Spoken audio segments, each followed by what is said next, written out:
Suddenly, a large mirror broke, and pieces of it flew all over the room. The man is all sweaty and embarrassed, so he covers his eyes with his palm to avoid becoming even more embarrassed. The hero sat on the floor in a soaking wet white shirt, water literally dripping off him. His gaze was frighteningly cold, as if he wanted to harm someone, he was so stern.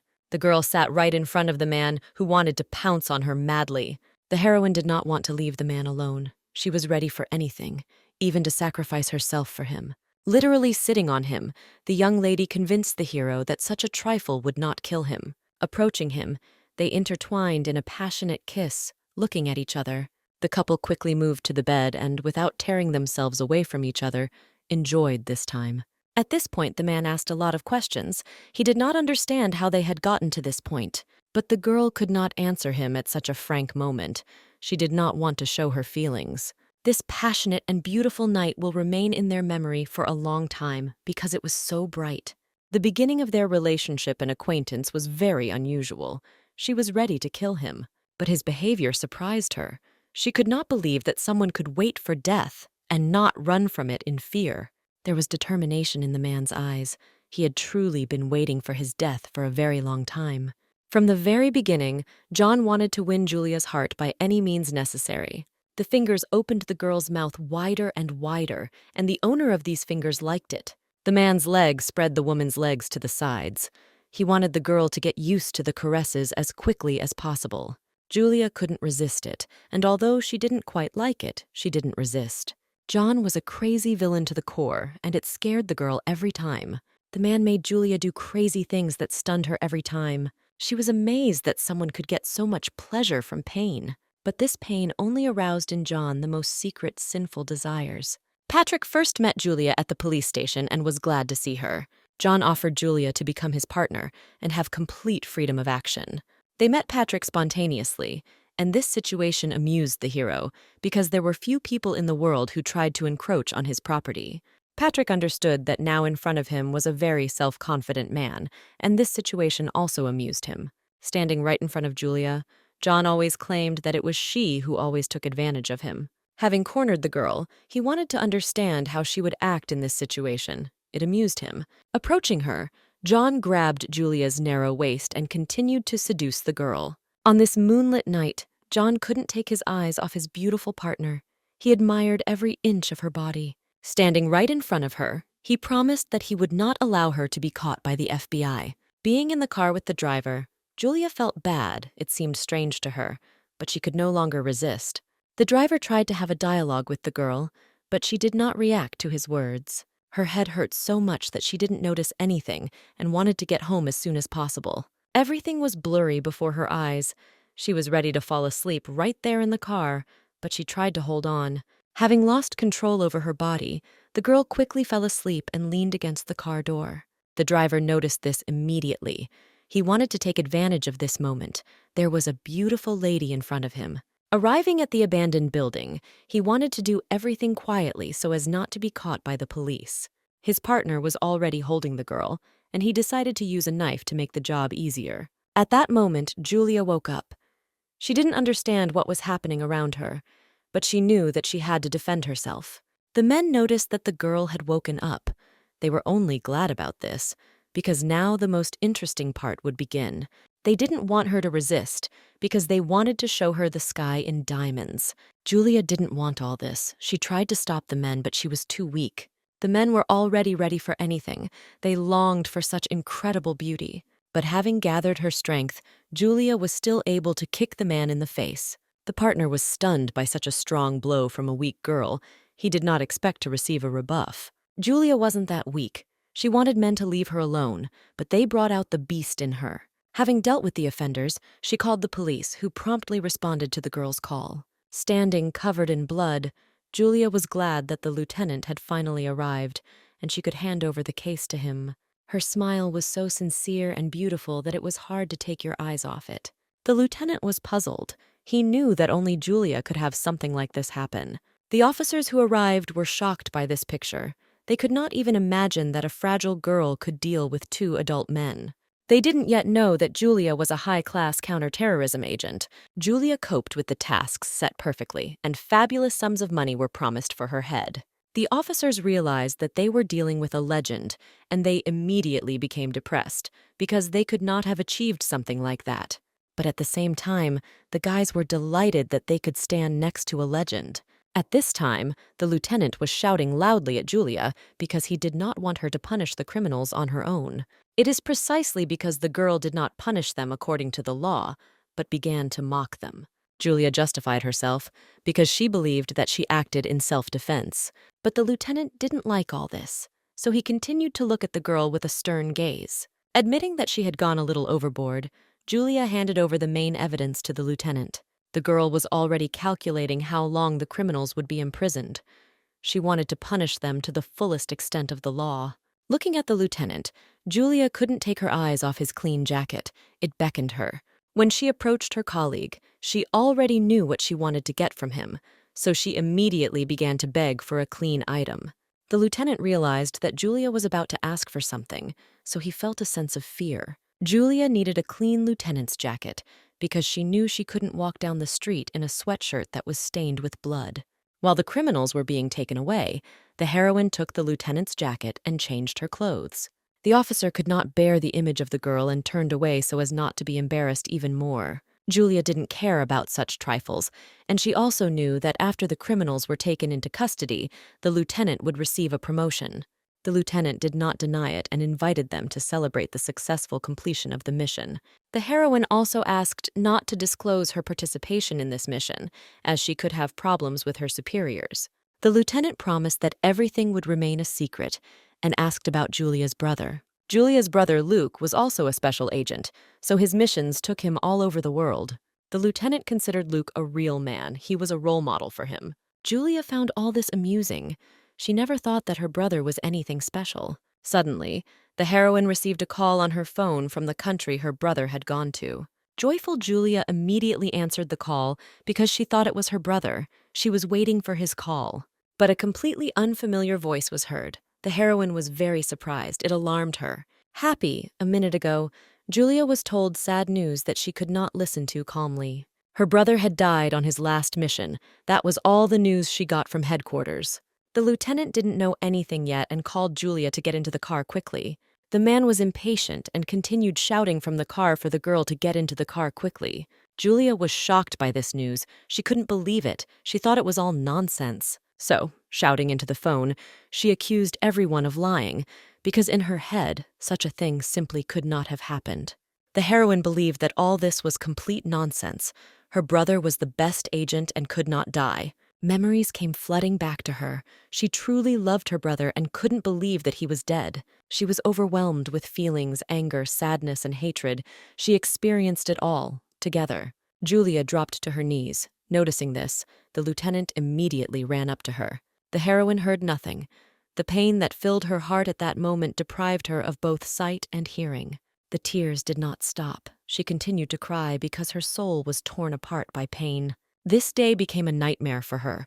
Everything around turned black. She looked at the sky and could not comprehend everything that was happening. Memories came flooding back.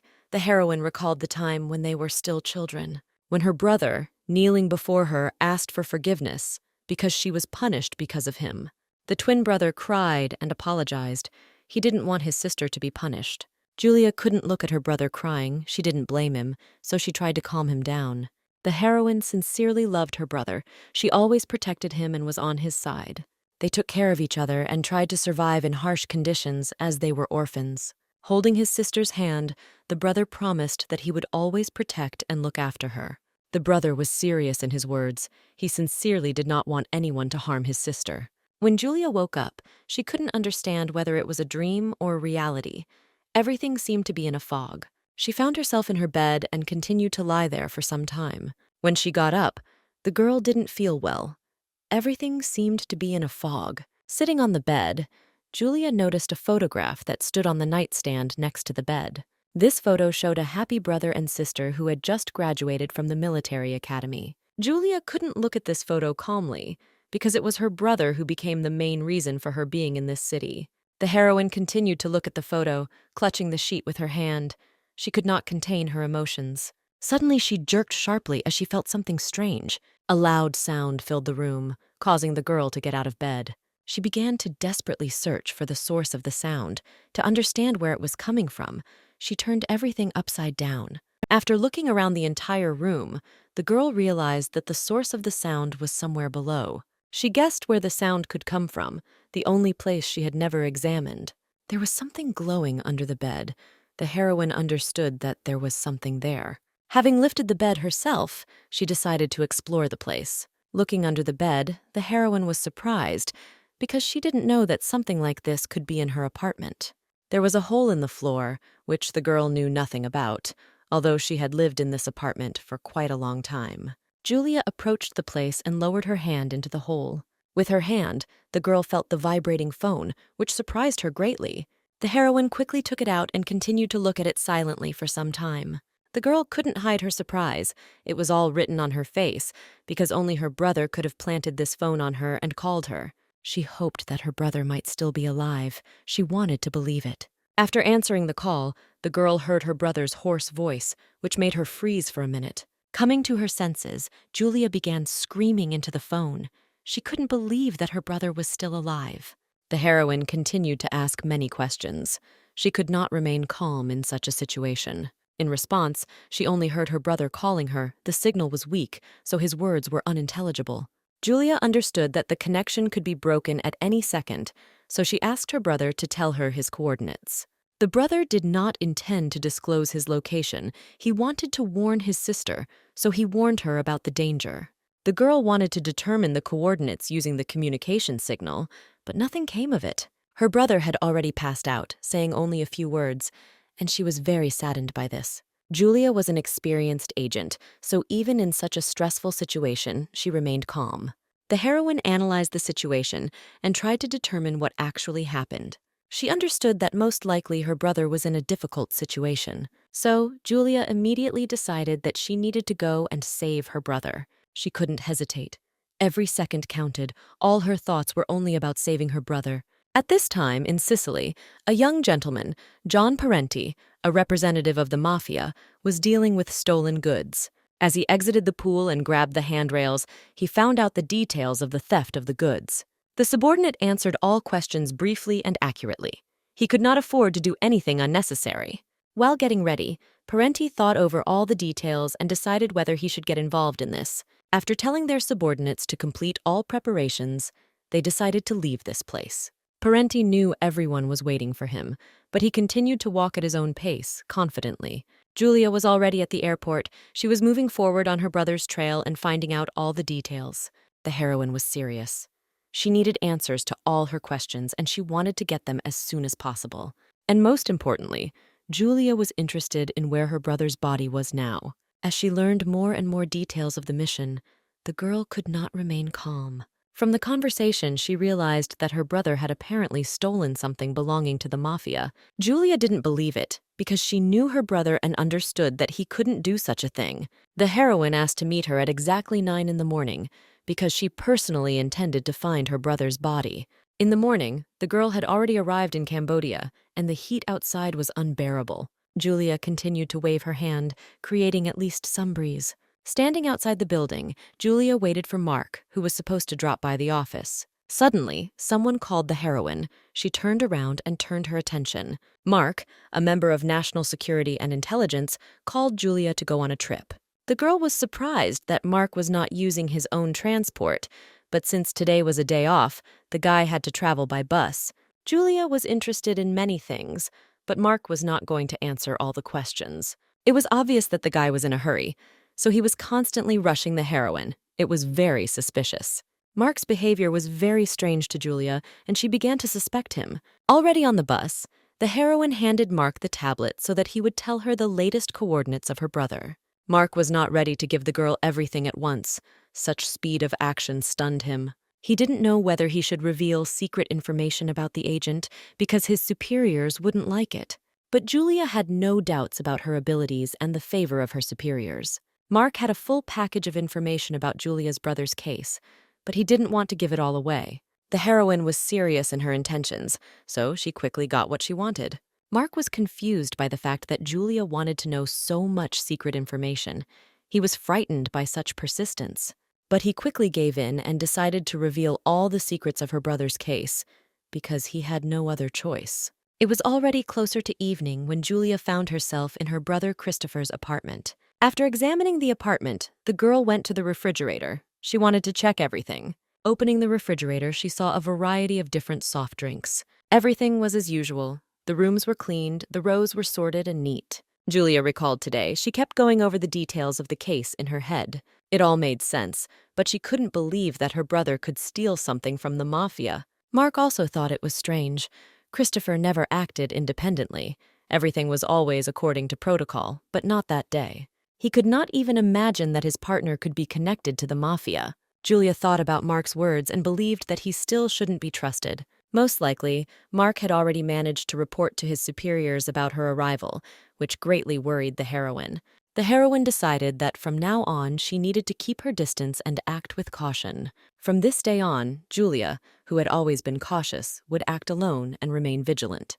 Because even the apartment was most likely under someone else's supervision, she immediately noticed some signs of this. Julia decided to turn on the TV, since its noise could interfere with eavesdropping. The heroine knew her brother very well, so she immediately realized that a stranger had been in the apartment before her.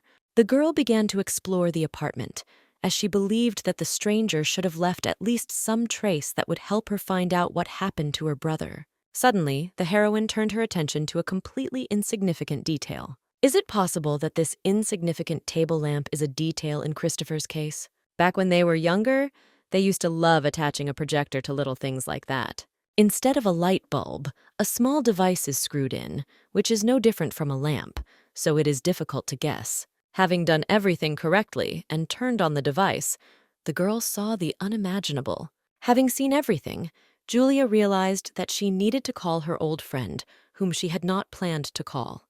Julia called Rick, an old friend of hers, an American she had met on one of her missions. Rick was glad to receive this call. Julia was a unique agent for him, whom he valued madly. The heroine never felt comfortable around him and didn't even know where to start a conversation.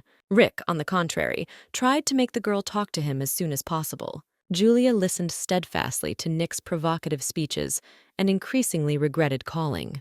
Unexpectedly, Julia began to answer Rick, which surprised the man greatly. But the girl was not going to stop. She continued to ridicule Rick's provocations. And yet their dialogue came to the point. Julia wanted to ask for help in one matter. She showed the details of the case she was currently working on. The girl couldn't figure out all the details on her own, so she needed Rick's help. Rick was very interested in this. It was rare for such a strong girl to ask for help. The mafia was involved in this case, so things only got more interesting. Rick was becoming more and more attracted to this, and the smile never left his face. So he decided to fly on the first flight to sort this matter out. Julia also asked him to bring with him weapons and things that she had used before. Standing face to face with the details of Christopher's investigation, Julia couldn't believe that her brother could get himself into such a mess. A private military company's hideout called Valentine's Day. Suddenly, someone was approaching their shelter. Everyone became wary and prepared for an attack. But one of the main ones stopped his subordinates because he noticed that someone very familiar was approaching them. Julia made a dramatic appearance in front of the private military company's hideout on a red bike. Taking off her helmet, she appeared before her old acquaintances in a better light. An old friend, Bob, was so glad to see Julia that he could not resist and immediately rushed to the girl. Hugging her, Bob asked a lot of questions. It was obvious that he missed her very much. Bob was so happy to see his old friend, he couldn't contain his emotions. But Julia quickly calmed him down and immediately started looking for Nick, which upset Bob. Nick had already arrived and there was no need to look for anyone. He came to Julia himself. The heroine was sincerely glad to meet him because it was this man who would help her sort out the case. Rick Valentine, the head of Valentine's Day, is a man who hunts the mafia. Julia didn't drag things out, but immediately decided to show all the details of the case. Rick was very impressed with the work done. Christopher managed to learn a lot, and this will clearly make their work easier. And the most important person in this case is the head of the mafia, John, who took Christopher hostage. But the authorities declared Christopher dead, which made Julia unhappy. Julia was sure that Christopher was alive, apparently. While his brother was digging under the Russians and Italians, he was also doing this business. Her brother was the best agent, and that phone conversation, she was absolutely sure that it was her brother. Rick had dealt with Italians before, so he knew some of the personalities that were being introduced. And Nick knew very well that mafia bosses love to spill other people's blood and don't like to waste time. All this was stressing Julia out. She was worried that Christopher might already have been killed. The only thing that bothered Rick was that Zeke was involved in this case, since it was because of him that Rick's client came to Cambodia. Julia wanted to know the details, but Nick just waved his hand and said that it was strictly confidential, even for her. This made the heroine wary. She was very cautious and could not trust anyone. They talked for a long time about the case and the people involved in it. Suddenly, one of the employees of a private military company approached them. The heroes turned to the employee. They became interested in why he came to them. The employee didn't want to interrupt the hero's conversation, but a couple of minutes ago, a report on espionage arrived, in which it was reported that the goods of the Italian group were stolen by a Cambodian criminal organization. Julia doesn't like this stranger. She didn't know anything about him, so she couldn't trust him. But the employee merely extended his hand and said that he was glad to meet such an outstanding agent. Lorenzi was truly pleased to meet her. It wasn't every day that you got to meet an agent like Julia in person. Julia didn't show that she didn't like this man and calmly extended her hand to him in response. They shook hands and decided to continue the dialogue regarding the investigation. The smile never left Lorenzi's face, which made the heroine even more wary. Julia was extremely cautious. She didn't like the fact that new people had joined the investigation. At this time, Mark was looking for Julia. He didn't know where she had gone, and this worried him. But suddenly, he heard Julia's voice and immediately turned around, as he had been looking for her for a long time. The girl had just returned from jogging. Mark was very happy because he had been looking for her. Mark was indignant. He believed that a girl shouldn't walk around like that because it was very dangerous. But Julia didn't understand what the man was talking about. The heroine boldly ignored the man's words and went inside, as it was very hot outside. Mark was shocked by the girl's behavior. He was so shocked that he couldn't say a couple of words. While in the house, sitting at the table, Mark continued to teach the girl. He asked her to always take him with her, since the city was not safe. But Julia continued to ignore Mark's words. All this time she was in her own thoughts. Bowing his head and putting his hand to it, he did not calm down and continued to repeat the same thing. Julia knew she didn't know anything about this place, and she really needed to be careful. So she decided it was time for Mark to choose a side. Threatening him with a gun, she insisted on her own. She was serious in her actions because there were a lot of holes in the information that Mark provided. Mark didn't know what to do or how to act in this situation. He realized that he had screwed up big time. Mark was sweating with excitement. He didn't know how best to present everything to the heroine, but in the end he decided to tell the whole truth and that all that was left of her brother was a pile of meat. Julia took these words calmly. She knew what that phone conversation meant. She continued to point the gun straight at Mark. She was interested in what the guy was getting at. He then decided to explain that they had found Christopher's token, so they concluded that it was him. This situation amused the girl more and more. Could it be that the officers simply decided to make such a stupid conclusion without checking anything? Mark continued to convince the girl that he was right, and her screams echoed throughout the house. Julia has already made a conclusion and made a decision. Mark becomes an accomplice in this case. These words made Mark even more nervous. He couldn't believe that his friend would suspect him. But Julia was serious in her words, and she also asked to tell her superiors that she had not gone anywhere since yesterday. Mark didn't understand how Julia could make him a suspect. All this put him into a depressive state. He had no choice but to obey and follow Julia's instructions. The heroine was happy about this and also gave a secret sign about the beginning of the operation. Mark noticed that he was suddenly being attacked, but it was too late to react. He couldn't even see his opponent because as soon as he turned around, a blow immediately followed. Julia's partner came closer to the stunned Mark and poked him with his foot. Continuing to kick Mark, Lorenzi was worried that he had inadvertently killed the poor guy. The man was amused by such a treacherous betrayal. He could not even imagine that Mark would turn out to be a double agent.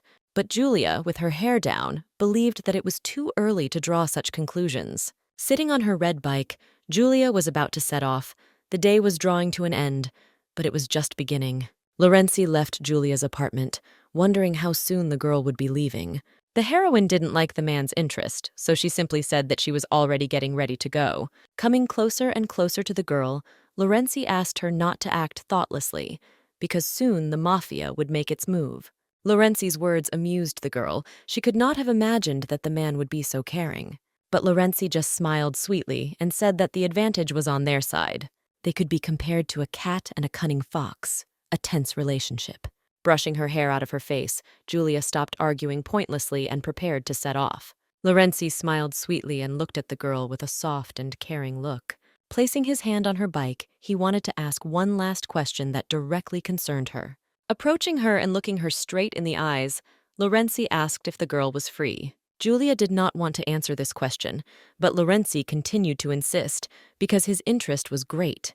Continuing to look at the girl with his confident gaze, Lorenzi waited to hear an answer. At that moment, Julia had a wonderful thought, an idea of how to answer such a question from the clingy one. By showing her middle finger, Julia answered all of Lorenzi's questions clearly and distinctly. Realizing that he had been brushed off, Lorenzi stepped aside and decided not to bother the girl any longer. Looking at Julia, he hoped that she would survive this operation because he cared about the girl. The heroine did not react to the man's words, confidently put on her helmet and prepared to leave. Julia set off at once, and Lorenzi remained in his place for a little while longer. He was still thinking about Julia, who he apparently liked. It's interesting that such a girl was able to attract the attention of such a guy. But Lorenzi already understood that he would have a hard time reaching this woman's heart. At night, Julia had already arrived at the shelter, parked her red bike, and went inside. Julia looked around and drew conclusions based on what she saw. Assessing the situation was her professional skill. She believed that the agents, her allies, had been here only recently. Continuing her inspection in the corner of the room, she saw two huge bags, most likely containing weapons. Opening one of the bags, she found all the weapons she needed. Now everything needed to be prepared for the operation. Continuing to examine the weapon, she remembered her brother and did not understand what kind of adventure Christopher had dragged her into. Her gaze was filled with sadness. She was worried about her brother and did not yet know what she would have to go through. The heroine wanted Christopher to give her more signs. She wanted to be sure that her brother was still alive. Morning came. The sun was shining so brightly that the whole room was illuminated through the windows. Waking up, Julia started her breakfast, sitting at the table. She ate what she had taken with her from home. Having finished eating, the girl began to prepare her weapons and mentally prepare herself for battle. And so the evening came. The day had been productive, but that did not mean that Julia could relax. Having called Nick, the heroine reported the situation. For now, everything was calm on the horizon. Because everything was so calm, Julia relaxed a little, but she couldn't let her guard down. Leaning on the table, Julia wanted to ask one question that interested her very much. Is it true that Lorenzi works on Valentine's Day? It was strange that the man didn't have a badge. Since he was not wearing a badge, a sign of belonging to a private military company, she was embarrassed by his presence. But Nick didn't answer that question.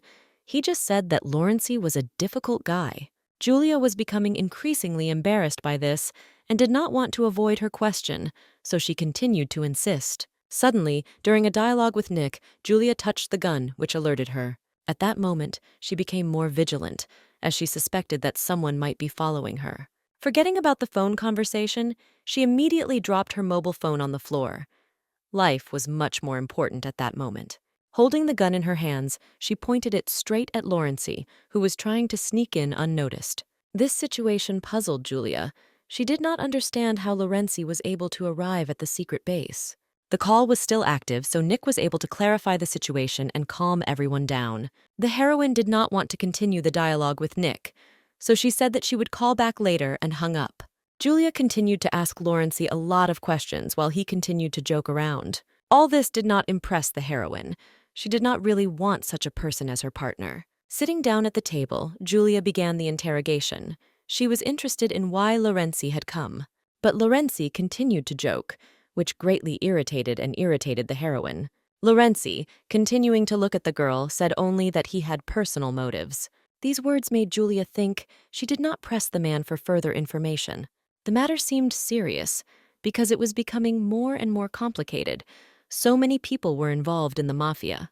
But Lorenzi only reassured the heroine and promised that he would not get underfoot. And also, the man suggested a plan. Julia would deal with John and Lorenzi with the mesa. Julia wasn't sure about Lorenzi's words. He wasn't a member of a private military company, so she couldn't trust him. At this point, the man did not deny the girl's words, but continued to convince her that he was on their side. As she moved closer and closer to Lorenzi, Julia wanted to hear the truth, but the man was not going to answer her questions. The heroine was curious whose accomplice Lorenzi was, so she continued her interrogation. Lorenzi did not take his eyes off the heroine. She attracted him more and more with her persistence. Leaning towards her and almost touching her body with his lips, Lorenzi wanted to whisper in the girl's ear. And at such a breathtaking moment, the phone on the table rang, distracting our heroes. Julia immediately turned her attention to the phone and let go of Lorenzi. Taking the phone in her hands, she noticed who was calling. It was Nick. At this time, Lorenzi adjusted his hair and continued to look at the heroine. After answering the call, Julia received important information. She learned that the mesa was already on its way. And also the fact that the mesa would arrive at the place in 3 hours meant that the heroine needed to get ready and set off. Already there, Julia, covered in blood, did not understand how everything turned out this way. She sat on the cold floor, bleeding, wondering where it all went wrong. An unfamiliar man in expensive shoes approached her, boldly stepping over the corpses. Looking at the girl, the man in the suit said goodbye to her one last time. She looked at him with a confident look, because she was not going to give up just like that. Earlier, Julia discussed a plan to take over the mafia. She wanted to get into the trailer and kill everyone before the head of the criminal group arrived. She was confident in her abilities and the success of the plan, even though Nick thought she was crazy. At this time, Lorenzi sat quietly near the tree and prepared to attack. Nick didn't want Julia to go straight into the fire and warned her about the danger. Lorenzi was thinking about his own, and in a moment he realized that he still liked Julia as a woman. This made him smile. Everything was ready. All that was left was to wait and attack at the right moment. Lorenzi was also ready. The cars were approaching, which meant the operation had begun. Holding the explosive activator in her hands, Julia pressed the button at the right moment and caused the explosion. By blowing up a large number of cars, they created a favorable moment for themselves to penetrate the trailer. The bandits were in a panic. They did not expect an attack, so they immediately rushed to protect other cars and put out the fire. At this point, Julia started moving and was able to get closer to the trailer she wanted to enter. They followed the plan perfectly. Everything went well. Julia was confident that everything worked out.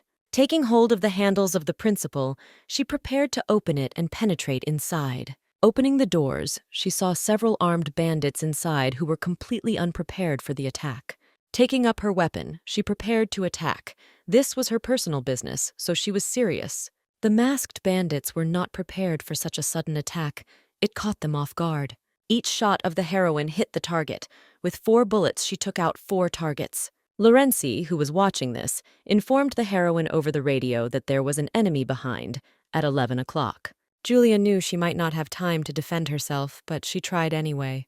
At this time, a bullet flew straight into the back of the enemy's head, causing blood to flow directly onto Julia's face. While wiping her face, the heroine listened to Lorenzi, who at that moment was praising himself, because it was he who took care of the attacker. As Julia dragged the body into the trailer, she wondered where the next target was. Lorenzi reported that the next target was 5 minutes away from them. The enemy was rushing. Were they really going to crash into them? Suddenly, Julia heard the criminals talking. They were shouting so loudly that they could be heard in the trailer. As Julia moved closer to the driver's cabin, she continued to listen to the conversation, from which she learned that someone had stolen the goods. One of the drivers gave a name that was familiar to Julia. John was known as a mafia boss and the man who may have held Christopher hostage. Julia listened carefully to everything one of the drivers said and realized that the man had no plans to rob the mafia. Suddenly, Lorenzi warned Julia about an unexpected collision. Someone deliberately crashed into the van. This was not originally planned, but the enemy was much more dangerous. Boxes fell on Julia. She tried to protect her head with her hands and pull herself together so that other parts of her body would not be damaged. But even so, the box from above fell right on the girl's head, causing her to lose consciousness. Lorenzi tried to call out to Julia over the radio, but the girl didn't answer. She was unconscious. Having come to, the heroine felt pain, bleeding. She could not move. The heroine couldn't listen to Lawrencey at that moment, so she pulled the earphone out of her ear. Taking the weapon in her hands, she checked the bullets and prepared to attack. It was becoming more and more dangerous. Suddenly, the doors of the trailer began to open slowly, allowing the moonlight to penetrate inside and illuminate everything inside. Julia found it hard to move from the pain. Sweat was running down her face, but she kept holding on. And then, someone entered the trailer in which the heroine was. Moving away, Julia did not know what awaited her. Pointing the gun at her opponent, Julia warned that if the man took even one more step, she would pull the trigger. The pain was making itself felt. Her hands were shaking. She could not confidently hold the weapon. Suddenly, the man's hand reached straight for the gun the heroine was holding. Approaching her and kneeling down, John, the head of the mafia, held her hand with the gun and pointed the barrel straight at her forehead. This amazed the girl. For the first time, she saw a man who was not afraid of death, but walked faithfully towards it. Looking the girl straight in the eyes, John spoke only about how he dreamed of dying. Behind John, Julia saw a familiar silhouette. It was Nick, her old friend and the man who helped her in this matter. Julia was shocked. She could not believe the betrayal of her old friend. The men hit the girl, knocking her unconscious, and now she could not resist. After knocking Julia out, John supported her body by grabbing her waist. He didn't want such a beautiful lady to suffer even more. Taking her in his arms, the man looked at the girl without looking away. In his eyes, she was beautiful. Nick was interested in how the mafia boss would deal with the girl, so he asked a lot of questions. But John just smiled and said that he would take her with him. Apparently, he liked her. John loved useful people, and he was very curious to see how useful Julia would be. When Julia woke up, she found herself in an unknown room, tied to a chair and unable to move. She tried to think it all through and understand where she had screwed up and how she had been betrayed. And also at this time, she tried to untie the knots and free her hands to get out. Suddenly, someone spoke to her. She flinched because she did not want to be caught trying to escape. Taking a chair, John sat down opposite Julia and lit a cigarette. He liked her stubborn nature. John continued talking to the girl and telling her plan of action. Julia did not deny John's words. She confirmed every word he said. After that, John asked the only question: why did the girl do this? Julia was ready to answer, but before answering, she asked John to take off his clothes. This surprised the man. He couldn't believe his ears, so he asked again. Then Julia decided to joke again. From the very beginning, she did not intend to answer questions. She was confident in herself and was not going to give up so easily, even if it threatened her life. This behavior of the girl only excited the man. He could not believe that such a brave person was sitting in front of him. John grabbed Julia by the face and pulled her up towards him. He wanted to show his strength and power. Looking her straight in the eyes, he convinced her that she would not get out of here alive.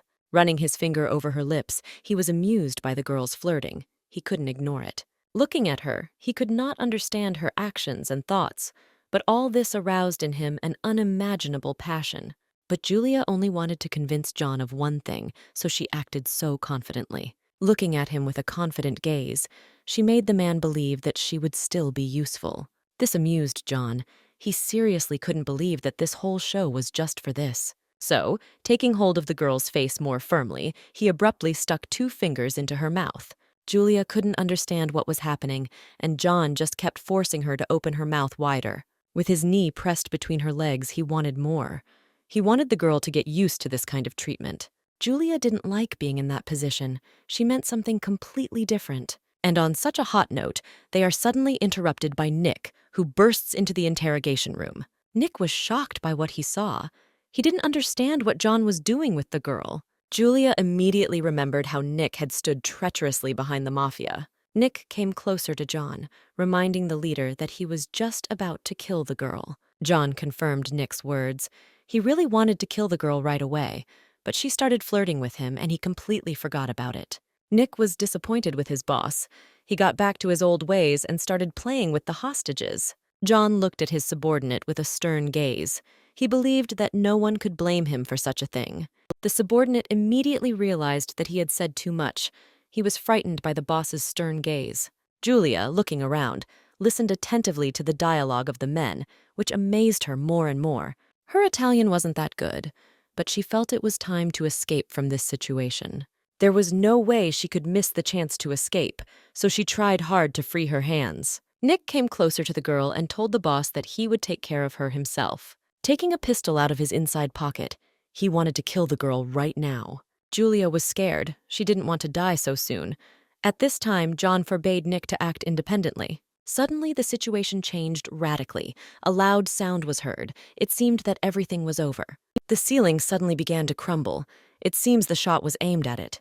John continued to look at all this. He did not feel any emotions. He had the same cold look as always. Julia was a professional in her field. She was able to get out and take Nick hostage. The heroine put the gun right to Nick's temple. She looked menacingly at John and ordered him not to move. This situation amused John. He did not expect that the girl would be so stubborn and confident. Julia was not afraid of anything. She knew that she would achieve her goal by any means necessary. Help was already on the way. Julia clearly heard the steps of the criminal group and understood that she needed to escape quickly. John continued to talk to the girl. He was flattered that such a beautiful lady was looking for him. The heroine was surprised that John had not yet understood because everything was going according to her plan. The help had already come to the aid of their boss. His safety was above all else for them. Having tightened the rope around Nick's neck, the heroine tightened it more and more, thereby knocking the breath out of her hostage. One of the subordinates turned to John, but he only signaled not to approach. John decided to show respect and ask what the woman wanted from him. Julia looked at the man confidently. She needed help in one matter. In turn, she promised that she would catch the one who pretended to be the head of the mafia. The police had already arrived at the scene of the collision of the trucks. They needed to sort this out quickly. The policemen were talking among themselves, wondering how something like this could have happened in such a place. One of the policemen approached the chief. He wanted to ask what they should do with the bodies. Lorenzi was the boss here, but when his subordinate addressed him, he just remained silent. Taking several bills from his wallet, he ordered the police to get rid of the bodies. Having handed over the money, the policeman meekly accepted it, because these were the bodies of criminals. Looking at the whole situation, Lorenzi was upset, because John took all the boxes of weapons and illegal substances. Walking between the corpses, Lorenzi considered what he should do. Approaching one of the corpses, he already understood what and how he needed to do. Taking a phone from the right pocket of one of the criminals, he needed to get the necessary information. To unlock the phone, Lorenzi took the criminal's hand, as the phone had a fingerprint scanner. Having done everything as required, Lorenzi was able to gain access to the criminal's phone. He began to search for the necessary information and mark it in order to remove all evidence. Speaking in a foreign language, Lorenzi kept repeating that he had stayed there too long. Suddenly, Mark, whom he had previously stunned at Julia's request, approached him. They hadn't seen each other since Julia gave Mark a beating that left the man stunned. Lorenzi was glad to see Mark alive and well. It made him smile. But when Lorenzi pulled out his gun, he was upset that Mark had not told him that Christopher and Julia were related. Mark was starting to get nervous. He realized that he had made a mistake, but he didn't know how to justify himself. Lorenzi was irritated by Mark's behavior, but he didn't show it. Holding the gun in his hands, he wanted Mark to give him all the information about Julia right now. Holding Mark at gunpoint, Lorenzi didn't give the guy a choice. He immediately told everything about the girl. Lorenzi kept his gun on Mark. He wanted the guy to play by his rules. And if Mark refused, he would have to die like a useless toy. It looked scary. Mark quickly agreed, so Lorenzi exhaled and put the gun away. Having put the gun away, Lorenzi was about to leave when Mark asked an interesting question. Was the agent really interested in Julia? Lorenzi did not avoid answering. Turning around, he said that Julia was a very charming person. That's why he's thinking about changing his original plans a little. At this time, John, standing right in front of Julia, was considering her very interesting proposal. But it was too late, since all members of the Mesa were killed by a sniper during a scuffle yesterday. Julia believed that this was not all. Her brother was tracking the imposter, and if John helped her, they could catch the traitor. John didn't understand what the girl was talking about, but it sounded interesting, so he continued listening. There was a rumor that John ordered the murder of an intelligence agent, who turned out to be Christopher. John was sure that the agent was already dead, but Julia continued to convince him otherwise. After all, she came to make sure of this, but John was not interested in this. John realized that the girl in front of him really valued this agent, since she came straight here. The heroine did not want to answer directly, but she needed to convince John of her usefulness. If she succeeds, the operation can be considered a success. which is why she came all this way. John looked at the heroine without looking away. He wanted to start dictating his terms, but no less to hold back, standing right in front of her. As he began to undress and unbutton his buttons, he became increasingly determined to seduce the heroine. It seemed to him that this was exactly what the beautiful person in front of him wanted, so he began to play along with her. Turning to his subordinate, he asked him to bring one interesting thing, and John suggested that Julia take a little rest. This did not bother the heroine at all, which cannot be said about Nick. The subordinate had already brought what John had asked for, a glass of red wine that would help Julia relax. Handing over a glass of red wine, the subordinate asked for the hostage to be released. Julia was not going to trust the criminals so easily. She was always careful, and this situation was no exception. This amused John. The girl herself ordered him to undress, but continued to doubt the little things. Thirst tormented the heroine. She really wanted to take at least a sip, but she could not allow herself to do so. She believed that enemies could have mixed poison or prohibited substances into the wine. But deciding to take a risk, she freed Nick and kicked him in the ass, because she had no other choice. Stepping closer to John's subordinate, Julia abruptly picked up a glass of red wine. The courage he showed attracted John even more, and the smile never left his face. Taking small sips, Julia also looked at the head of the mafia. She did not take her eyes off him. Having drunk it all, she showed everyone that there was not a sip left by turning the glass over. The wine was strong, so almost immediately Julia began to lose her balance. Everything went blurry before her eyes, and it seemed as if she was about to lose consciousness right now. Julia suddenly lost consciousness, at which moment John managed to catch her and save her from falling. He looked at her without looking away, not noticing anyone at that moment.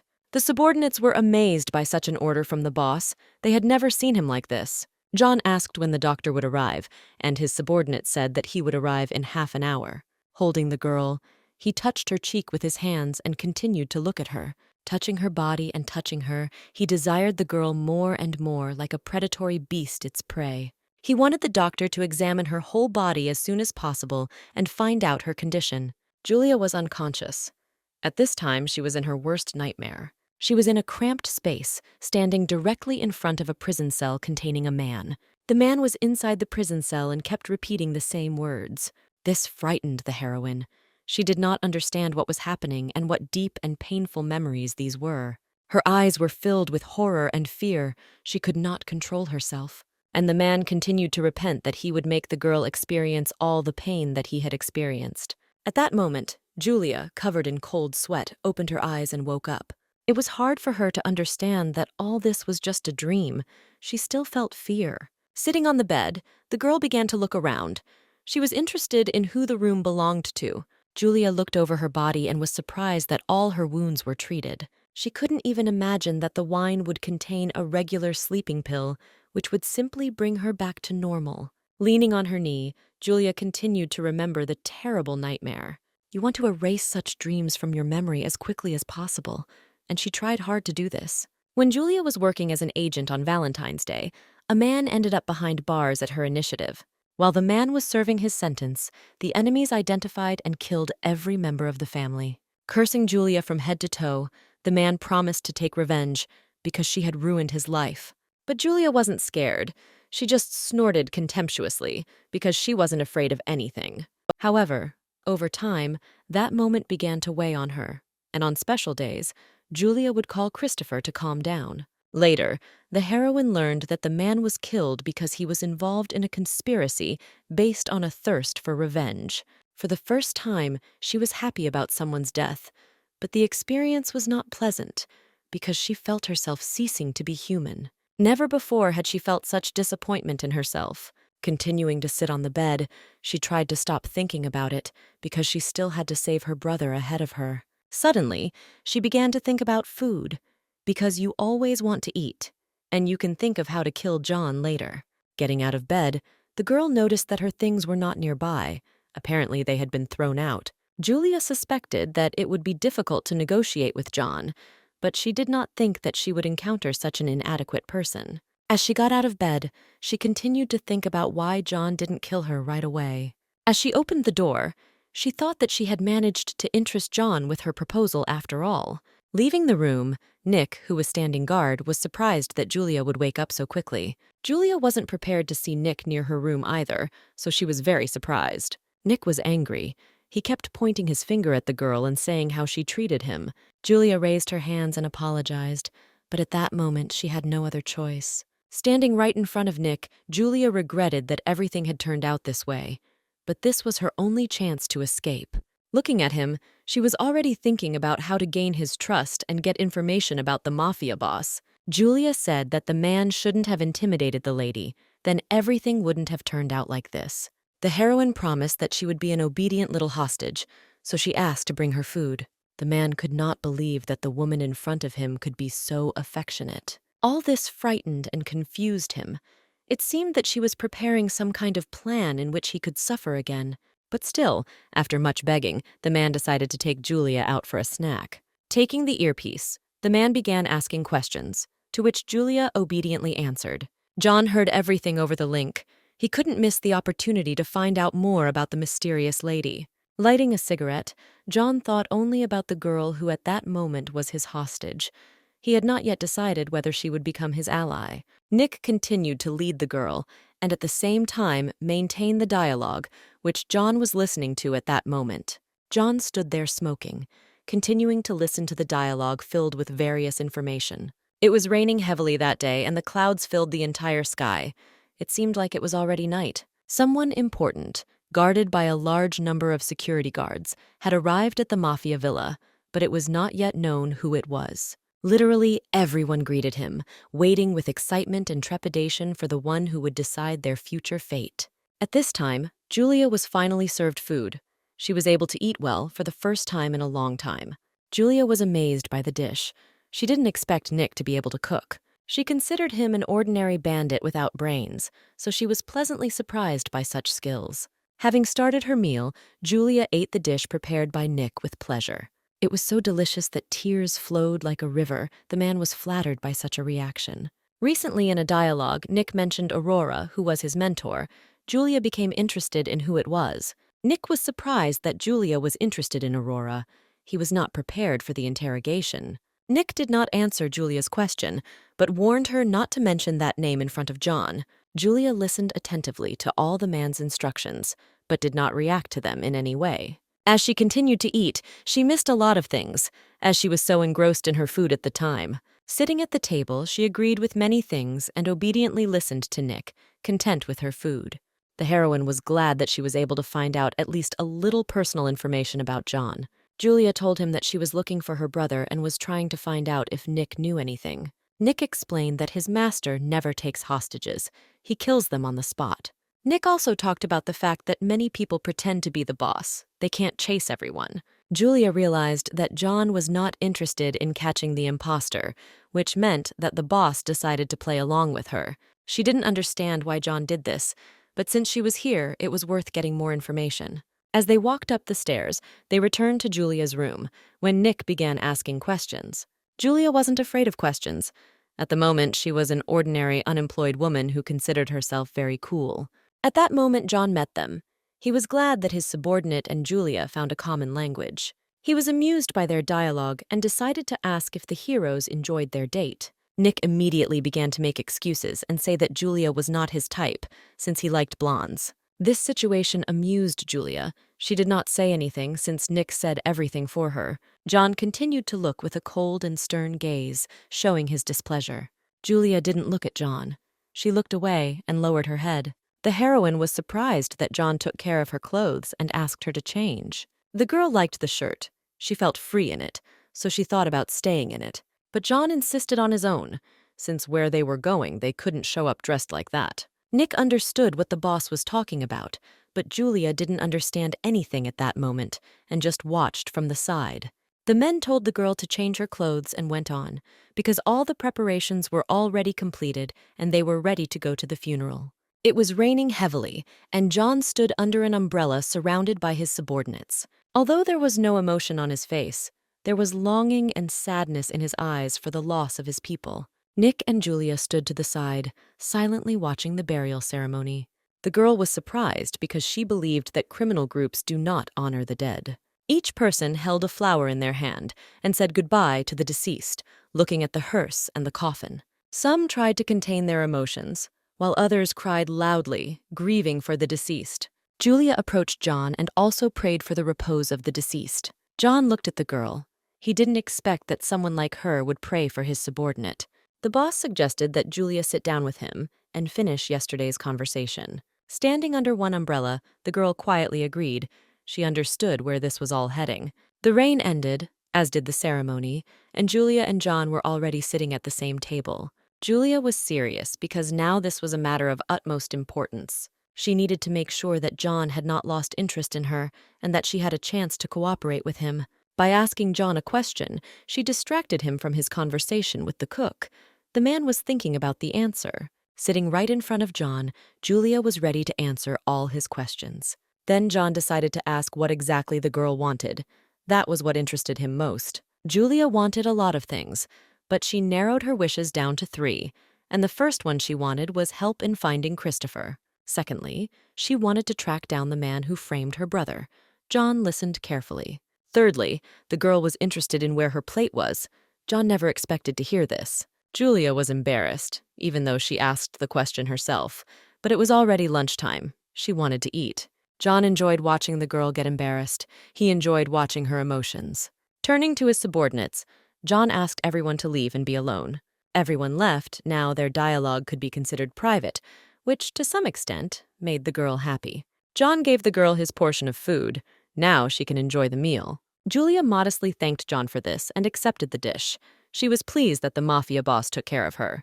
As Julia looked at the cutlery, she thought about pocketing a knife just in case. John suddenly stood up. The more he thought about it, the funnier it became. He came closer and closer and said that he knew nothing about her, the mysterious woman. John has very capable intelligence officers working for him, but even they have not managed to dig up any dirt. John didn't like this at all. He looked at the girl with a cold and stern look and also wanted to warn her. John suddenly grabbed Julia by the neck, which the girl was clearly not prepared for. The man wanted to warn her that taming wild and untamed animals was his hobby. And also, in this regard, she turned him on terribly. He wanted to possess her. Julia thought John was crazy. He was much more dangerous than she imagined. John looked at her without looking away. He wanted to get this woman, to tame her. He already imagined which part of the body he would start with and what he would do first. Julia had already understood John's tastes and wanted to free herself, so she tried to remove his hand from her neck. Looking at the girl menacingly, John called out a name unknown to Julia. He wanted to know who it was. But Julia had absolutely no idea who John was talking about, since she was not privy to the details of the case. The heroine realized that John had watched the video, but at that time the man was only demanding that the girl answer his question. John didn't back down. He was waiting for an answer, but Julia didn't know who it was, so she couldn't say anything. The girl began to remember all the details of the video. She was able to remember the guy who was walking behind her brother, slightly bent over. Since Christopher was the only one with the explosives, Julia assumed that an enemy informant was following him. She realized it was Gavin Smith, a former FBI agent, but Julia did not know him personally. John knew him. Gavin was the best FBI agent, and this man was also hunting the mafia. Gavin tricked John into declaring war on the New York Mafia and subsequently wanted to eliminate him. However, Gavin suddenly left his post and disappeared from the radar, but now John saw him on the recording and is thirsty for revenge. Julia didn't know what to say at that moment. John's hand was squeezing her neck tighter and tighter, and her breathing became ragged. The heroine tried to reach the cutlery and pick up a knife in order to somehow defend herself. John wanted Julia to stop playing games. He was surrounded by enemies, so even God wouldn't believe it. The mafia boss threatened the girl. He believed that she had no right to ask him for any favor. Julia had already reached the knife and was holding it in her hands. She was trying to justify her brother and distract her opponent with her conversations. She closed her eyes and began waving the knife, thus freeing herself from the strangulation. At that moment, the girl, without wanting to, hit John right in the neck. She had wounded him. If the cut had been a little deeper, John would have been dead already.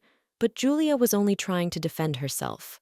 John cared for his subordinates like family, and Julia also had the right to protect her brother. Pointing the knife straight at John, the girl continued to justify her brother, and claim that Christopher would never betray his agency. John looked at the girl with a confident gaze. She raised many questions with her command. Looking at Julia, John realized that the most mysterious person was the girl in front of him. Julia's gaze became stern. She was tired of repeating for the 100th time that she did not work for the FBI.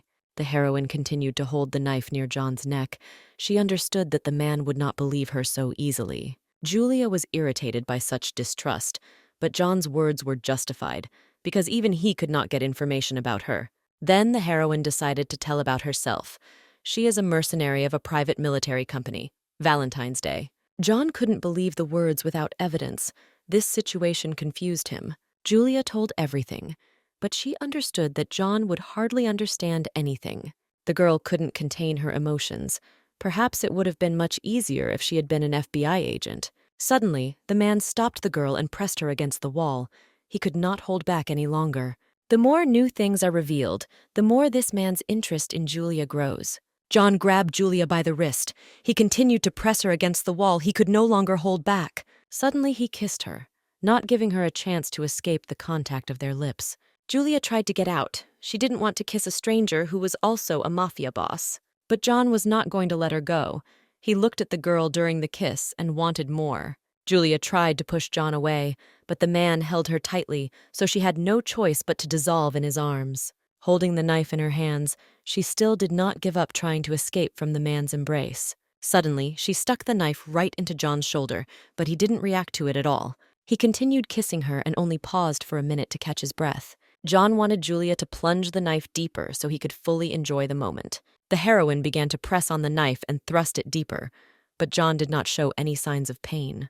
Julia was amazed at how the man in front of her was enjoying himself at that moment. This pain only aroused in him a sinful desire, which frightened the heroine more and more. She couldn't allow more, so she immediately pushed John away and freed herself. She paused for a moment to catch her breath, handprints remaining on Julia's neck. John wiped the sweat from his face and tried to understand what had displeased the beautiful lady. As she left, Julia only said that she was not there to kill because she had a completely different plan. Although the heroine did not try to escape, after what happened, she was quickly caught and handcuffed. They put handcuffs not only on her hands but also on her legs, apparently so that she couldn't move. The heroine didn't like being in this position. She wanted freedom. But John wasn't going to give it to her. Maybe he liked that kind of girl. The doctor was treating John's wound, and several guards were standing near Julia. John understood that the handcuffs would not stop the heroine, but she would not be able to escape anyway. Julia doesn't like this state of affairs, but she still decides to behave diligently. The girl's plans began to collapse. She imagined herself as an ordinary gangster who would be easily directed out of a thirst for revenge. Even though the adventure was risky, she believed that she could handle it all. But it seemed that Julia had miscalculated. It upset her, but there was no turning back. When the doctor finished treating John's wound, Julia began talking about Gavin. She wanted to know if John knew where the former FBI agent might be. Maybe she could help him somehow. Julia was also interested in why the FBI agent wanted John dead. John didn't know how best to answer the girl's question. He remained silent for some time. But after John answered, Julia was shocked by what she heard. She did not expect that the FBI agent was thirsty for revenge for his murdered brother. The heroine stood up abruptly and began to be rude to John. To some extent, this offended her personally. John liked the girl's violent reaction. The grin on his face showed how pleased he was. Julia tried to restrain herself. She understood that the man in front of her was trying to manipulate her. Sitting back in the chair, Julia wondered how long John was going to keep her on a leash. She kept asking questions, trying to find out under what conditions John had released her. But John only said that he would be able to free her only when he could trust her, and for now she could consider herself a prisoner. The captives could be gotten rid of at any moment. After these words, John expected Julia's reaction. Clenching her hands into fists, she tried to contain her emotions and not hit this impudent guy. She couldn't just sit there and wait, so she immediately started thinking of a plan of action.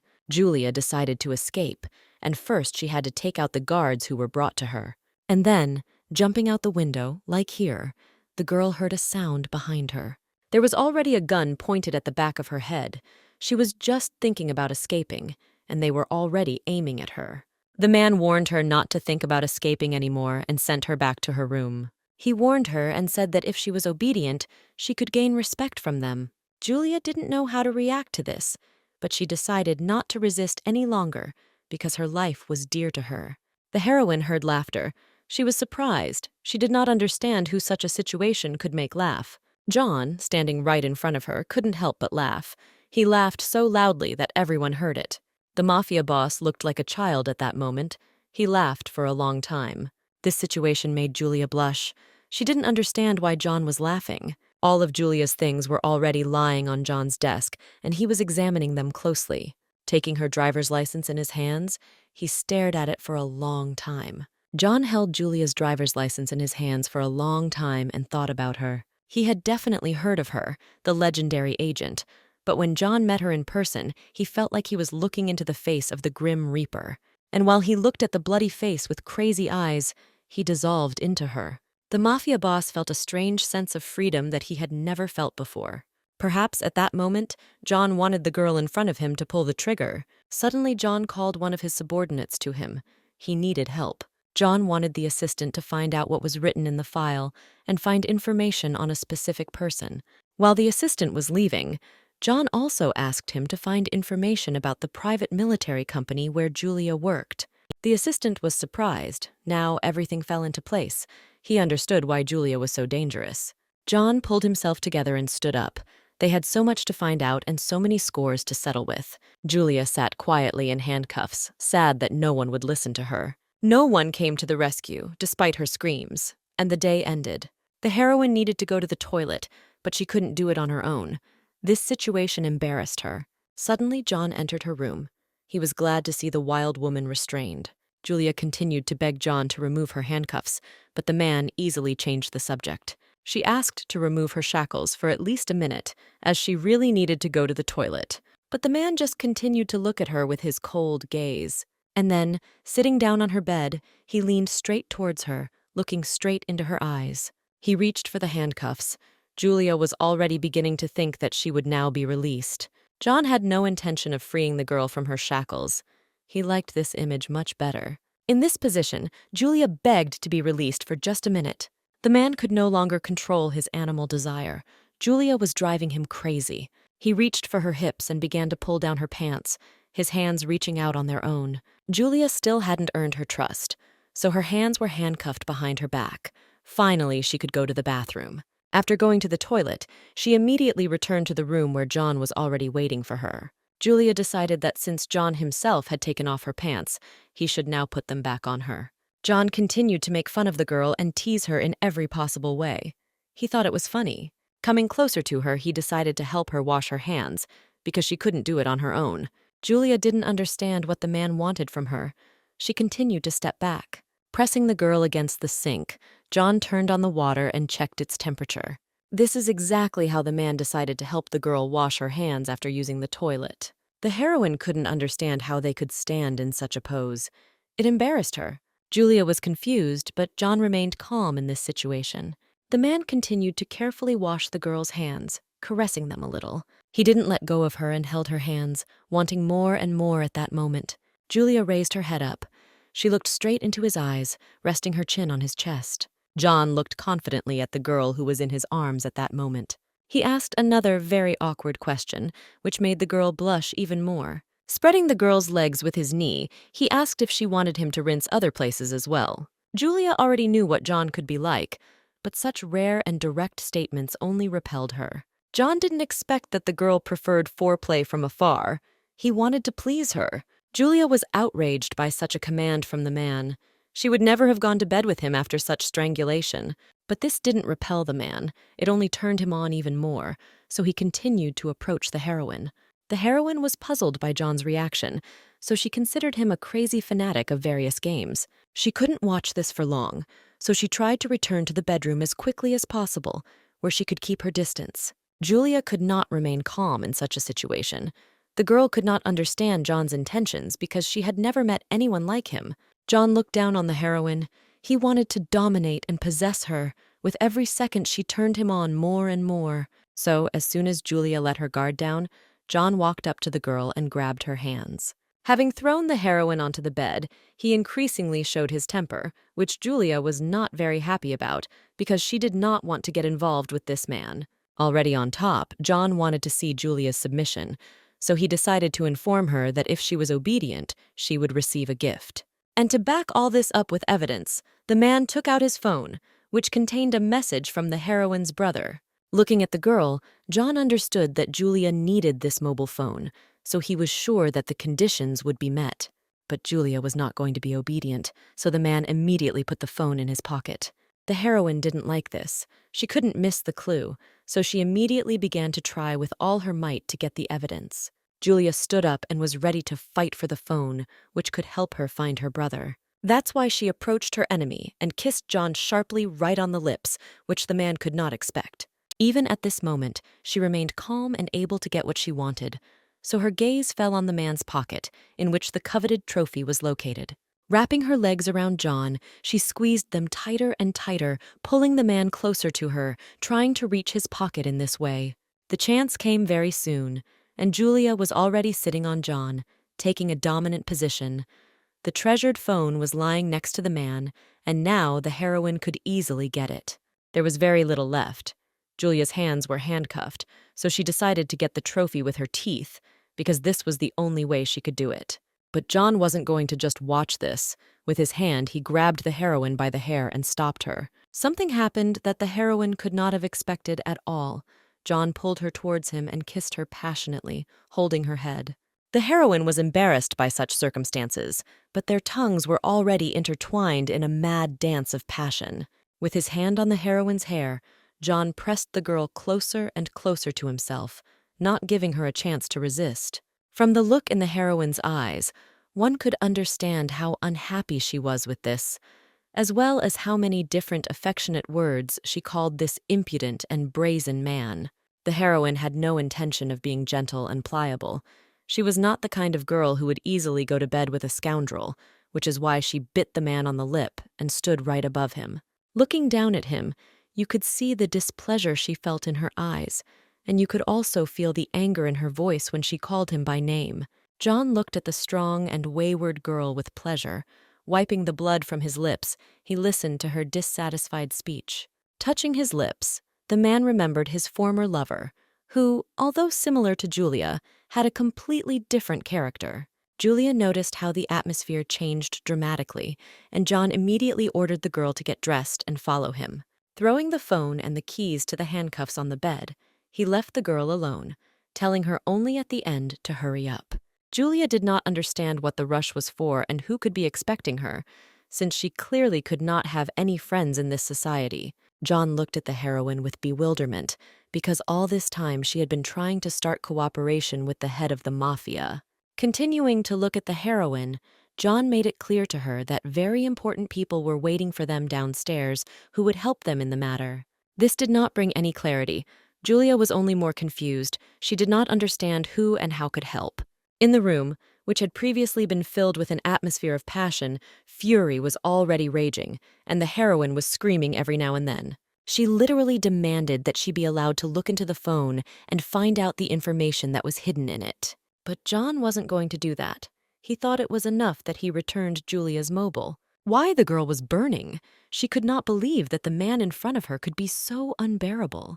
As Julia walked down the stairs, she felt awkward, because she felt that she could not appear before important people in her home attire. She was concerned that if people found them in such an atmosphere, they would definitely get it all wrong, which she didn't want. Going downstairs, everyone turned their attention to the main character.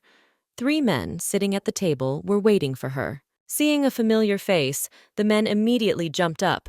They did not understand what was happening now. It was a shock for them. Lorenzi could not hide his surprise. Everything remained incomprehensible and mysterious to him. The situation was getting tense. John was pleased with his work. He was able to gather everyone who helped Julia, but the heroine herself was shocked to see her acquaintances. The girl could not move away from John and greet her friends, because they were handcuffed to each other. Julia exhaled and realized that she had not been mistaken in her assumption. Now at least something had become clearer in her head. Hearing her addressed in her native language, Julia did not understand why, suddenly, her acquaintance decided to address her. Lorenzi, patting the sofa, invited Julia to sit down next to him, smiling tenderly at her. But no matter how much Julia wanted to, she couldn't, because she was handcuffed to John, who was next to her the whole time. Be that as it may, John liked this arrangement of things. The captive was obedient, which pleased the man. The group of men understood why Julia could not be left unattended, because they knew how wild and wayward she was, a girl with character. Finally, sitting down on the sofa, Julia began asking questions. She was interested in why her partners had come. Then Rick explained that Mr. John had contacted them yesterday and reported the situation. The old friend could not leave Julia alone in such a situation. But the heroine did not give up without a fight, and was even able to drive a knife into John's shoulder, which his acquaintances could not have expected. All this time, John watched with a gentle and affectionate smile as the girl talked about her location and the mafia's lair. There was no time for idle chatter. It was time to move on to the trial. So John began asking a series of questions, from which he wanted to confirm the information he had found about Julia. Rick was puzzled by such questions, because this was classified information that only the highest members of the private military company could have.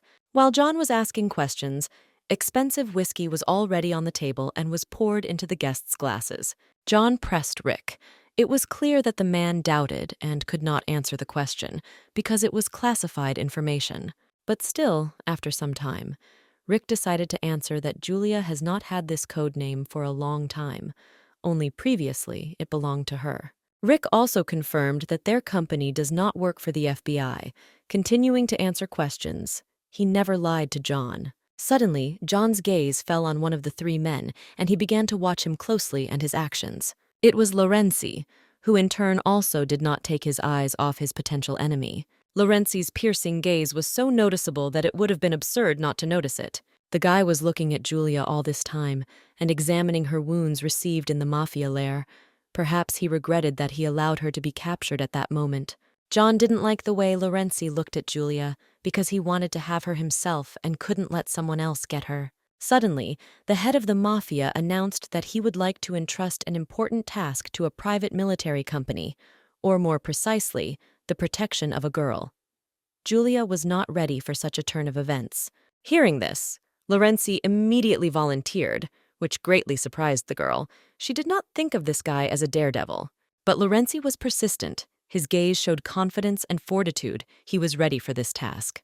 John was thus able to test his guess and be convinced that Lorenzi had feelings for Julia, and therefore was his direct rival. Julia was unhappy with this, so she immediately refused such a guard. She did not want to endanger anyone. Standing up, the girl abruptly grabbed the glass that John was holding in his hands at that moment. It was clear that the man was not prepared for such a violent reaction. Julia just wanted to explain to the impudent man that everything that was happening concerned only her, and she didn't want to drag anyone else into this matter. John did not respond to the girl's words. He just calmly reached for his glass, which at that moment was in Julia's hands. The man maintained his majesty and unprecedented calm because he was planning to do something extremely intriguing. Approaching the girl, he began to drink whiskey straight from her hands with unprecedented pleasure. Julia was not at all happy about this. She started shaking with anger, and it was clear from her look that she was ready to kill the man at that moment. Julia couldn't stand John's behavior like that, so she threw the faceted glass with all her might straight at the wall. That's why John was worried about his bodyguards, because Julia wouldn't hesitate to harm them. After a direct demonstration of Julia's character, the mafia boss wanted to get to know the volunteer, so he asked him to introduce himself. Lorenzi immediately extended his hand to John and introduced himself confidently, because he had no hesitation in his choice. John, in turn, handed Lorenzi a faceted glass instead of shaking his hand in return. After that, he congratulated the guy on being hired and poured him some whiskey, because now he was his employer, which he was very happy about. Looking Lorenzi straight in the eye, John suggested a toast to celebrate the first day of work. Lorenzi knew there was something fishy about this case, so he looked at the whiskey in his glass with displeasure. Even so, the guy still decided to cast aside his doubts and demonstratively drank to prove his confidence. He watched closely how John behaved with Julia. Perhaps for the first time, Lorenzi experienced a feeling of jealousy and envy. After all, it seemed that a kind of idyll reigned in this couple, which Lorenzi was not particularly happy about, since he was unable to get closer to Julia. Their palms were touching. Julia may not have noticed, but Lorenzi saw everything, as did John, so the cheeky smile never left his face, because he wanted to show that he could still have this girl. Evening came. Julia returned to the room, and the guards were still standing at their post near her door. The handcuffs rubbed the girl's wrist. She tried to relax her hand as quickly as possible so as not to feel the pain. Sitting on the bed, she was finally able to exhale because everything was over and even her personal belongings were returned. But still, Julia was irritated by the way John behaved with her, as if she were some kind of little child. Having calmed down, she picked up her phone and decided to check the message from Christopher. For her, this was much more important than anything else. While checking her phone, Julia noticed something there that she clearly didn't expect, and it puzzled her. A photo of legs. The girl did not understand the meaning of this photo, but she knew for sure that it was not just like that. Taking a closer look, she picked up a notebook and a pen because she wanted to see all the details and transfer them to paper. As she transferred details from the photograph to paper, she noticed the familiar outline of the floor, wondering where it might have come from. Looking closer, she realized that this was not an ordinary floor at all. The linoleum was quite remarkable. Suddenly, Lawrence quietly joined in and suggested that this floor was from the Dark Moon branch of the company. Julia was unhappy with Lawrence's unexpected intrusion because, even as her bodyguard, he had no right to show up at her place so arbitrarily. But Lawrence explained that Julia was simply too focused on her sketches to hear him enter the room. The guy also explained to the girl that she was trying to look into the details and not looking at what was visible first. After pointing out her mistake, he also showed her how he was able to determine that the floor was from the company's Dark Moon branch. Julia was amazed by this, because she would never have been able to figure it out on her own, as she was too focused on details. So she was able to understand that if the photo was not fake, it meant that her brother was being held on the ship. And this transport company is managed by Rudolf Hess, and this was already a significant clue for Julia. Unexpectedly, Lawrence's hand gently reached out to the heroine's face. He had long wanted to at least touch her. Holding her close, the guy was surprised that the heroine was able to get out of such a mess alive, but Julia didn't see anything surprising in this. But Lawrence admitted that he was not entirely sure, as he noticed that John had his eye on Julia. Looking Lawrence straight in the eyes, Julia did not want to believe these words. She thought that John was just playing with her and nothing more. As he continued to discuss this, Lawrence did not want to tell everything at once, but he was pleasantly surprised that there were things in which Julia was naive. John, the eldest son in the family, who was part of the GIS, runs the business from his luxurious mansion. After the terrorist attack, he began supplying only legal psychotropic drugs for the pharmaceutical industry, and also, in fact, has a sensual attitude towards brunettes, perhaps because of his mother, although the Red Mafia was despised for the same reason. Julia couldn't believe these words. She was stunned by such information, because she didn't even imagine such a thing. Lawrence continued to tell Julia about John's mother, and also pointed out her similarities to her. This confused the girl because she did not have such information, and all this was unprecedented news for her. Now she understood why Nick had warned her never to mention that girl's name to John, and also that at the moment of the kiss, John said how different she was from the one he truly loved. All this was interesting for Julia because she had a new lever of influence on the head of the mafia. Noticing how Julia turned her attention to this, Lawrence decided to tell her another very interesting piece of information. At this time, John was in his pool, relaxing after a busy day, and in the moonlight he looked even more graceful than usual. After Julia learned important information from Lawrence, she immediately went to John because, according to the guard, the head of the mafia was invited to the company banquet, Dark Moon. John expected the girl to come to him, so he was not surprised, unlike Julia, who was puzzled that she was expected. At such a fine hour, John wanted to know what the girl had done to her guard to get away. But now for the heroine, this was completely unimportant. She begged John to take her with him. Lawrence gave Julia important information that the company, the Dark Moon, was hosting a banquet on their ship. And Julia understood that Rudolph would be there, who had some relation to her brother Christopher. The heroine is serious about getting on the ship and trying to find out at least some information about her missing brother. Standing right in front of John, who had not yet managed to get out of the water, She continued to beg him to take her with him. John listened attentively to the heroine and did not interrupt. Looking her straight in the eyes, he understood her motives. Leaning on the side of the pool, he calmed the girl down and asked her to be obedient, since it was impossible to enter the ship without an invitation. The man's behavior irritated the girl. He literally put a spoke in her wheel and hindered the progress of the investigation.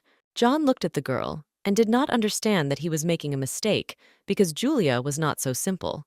Approaching John, the heroine made it clear to him that she now understood who was pretending to be him and could catch him. The smile that appeared on John's face indicated that he was not interested in this at all, so Julia needed to come up with another compelling argument. But the girl did not want to give up. She continued to convince John that he needed it, mentioning their agreement. But the next words shocked the girl. John was already aware of all the events and knew who was pretending to be him. By extending his hand to Julia, he wanted to make it clear that he knew much more than she could imagine. That's right, the man wanted to show his superiority over her and make it clear that she was in his hands. That night, Julia realized she was not here as a potential ally or a weapon, but as a prisoner. Looking at John, who had already left the pool and was shaking off the water, the heroine still could not come to her senses. It turns out that all this time, John was simply playing with her, content with this performance. Julia could not expect anything else. In his situation, it was impossible to sit back and just wait. But she still didn't understand why John never told her about it, why he remained silent all this time. Turning around and looking at the girl, John informed her that he did not consider it necessary to tell her such things. These words made the girl furious. She could not believe his words and come to terms with them because she believed that they had made an agreement. She was upset by this situation because from the very beginning she could have guessed that it was all a pretense.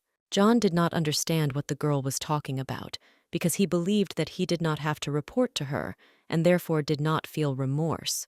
Julia came closer and closer. She wanted to know how long John was going to use her because she almost believed him. She continued to poke her finger right into his chest. She wanted to know the reasons for such behavior. Was it really revenge? Julia was so close that she could have already grabbed him by the throat and killed him, but she continued to talk about her own. Grabbing his head, she rarely pulled him towards her. She was filled with anger. She could not calm her feelings and emotions. At that moment, having bumped heads, she began to threaten the head of the mafia, because if Rudolph even touched her brother with a finger, Julia promised to kill everyone here. After all, she believed that it was because of John that Christopher got into such a difficult situation and could not escape from the clutches of the mafia. This situation irritated the heroine so much that one could hear her teeth already grinding from anger and hatred. With a sharp movement of her hands, she pushed John off the dry land and sent him straight back into the pool to perish. But the man didn't even bat an eyelid. He held himself confidently and knew without a doubt that he could quell this riot. Grabbing Julia's hand, he wasn't going to fall into the pool alone because he wasn't that simple. Julia, in turn, did not expect such a turn of events, so she was very surprised when she went straight into the water with John. And only the sound of water could be heard throughout the area at that moment when the heroes found themselves in the pool together. The heroine was not prepared for this, so trying to get out of the deadly embrace, she began to choke. As soon as the girl calmed down and stopped resisting, John's smile appeared on his face again. He was pleased with himself. At that moment, he moved closer and closer to her tender and plump lips to touch them. And as soon as this happened, they were united again in a passionate and hateful kiss. Julia wasn't going to tolerate this and tried to grab onto something, but only John Yu was nearby, so she grabbed him by the waist, which made her furious. Her strength was waning, and it was pointless to resist. She was tired of trying to get out of the current situation, so she decided to let things slide. John was surprised by how the girl weakened in that moment. He didn't yet understand what was going on, so he was stunned by the situation. Suddenly, the man realized what was going on. He couldn't allow this to happen, so he was very scared because, in fact, he didn't want to lose her. The large amount of air caused the water in the pool to bubble. The atmosphere became terrifying, and it seemed that it was already too late. But John couldn't allow a tragic outcome, so he immediately emerged holding Julia, who was already unconscious, in his arms. Her eyes were closed and her skin was pale, One could understand that the heroine would not come to her senses for some time. But here's a miracle. Julia opened her eyes after some time, and the color of her skin became more pinkish. You could breathe out. John didn't look like himself. His eyebrows were tense and his gaze was literally draining of anger. This whole situation had thrown him off track. He continued to look at the girl with that look for some time because, in fact, he was very scared. John put his hand to his chest and said that this was not a funny joke and that he clearly did not like it. Coming to his senses, John realized that perhaps he himself had gone too far this time, having acted so rashly. Having exhaled, the man completely calmed down, and his consciousness returned to normal. Now he could relax. Julia looked at John all this time and did not understand why he suddenly began to worry about her. The heroine didn't think about it for long and headed to the edge of the pool, saying that John was behaving like an abandoned puppy. Lorenzi, at this time, was finally able to find Julia and was already approaching her to escort her to the room. Coming closer, he dropped to one knee and leaned it against the edge of the pool to help the heroine as quickly as possible. Pulling her hand, he still couldn't believe that he had fallen for the girl's trick. All this time, Lorenzi had been looking for her. But still, he was glad that he was able to find the heroine and that she was okay. This outcome of affairs suited him quite well. Julia immediately extended her hand to Lorenzi to quickly get out of the pool, but suddenly she was abruptly stopped. John couldn't let the heroine leave so easily, so he pressed her to his chest and hugged her, which the girl wasn't particularly happy about. Hugging Julia, the head of the mafia informed her that he would only allow her to go to the party as his lady love. Looking at Lorenzi, John claimed that few people would have the courage to approach his woman. At that moment, Lorenzi's face was blank. He understood the intentions of the mafia leader. He knew what the man was getting at. It was a direct challenge that Lorenzi seemed willing to accept, since he too had feelings for Julia. Julia, in turn, did not pay attention to the conditions. She was glad to hear that John could take her to the banquet after all. The head of the mafia confirmed his words once again. He decided to make concessions, but in return, he asked for one thing. Putting his hand on her shoulder and pulling her towards him, John asked in return to help him with one thing. Suddenly, John lay down on the girl's shoulder and began to stare at Lorenzi's reaction. With his whole appearance, he showed his superiority to his opponent, thereby humiliating him. Lorenzi couldn't look at this calmly. Feelings and emotions overwhelmed him. It seemed that now he was ready to destroy the whole world. Julia, in turn, did not react to the man's behavior in any way. She did not understand what was going on. But this was even to John's advantage. He had never fooled anyone so easily, which amused the man even more. Looking up at Lorenzi, the boy knew that he had achieved what he wanted and made his opponent feel like a loser in this war. And so it was. Because Lorenzi did not watch all this, he decided to quietly leave to think about the state of affairs. In turn, John decided to tell Julia that they were leaving tomorrow, which surprised the girl greatly. The night was long, and their conversations became quieter because Julia had achieved what she so badly desired. The next day, Julia was running around the shops to find a beautiful outfit for the banquet. John was amazed by the girl's behavior.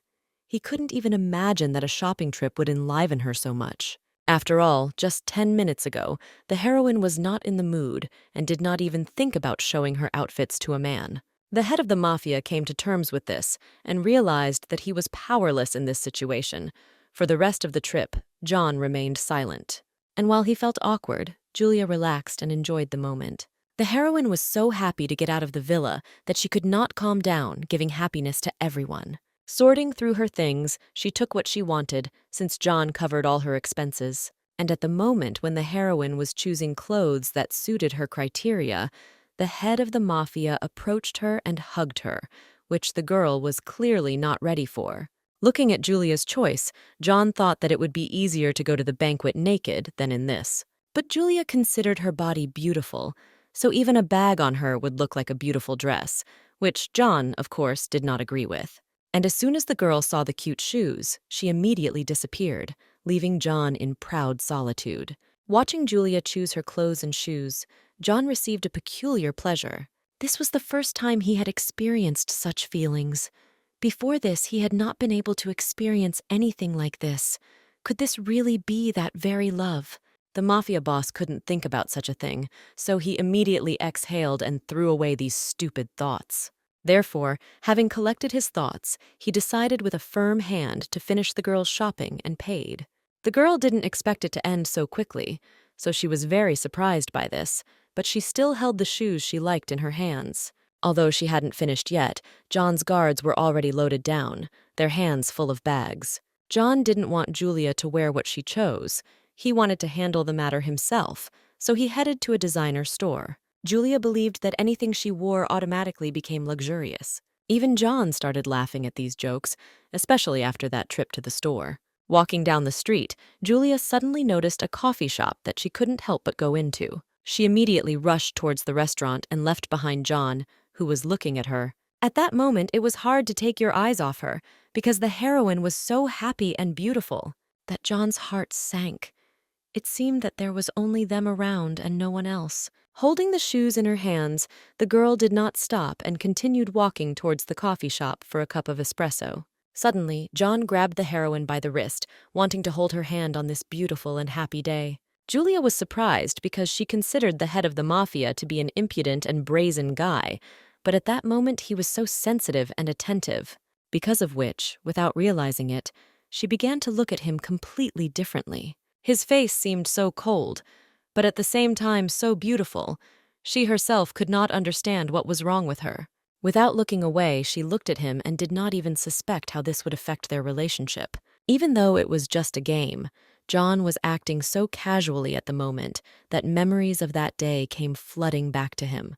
And at this moment, she didn't want to miss the chance to get what she wanted. She needed John, or more specifically his name, because this is what will help Julia save her brother. Julia and John were having a great time sitting in the coffee shop, sipping espresso. The day was incredibly pleasant. Looking at the girl, the head of the mafia felt that she had already stopped being afraid, which he told her. Then, Julia decided to talk about her life in the shelter and let John know that she was no longer afraid of anything. After all, throughout her childhood, she endured pain and humiliation and never even saw her parents. From the moment Julia was born, she had only her brother Christopher with her, who always looked after and protected her. That is why the heroine is so attached to her twin brother, because she has no one more dear to her. As she spoke about him, a soft and gentle smile was visible on her face, and her gaze, although directed to the side, was filled with kindness and care. In response, John spoke about his relationships with his relatives, with whom he was not as close as Julia was with Christopher. Since each of them was fighting for inheritance and power, they always waited for the moment when one of them was weakened to strike in the back. Suddenly, John stood up abruptly, which greatly surprised the heroine. She did not understand what to expect from this man. But the mafia boss wasn't going to do anything unpredictable. He just took out his sunglasses. And putting them on, he announced that all preparations were complete and also that it was time for them to leave. Julia looked at John with admiration and at the same time with surprise, because she did not understand what preparations the man was talking about. But it turns out that all this time, while they were drinking coffee, John was secretly making purchases for the banquet, which the heroine could not expect. Julia was a little indignant at this, but the car had already arrived and was waiting for the gentleman. The girl walked to the car dissatisfied because she thought that all this time she had been propping up her outfit herself, but it turned out to be a cover. John prepared everything himself. All the outfits were waiting for the girl at the estate: dresses, shoes, bags, and jewelry. But they had a great time, which John was glad about and hoped that Julia enjoyed the day too. Hearing these words, the heroine could not imagine that the head of the mafia would care about her so much. Realizing this, the girl became embarrassed and blushed, not knowing what and how to say at that moment. John, as always, looked at the girl confidently and decided that it was worth it to see such an expression on her face. As he headed to the car, he smiled because he was pleased not only with himself, but also with the time he had spent. They got into the car. The day was drawing to an end, and the sunset that saw them off on their journey was incredibly beautiful. As night fell, Lorenzi was doing something suspicious while talking to someone on the phone. Holding a phone in one hand, he was carefully searching for something in his bag with the other, while simultaneously answering questions. There were a lot of cartridges and weapons hidden in the bag. After all, Lorenzi was not as simple as he seemed. The person on the other end of the line praised him for his work and told him to get ready to return. Getting up from his knees, He began to explain to his interlocutor that the operation had been complicated and that his accomplice had done some incredible nonsense. And the thing was that his partner used the name of the head of the mafia, which greatly complicated the situation.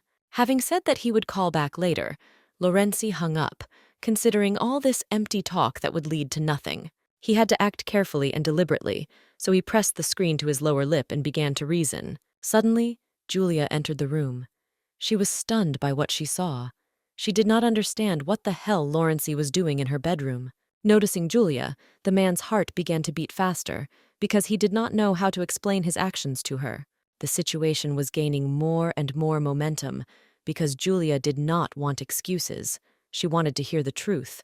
But Lorenzi still did not know how to present everything to the girl. But the heroine was already in an aggressive mood since she didn't trust anyone and expected a knife in the back from everyone. Touching a strand of hair, Lorenzi approached the girl and began to tell how long and faithfully he had waited for Julia. Julia was reluctant to believe it. She knew it was all a lie, but Lorenzi was so handsome in the moonlight. His gaze was fixed only on her, and it seemed that all of this was the purest truth. Having closed this dialogue, Lorenzi immediately changed the subject and began to inquire about how the date went. Julia hoped that the man had made such an unfortunate joke, but it still hurt her, and she turned her gaze to the painting that was visible from the bedroom window. But this did not stop Lorenzi. He tried to find out whether the heroine herself had any feelings for the scumbag. Looking at her reflection, Julia didn't understand the purpose of this provocative question. Also, the heroine understood that the head of the mafia was Lorenzi's target, which is why he infiltrated his gang and became Julia's bodyguard. Lorenzi tried to explain that he only wanted to protect Julia, since she was always putting her life in danger. But the heroine didn't want to listen to him, so Lorenzi, looking down at Julia, decided to repeat once again why he was doing all this. Taking her hand tenderly, he wanted to show his feelings to the girl, because they were sincere and pure, so it seemed to him. Standing like that by the window, Lorenzi tried to convince the girl, but she only looked at him, realizing that she could not reciprocate. Her gaze was confident and serious. She understood the man, but she could not do anything about it.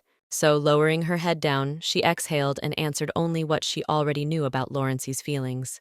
Julia pushed the man away because he began to offer her his services as a mercenary because, according to him, it would be better to work with a companion than with the mafia. But Julia thought differently because she didn't see the difference between the mafia and a mercenary, because they were all doing the same thing. Looking at John and Nick at that moment, she was clearly aware of this, so she didn't see the difference. Looking at John, the heroine's gaze changed. She did not see him as a dangerous person. She felt sorry for him. Suddenly, Lorenzi made sharp movements to curtain the windows, something Julia was clearly not prepared for.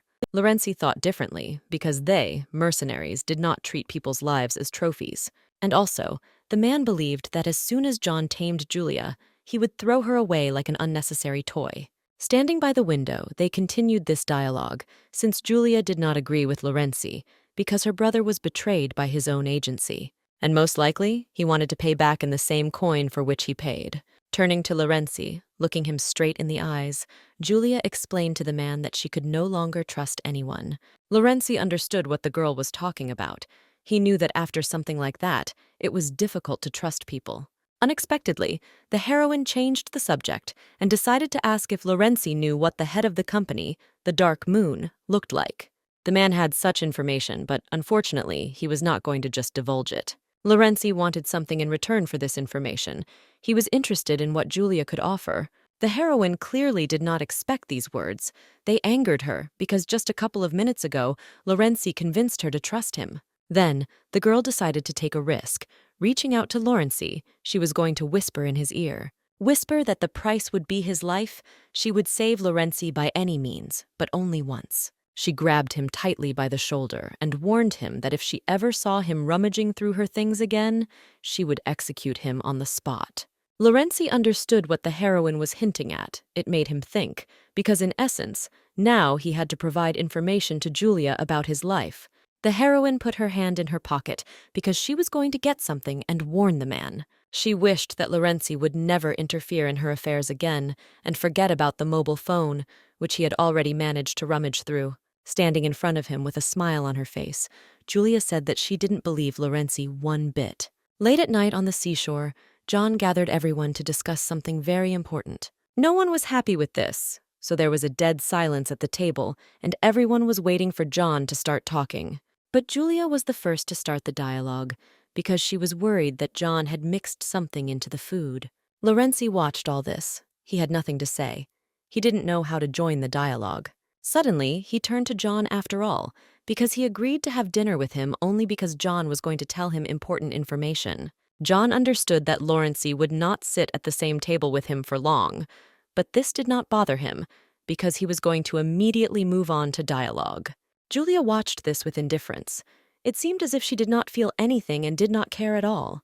But sitting at the same table, John was about to convey to his charges that he would soon finish his business. And that meant that they would go to another island together, which was contrary to Julia and Lorenzi's plans. As soon as the main character heard this, she jumped up and started screaming furiously, as she was not going anywhere. She continued to conduct the dialogue in a raised voice, reminding him why she was there and what she wanted to get. John exhaled and in a languid voice asked the girl to calm down because shouting wouldn't solve anything. After all, everything was just right for Julia, because the cruise liner was heading exactly where John was going to fly with the heroine.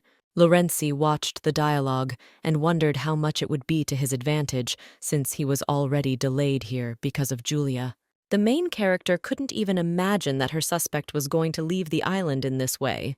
But John understood why the owner of the liner was heading to another island, since he himself was planning to return to his homeland. That's why John suggested enjoying dinner together one last time, because they wouldn't have time for something like that in the future. Raising his glass of wine, he prepared to make a toast, which at that moment had great significance for the heroes. Against the backdrop of the beautiful moon and under its light, an incredible man spoke short but truly important words that could excite. So it was time to work, and in a very ordinary old car, they drove up to the crossroads. Julia was the first to get out of the car, as can be seen from her slender leg that just stepped onto the ground. Julia dressed in comfortable clothes and tucked her hair behind a cap. She had to remain unnoticed. A professional at her job. But then, suddenly, someone addressed her while she was putting on a mask to hide her face. It was Lorenzi. He was a little worried, so he asked if the heroine needed help. Calmly putting on her mask, Julia refused help because she could quickly handle the matter herself. She immediately turned around and looked at the second floor of some old building. It seems she needs to get into it. She warned the men that if she couldn't finish it in 10 minutes, they should hurry to stop her. Having covered all parts of her body, she adjusted her cap and headed off on her mission, saying goodbye to the men. Before departure, there were some unresolved issues that needed to be dealt with, which is why events took such a turn. The main character understood that Christopher could remain unnoticed for such a long time thanks to someone's support. A strange man, guarded by a couple of strong guys, was talking on the phone and saying that he would need to return to his homeland to check his health. He continued to insist on his own and say that if he did not return, he risked giving up his soul to God before his time. The man threw his head back and considered a way that would allow him to return. But then, suddenly, he heard a familiar voice and his face instantly darkened because it was Julia's voice. He hadn't seen her yet, but he was already overcome with fear because he remembered how she had knocked him down on his back the last time. She looked at him with a cruel and bestial gaze, wanting to kill him at that moment because she understood that he was the one who betrayed her brother. With each step, she asked him more and more questions because she wanted to hear the truth. Julia was one of those who gets her way. The young man was not going to answer the heroine's questions. He was preparing for a confrontation. But it was all in vain, because Julia had foreseen everything and had already found a gun with which the guy could begin to threaten the girl. Looking at the weapon, the young man understood that he had no choice, since he would not be able to defend himself in any other way. As she got closer, Julia continued to engage in conversation, knowing that she had all the aces up her sleeve. Taking the pistol off safety, the heroine prepared to put the barrel right to her enemy's temple. The guy tried to calm Julia down and discuss everything peacefully, but the girl clearly didn't come for that. She came for revenge. And from the realization of this, the guy began to tremble. He did not understand how he could get out of this situation and stay alive. But at that moment, nothing could help, because Julia had already learned everything she needed to know, and the information her colleague had provided was complete nonsense. The guy clenched his fist because he didn't understand where such confidence in the heroine's words came from. Julia bows her head and sighs heavily. She understands that her former colleague will not make concessions, so she tries to somehow contain her ardor. That's why she starts telling him that the imposter's identity is already known, which shocks the guy. Coming closer and closer, she warned him one last time because she was tired of listening to nothing but lies from his lips. Having put the barrel of a gun to the forehead of her former partner, the heroine already knew that it was he who set up her brother. At that moment, everything went cloudy in the man's eyes. He didn't know what to do because he would die anyway. Out of fear, she began to scream hysterically and say that it was Christopher who had betrayed them. At that moment, there was a loud sound from a gunshot. It seemed like someone's life ended at that moment, but it was just a false shot that calmed the guy down because Julia knew all his habits. So she immediately understood everything when her former partner began to scratch his neck. Checking the number of bullets, Julia was not going to retreat because nothing could stop her at this moment. Standing directly in front of the young man, her head slightly bowed, she partly regretted that she had to resort to such provocative actions. The young man understood that he would not get off easy. He needed to come up with something and somehow get out of this situation. The partners were already behind the door. They began to suspect that something irreparable had happened, so they were preparing to break in. Listening to the screams, Julia understood that she would not be able to learn anything more from her former partner. She needed to leave as soon as possible. So, taking off her mask, she only said one phrase, "Don't catch my eye." After that, she was going to leave. But it seemed as if her last words excited the guy even more because he knew all her power and strength. Immediately, a group of guys were able to knock down the door and burst into the room of their employer to help him in an emergency situation. Once in the room, they immediately noticed a stranger and hastened to detain him. The sound of the blows was so loud that even on the street the rumble of heavy bodies could be heard. Nick and Lawrencey immediately noticed this. They hesitated because they did not know what was happening in the small two-story house. The right hand of the mafia immediately began to think about the worst and scream, because this girl will give a rebuff to any guy. To the sounds of battle, Julia's former partner decided to escape. Climbing out of the window, he headed to the roof of another house. Turning around, he looked at what was happening inside the house and his gaze was filled with horror. After all, the heroine did not spare anyone. At that moment, she was that very cruel monster who destroyed everything in her path. Lawrencey immediately headed to the house and began to knock on the door to get inside the house. He was worried. That's why he was in a hurry. Having entered the house together with Nick, he immediately began to shout the heroine's name in order to quickly find her. But once they got into the house, all sweaty, Lawrencey and Nick were surprised by what they saw in front of them. Julia sat by the window, leaning against the wall. She bowed her head and lowered her arms. Around her lay several bloody bodies of healthy men. Raising her head and looking at her partners, who were supposed to appear at the right moment, she said only one thing. They were late. John, meanwhile, was sitting on the couch and studying information about his opponent, who had been using his name all this time. There was little information, so the mafia boss was unhappy about it, but it was simply impossible to dig up more. The company carefully cleans up traces and deletes even blurry pictures. They were very secretive. It seemed as if Greg DeCon had been in the line of succession until recently and had become one after his half-brother's resignation. John was talking to Valentine, who was also invited to the party and therefore was already expecting some super profitable commercial offer. Stroking the girl's head, Valentine also suggested that Greg might want to make some profitable connections. John was not happy with this news. He did not like Valentine, but kept in touch with him for the benefit. The call continued. Their dialogue moved in a completely different direction. Now they were talking about Julia. The head of the mafia did not understand why Valentine suddenly started talking about the girl, because he usually did not touch on such topics. But Valentine only wanted to warn John of the danger because he considered Julia an extremely dangerous mercenary. As John poured wine into his glass, he didn't think Julia was dangerous to him, so he didn't dwell on it. After all, as long as they were pursuing a common goal, an alliance with such a professional was extremely beneficial for him. Raising his glass, he wanted to relax and enjoy the evening because everything was going according to his plan. But Valentine also warned John not to show up with Julia at the party, as it would create huge problems. John didn't listen to his friend's advice and immediately hung up, because he didn't ask for unnecessary advice. The loud screams immediately alarmed everyone, and they began to run in their direction to quickly find out what had happened. Nick literally carried Julia on his back, who did not pay attention to her wounds because she thought they were just scratches. The heroine noticed something to the side, and her gaze immediately turned there, as she could not ignore it. John stood on the balcony, looking furious at seeing Julia in such a deplorable state. He literally hung over the balcony, restraining his ardor so as not to punish his subordinates who were responsible for her. In this state, he asked only one question to Nick. She was crippled, thinking that he was in control of everything. He still made a mistake. Already in the villa, the heroine thought everything over. She needed time because she had to see for herself. Even though suspicions were brewing inside, she didn't believe until the very end that her former partner could turn out to be a traitor. Until now, the heroine couldn't get it into her head, but seeing his gaze at that very moment, she understood that it was all true. She was also upset that he, like a cowardly bastard, ran away with his tail between his legs.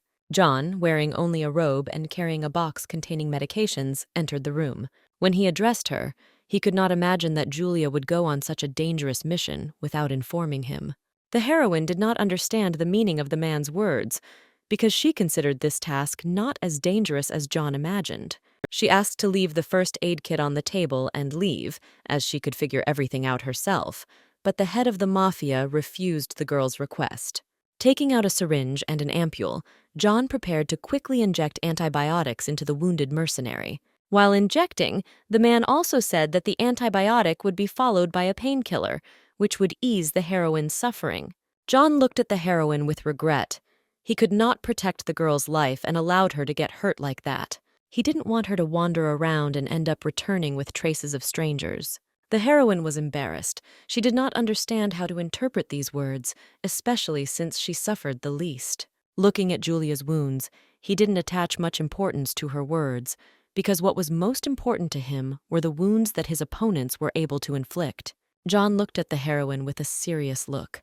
His words were not a joke, and he would burn with anger again if she came again with wounds and in the blood of strangers. Looking at John, she did not expect such words, and in her head there suddenly appeared a desire to seduce the man. At this moment, the heroine made an unexpected conclusion. It turns out that only his juices could be on her. Hearing this, John began to press sharply on the girl's wound, clasping her knee with his whole hand. Standing up abruptly, he put his hands on the back of the chair, covering Julia with his body. John looked straight into her eyes. Reaching out and cupping her chin, he stuck his thumb right into her mouth, which the girl didn't expect at all. In this situation, he said that he would help her find her brother, so he asked her to keep her mouth shut. And when they reunite, they will immediately fly away. This is what John wanted, looking at Julia with a crazy look. Running his finger along Julia's bottom row of teeth, the mafia boss wanted to hear that the girl understood everything and clearly grasped the situation. In this position, the girl was embarrassed and could not answer. John looked at the girl without looking away. His gaze was no longer as stern as it had been a couple of minutes ago. Suddenly, the chair Julia was sitting on fell with a creak right onto the floor, because the girl had already decided everything and reached straight for John. Standing up and closing her eyes, all red with embarrassment, she unexpectedly kissed the man in front of her. She wrapped her arms around the neck of a man who was always causing pain and couldn't stand it when others were causing it. Julia looked at him. She needed to decide how Aaron could be useful in the future. Having wrapped her legs around his torso, she was already holding on to John completely. Everything was moving towards the intimate. Already on the bed, all that remains is to understand whether he is a thread leading to salvation or a rope twisted into a noose. At this time, on the other side of the city, a former colleague and part-time trader was packing his things. In a panic, he hurried, because he had nothing more to do here, and it was necessary to return to his homeland as soon as possible. But unexpectedly for him, a light flashed. This only increased the guy's feeling of fear. Suddenly the light went out and darkness set in again. It seems that this was not an accident, because after a few seconds, the light came on again and illuminated the entire room. And again the light went out. The guy raised his head up, because he didn't understand what was happening. Turning around, he wanted to find out who was able to bypass the advanced defense. It was definitely someone influential. The guy started to panic because he knew that someone dangerous was already inside, but the alarm hadn't even gone off. Grabbing the pistol, which was in the bottom drawer of the desk, he prepared for self-defense. From a dark corner, someone's footsteps were heard, confidently approaching the target. The guy couldn't contain his feelings. It was obvious how much he was afraid. His legs began to shake, and he settled into a comfortable position, preparing to escape. But as soon as the young man was ready to run, a stern male voice was heard from the dark corridor. Holding a cigar between his fingers, John, in a confident voice, made the guy stop. Stopping and turning around, the guy saw John and was extremely surprised that the head of the mafia had come to him. But John didn't pay attention to the young man's words. He confidently took a pistol out of his inside pocket, and pointing the gun, John began to speak, because the guy was doing business on behalf of the head of the mafia. All the evidence pointed to this, so John had no doubt and personally came to sort it out. Julia's former colleague tried to justify himself and save himself with words without any evidence. But John was serious and fired immediately as the guy started talking. There was no stopping him. Standing before the young man, John informed him that the shot to the knee was for lying. But the next one was for a more serious offense. John remembered Julia, who returned to the villa covered in blood. The eyes were filled with rage, and the barrel of the gun was pointed straight at the guy's heart. The sound of the shot and the empty look of the young man speak for themselves. Explanations are simply not needed here. Julia, however, seemed to feel everything and at that moment woke up covered in sweat. When she woke up, she sat up and touched her head because she didn't feel particularly well. Trying to come to her senses, she just sat for a couple more minutes, not noticing anything around her. Having come to her senses, she immediately began to shout at Laurency, who had been sitting next to her bed the whole time. But Laurency only wanted to make sure that the heroine was okay and to take care of her if anything happened. Placing his hand on her wound, he wanted to check her condition and make sure for himself that she was okay. That's why he started probing her knee to check the effect of the painkiller. Julia didn't like this overprotection. She didn't want this care from Laurency, because she was already taken care of. But when Laurency asked the leading question about who took care of her, Julia did not answer. At that time, John stood over the corpse of the guy whom he had repaid in full for all his deeds. Laurency looked at Julia, silently. He did not want to speak anymore because he had learned everything he needed to and understood what was what. Julia looked away and held her throat as she was tormented by thirst. Laurency continued to look at the girl and think about her. Did the head of the mafia really like her? Julia suddenly began to pay attention to the fact that Laurency had been looking at her for some time without looking away, so she began to get indignant. While handing her a bottle of water, Laurency also shared the news he had learned in that short time, namely that Greg would have a bodyguard from Valentine's Day. Perhaps that is why Rick came personally and also met with Julia. This surprised Julia greatly because the situation was greatly simplified. As she grabbed the bottle, she knew that all she needed to do was find Oslo. After all, the person he will be guarding is the very owner of the banquet, and, at the same time, Julia's target. A few days later, arriving at the meeting place, everyone was preparing for the banquet. The city was truly beautiful, shining from all sides, and the views were simply unimaginable. At the hotel, Julia was getting ready for the banquet and was sitting at the dressing table. She was wearing a beautiful and seductive black dress that revealed her beautiful back. As she was fixing her hair, a man in a suit entered her room. He came up to her and touched her beautiful body, but she took it calmly. Grabbing her forearm, he leaned down to her shoulder and kissed it tenderly. Julia was embarrassed by John's actions, so she tried to stop it. But John had done nothing to be ashamed of, so he didn't want to stop. Looking at her reflection, he asked if the girl was ready to go out. Julia couldn't help but say a few words of indignation, but she still answered that she was ready. She also asked if they had to sleep in the same room, but it was really necessary because they needed to create the appearance of a relationship. Touching John's palm, she agreed with him and did not rage as usual. Unexpectedly, she sweetly asked John to button her dress. John was not at all embarrassed by this request, and he took it seriously, wanting to take advantage of the moment. He began to calmly button the girl's dress, not thinking about anything else. But he suddenly decided to kiss the girl's back, which made her blush with embarrassment. John was licking part of Julia's neck sweetly, but she only said that there was no time for that now. The man didn't exactly want to, but if they were going, Julia had to be excited. To keep all eyes on her, that's what the mafia boss John thought. All this confused the heroine. It seemed that something was burning inside her now. She held on to the man tighter and tighter, crushing his suit with her hand. All red and hot, she couldn't even imagine that such an image would only benefit her. But this was necessary, since in their games, the one who is convinced of his own superiority makes the first move. Looking at John, she realized that Greg would be looking for her, because she was the woman of an important man. And John confirmed these words, because he also clearly understood this, so he did everything to make Julia noticed. The man abruptly stopped the empty talk and moved to action, because he did not want to wait long. But Julia only thought that after that night, John had completely let himself go. As if he no longer needed her permission, he did whatever he wanted with her. The heroine doubted her actions, but on the other hand, if John started to get excited right away, his vigilance would decrease. So her hand went lower and lower, right onto something protruding.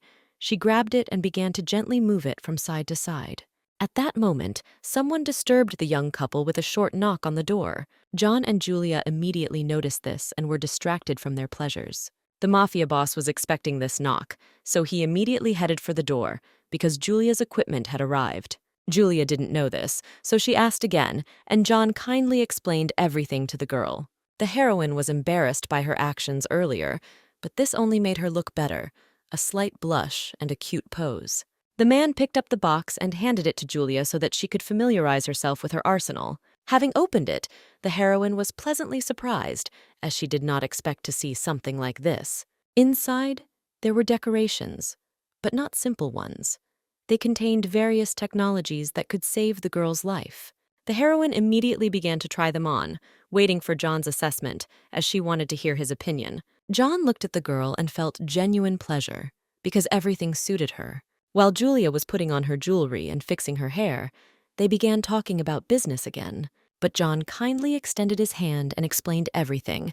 There would be a warm-up party tonight. The banquet would take place later. The heroine was ready and extended her hand in response. Now all that was left was a small matter. Bending down slightly, the man asked the girl again if they were ready to leave. The girl smiled. She liked John's politeness. Today he was a gentleman. Standing up and taking his arm, she said yes, and together they headed towards the party. Although it was only a party before the main banquet, it was impressive in its scale. The heroes boarded the ship and prepared to take part in this performance. Together, they looked great, suited each other, and played their roles diligently. Finally, Julia was here, in the place where her twin brother Christopher was being held. Or rather, in the place where Christopher is waiting for her, and even if he is not on this ship, they will meet tomorrow. Julia was a little nervous as all eyes were on them, making it difficult for her to keep her face straight. But John saw it that way. Everyone saw it that way, because it was impossible not to notice how embarrassed Julia was. The girl tried to deny this, because she did not think that she was any different from others. Touching her, he turned his gaze to her ears and cheeks, which were red from embarrassment. Suddenly, someone called out to the heroes, and they immediately turned towards the familiar voice. A familiar man with beautiful white hair looked at the couple and admired them. Valentine stood on the deck below and watched the couple ascend, along with his lady love, who was pregnant. The old acquaintance was walking up the stairs, holding his woman's arm straight towards John. Julia was extremely surprised to see a familiar face. She already knew this woman, because she was the wife of the head of the Red Mafia and John's ex-girlfriend. And now she's walking up the stairs, pregnant, happy, straight to her ex. And also, the heroine realized that Valentin Petrov, the head of the Red Mafia, is also the financial director of one of the largest companies. Valentin immediately addressed Julia by her nickname, which greatly surprised the girl. She wanted to know where this man, unknown to her, knew so much information from, but she stopped herself in time. And at that moment, in order not to leave the heroine alone in an uncomfortable position, John immediately pulled her towards him. John immediately looked at Julia, because he wanted her to understand everything correctly and not break character. Julia was angry about this, but she didn't want to show that anything unplanned was happening. The displeased face screamed that she wanted to hit John as soon as possible for such impudent and provocative actions. But then she saw an even more dangerous person and immediately switched all her attention to him. Kirill Kuzmin, one of the men Julia knew on deck, whom she did not expect to see. She hadn't seen him for over a year after she put him in the hospital and had completely forgotten who Petrov's right hand was. Valentine's wife, Olivia, was very happy to see a person from her home region, so she wanted to talk to Julia. The heroine confirmed Olivia's words, which made her incredibly happy and praised Julia's appearance. At this time, John turned to Valentine and invited him to a private dialogue. Valentine did not answer, but simply nodded, agreeing to retire. They had something to discuss. The men told the ladies that they needed to move away and asked them to stay put. They were not allowed to look around, since the ship had not yet been fully searched, and as long as the threat existed, they had to remain within the men's field of vision. Valentine also ordered Kirill to guard Olivia all this time so that she felt safe. The men left. Olivia and Julia waited for them in the same place, wishing them a speedy return. A joyful Lorenzi approached Julia, who was not particularly happy to meet him. She was interested in what he had been doing all this time. Olivia, on the other hand, listened attentively to the conversation between Julia and Lorenzi, constantly closing the distance. The girl noticed that the heroine was sweating a little, so she suggested that she go inside, where there were air conditioners. Sparkling, she just wanted to have fun with a girl from her native land and talk about her pressing problems. Inside the ship, Julia didn't really like the idea. She didn't like crowded places, but Olivia convinced her otherwise. The heroine found this girl strange and completely tactless, which she really didn't like. Olivia twisted Julia around every now and then, pressing her against her all the time. She knew no personal boundaries. The girl understood that Julia was tense, so she wanted to relax her, especially since Greg would not be on this ship that day. Julia cried out in surprise. She didn't know that Olivia was aware of all the plans. To convince the heroine and calm her down, Olivia pointed to the bracelet, which was her work. Inside the bracelet was a powerful sleeping pill that she had personally created. And if you turn the stone 90 degrees, it will break and release the stimulator. Olivia immediately liked Julia. She thought she was cute, so she wanted to be friends. All this positive attitude confused the heroine. She didn't know how to act in such a situation. But for Julia, Olivia was too charming. Perhaps that was what hooked Valentine. Standing a little further away from their guards, the girls had a conversation in which Julia did not understand why Olivia was telling her everything. Olivia seemed to be looking at her past self, so she wanted to share her thoughts and experiences with the heroine. After all, there was a moment in her life when she decided to risk everything for the sake of her family. And if Greg shows up today, it will be a double, while the real one will be watching everything from the side. Olivia looked around to make sure no one was following them. She also assumed that Greg was faking his death to make the stalker go away. Suddenly, the girls noticed someone in the crowd. Perhaps it was one of Greg's assistants. An unremarkable waiter handed out glasses of champagne to the guests, but they spotted Gavin Smith in him. Julia sat Olivia down and asked her to call security, since she herself intended to go after Gavin. Lorenzi ordered her to block all potential exits from the back of the room. The target was the waiter with the red bow tie. It was her plan to get rid of Lorenzi temporarily, so that he would not interfere with her finding out the information she needed. All the waiters, including Gavin, had red bow ties, so Lorenzi was tricked, thus buying Julia some time. Continuing to run after Gavin, Julia stopped to catch her breath and also to look for him in the crowd. Suddenly, someone jumped out of the darkness and hit Julia right on the shoulder. From a strong and sharp pain, she bent over. She heard a familiar voice and immediately paid attention to it, as she already potentially understood who it could be. A huge shadow of a strong man who thirsted for revenge loomed before the heroine. Julia was furious at the man's behavior because today was the day of truce. But Kuzmin did not agree with this. He wanted revenge here and now and had no intention of putting it off until later. So he immediately grabbed Julia by the throat and squeezed it so that the girl felt a sharp pain from the lack of oxygen. He pushed her against the wall. The situation was getting more and more dangerous. It was becoming difficult for Julia to breathe because Kuzmin squeezed her throat with all his strength with his palm.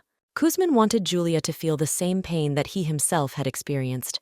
The heroine understood why Kuzmin wanted revenge so much, but still she didn't want to die like that now. She remembered John's words that he would help find her brother, and also that she should watch her language. Julia also recalled her wonderful kiss with John, as if preparing for death. But she didn't want to give up so easily, so she started to fight back against the strong man. Pushing him away with all his strength, Kuzmin lost his balance and fell back slightly. It was a decisive moment for Julia, so she immediately took out a knife for self-defense. And she began not just to defend herself, but to attack, because there is no better defense than an attack. She pierced Kuzmin's palm, causing him to bend over and fall to his knees. Wiping the sweat from her face, Julia caught her breath, and looking at Kuzmin, she understood that she had won this fight. Having uttered the curse word, she scolded herself for remembering John at such a moment. She didn't understand why she was thinking about him at such a critical moment, instead of thinking about how to save herself. The fight was over, and the heroine went out onto the upper deck to get some fresh air. Leaning on the railing, she thought about what had happened a couple of minutes ago. She also debated whether she should continue searching for Smith, with Julia seemingly one step behind. Perhaps she should go back, because John was probably already looking for her. There was no point in bothering him with her reckless actions.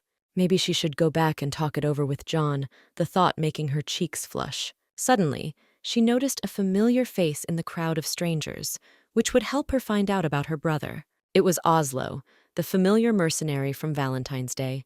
Now everything was much easier, because he was guarding Greg.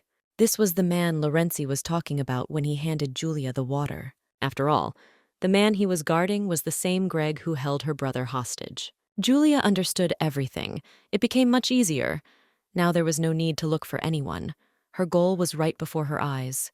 Without a second's hesitation, Julia set off towards her goal. Now nothing could stop her. With a confident gait, she walked straight towards Greg, not noticing anyone around her. By pushing the waiter with wine, she deliberately arranged it to attract attention to herself. The wine poured extremely successfully. It seemed that luck was on Julia's side. Everything was according to plan. Everyone immediately noticed the commotion. Greg and Oslo stopped, which was exactly what Julia needed. The heroine was a professional in her field, so she quickly got into the role of a frivolous girl. Seeing this image, the smile on Greg's face grew wider. He couldn't take his eyes off such a sweet and innocent girl. He immediately handed his handkerchief to the heroine and asked if everything was okay with her. Julia continued to play to the crowd, thanking the man for his offer of help. Oslo couldn't help but recognize Julia, so he was very surprised when he saw a familiar face. The surprise on his face was impossible to hide. He didn't understand what Julia was doing in a place like this. Greg immediately began to show his interest in the girl, asking her many personal questions. Julia humbly answered all the questions and also listened as the man talked about himself, indicating that he was the host of this banquet. Hearing this, Julia immediately reached her hand towards Greg's chest, hinting to him that she was interested in him. Approaching him, she asked for one favor, to hide her for a while. Greg didn't understand why she was asking such a question, but as soon as Julia pressed her chest against him, he immediately melted and agreed. That's feminine charm. His gaze was directed straight at the heroine's chest. The man could not resist this and agreed to take her to a safe place. Julia smiled coquettishly at Greg and behaved charmingly and accommodatingly towards him, walking arm in arm with him. Olivia warned that there would be a double of Greg today, and Julia saw through him right away. It was evident from the way this man bragged about being the owner of this ship. It was all written on his face. Julia had no doubt that he was a fake actor. Julia had to play her cards right, as he was most likely related to the real Greg. All this time, the waiter Julia was following was watching her, hiding in the crowd. A group of unknown men watched everything that was happening on the ship. It seemed that everything was clearly planned. One of them was the leader, who gave the other two instructions. First of all, they needed to get something important. A dossier on all the passengers, and they're going to keep an eye on Julia for a while longer. Everything was clearly planned, and Julia was under direct observation from all sides. Lorenzi turned out to be not such a simple person as we imagined him, and soon events will take an interesting turn. Julia and Greg headed to the secret room, followed by several guards, including Oslo, who decided to approach Julia to warn her of the impending danger. This door did not lead to the best place for an innocent lady, but Greg continued her there, and she confidently went for this trick. Julia knew what she was getting into, so she calmed Oslo down and also tried to cheer him up so that he wouldn't worry about her. But Oslo couldn't help but worry about his old friend and partner. It seemed to him as if he himself was pushing Julia into the abyss of hell. The door slammed shut. Everything inside seemed normal. The view from the window, the furniture, everything was like in the other cabins. Greg immediately took out 2 glasses and a bottle of wine, apparently to relax the girl because he wanted an interesting continuation. He also offered the girl a robe so that she could wash away the stain on her dress from the spilled wine. Julia immediately noticed one oddity, so she began to look for other similar things. There was a camera hanging in the corner of the room, which meant there had to be a listening device somewhere nearby. It wasn't that far from the camera. It was hanging on one of the corners of the wall so it wouldn't be too noticeable. Greg brought a robe and sat down closer to Julia, who at this time was smiling sweetly at him, because her task was to find out as much information as possible. Julia took action, moving a little closer and starting to flirt, asking Greg more and more questions. The bottle of wine stood open on the table, but the wine had not yet been poured into glasses, as Greg was busy answering the girl's questions. Riding the man, she began to tell her false story about her sister, who came here to meet her lover. In this position, she made the man feel uncomfortable. It seemed to him that he was completely in her power. But Julia was not going to stop. Laughing at the situation, she continued to have a dialogue with Greg. The man did not know how to react to the girl's words. It seemed that he was confused. The heroine continued her performance.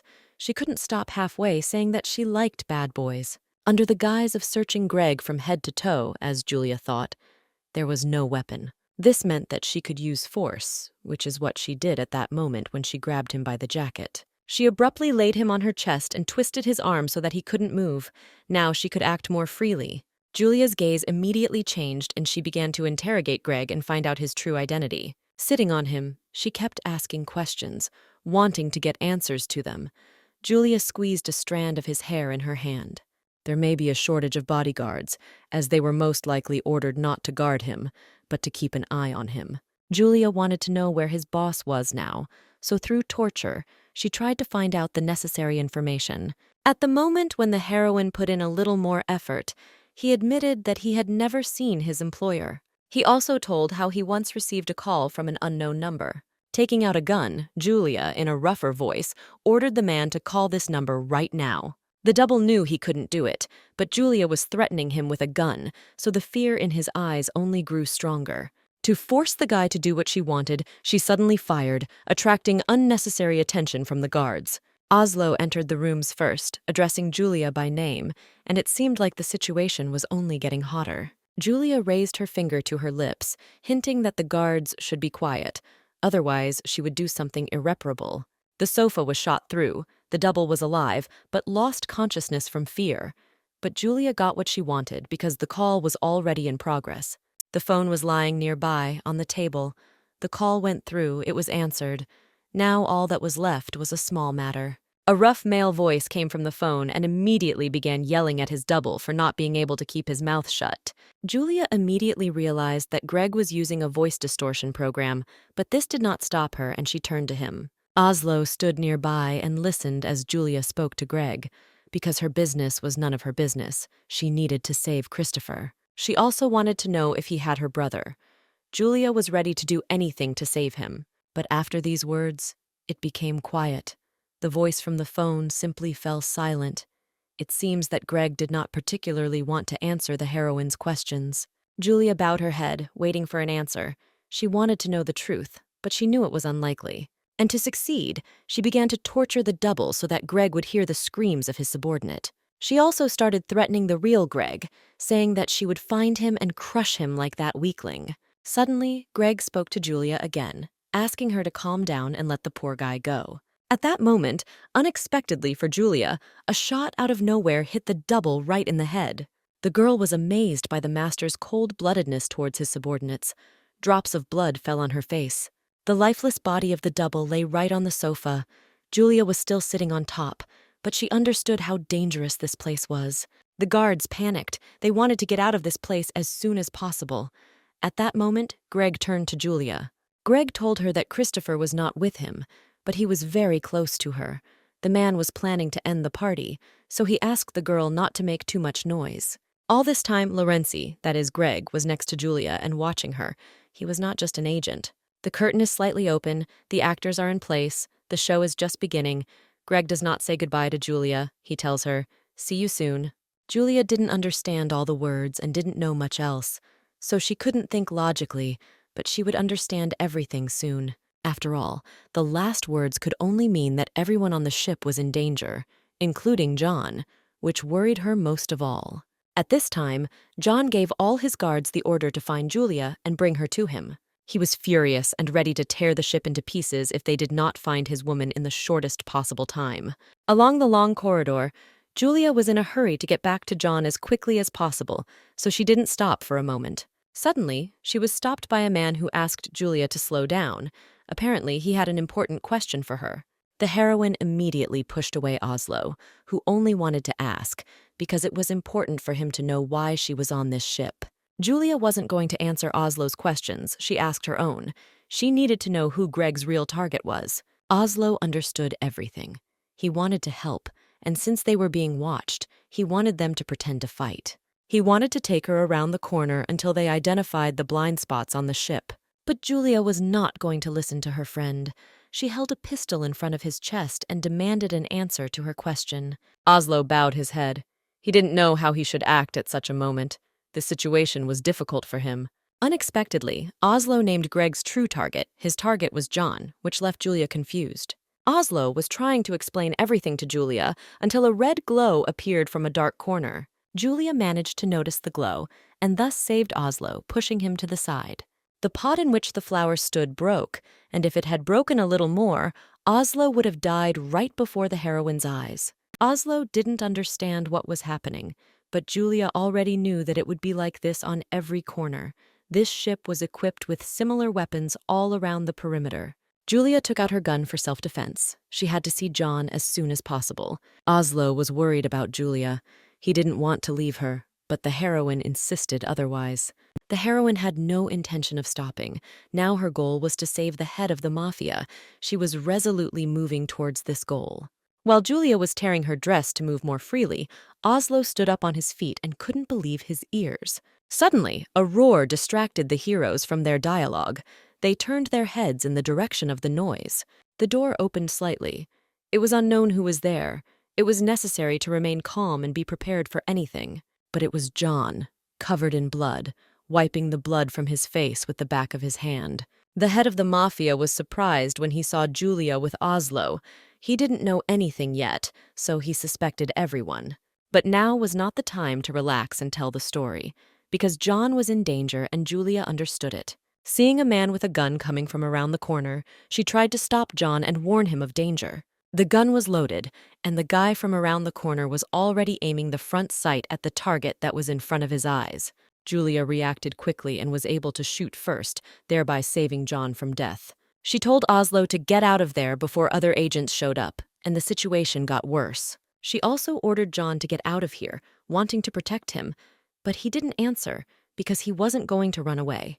The mafia boss stood confidently as Greg's other agents ran straight towards him to carry out their mission and kill him. After all, he was always in danger, so everything was under control and his bodyguards were always with him. Julia was stunned by what was happening. She did not understand who shot and eliminated John's potential killers. She assumed there was a sniper nearby who was keeping an eye on John's safety. John immediately approached Julia and gently touched her face, which surprised the girl. He literally hung over her, checking every part of her body because all this time he was looking for Julia. John immediately began to be indignant at Julia's behavior, and all this time he was desperately looking for her on board the ship. Holding the gun in her hands, she calmly answered John's questions, but she did not understand why the man looked so strange. Touching his face, she wondered where all the blood on John's face came from. Before answering all the questions, John suggested hiding from unnecessary threats and talking calmly. Entering the room where the bloody body of the double lay, the heroes first had to deal with the annoying cameras. Julia decided to solve this issue in the most effective way, by shooting directly at the tracking device. In the same way, she dealt with the listening device on the neighboring wall. Now it was possible to speak calmly. Julia extended her hand to John and asked how he was feeling. John answered all the questions that worried the girl and extended his hand to her, starting to ask counter questions. Having hugged her and pressed her to himself, the man calmed down. As he was worried about the heroine, she was dear to his heart. With his nose buried in her shoulder, he inhaled the pleasant scent of his woman, with whom he did not want to part. Julia couldn't believe what was happening. A man who was cold at first glance was so gentle and sweet with her. And since the worst was behind us, there was no point in delaying. Having moved away a little, John decided to tell Julia that Christopher was not on this ship.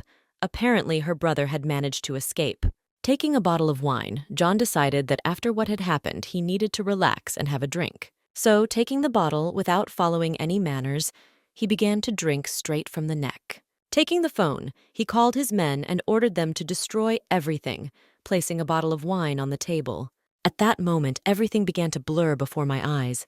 It seemed as if something had been mixed into the bottle. Noticing that his condition had worsened, he asked Julia if she had been drinking wine, to which the girl replied in the negative. Before Julia could finish her sentence, the bottle fell out of John's hands and he felt worse. His face turned red and sweaty. The situation was getting more serious. It seemed the wine had been laced with poison. John extended his hand to the side and aimed straight at the lifeless body of his double. He fired a few shots into Greg's doppelganger's body to let off some steam, but it was getting worse with each passing second.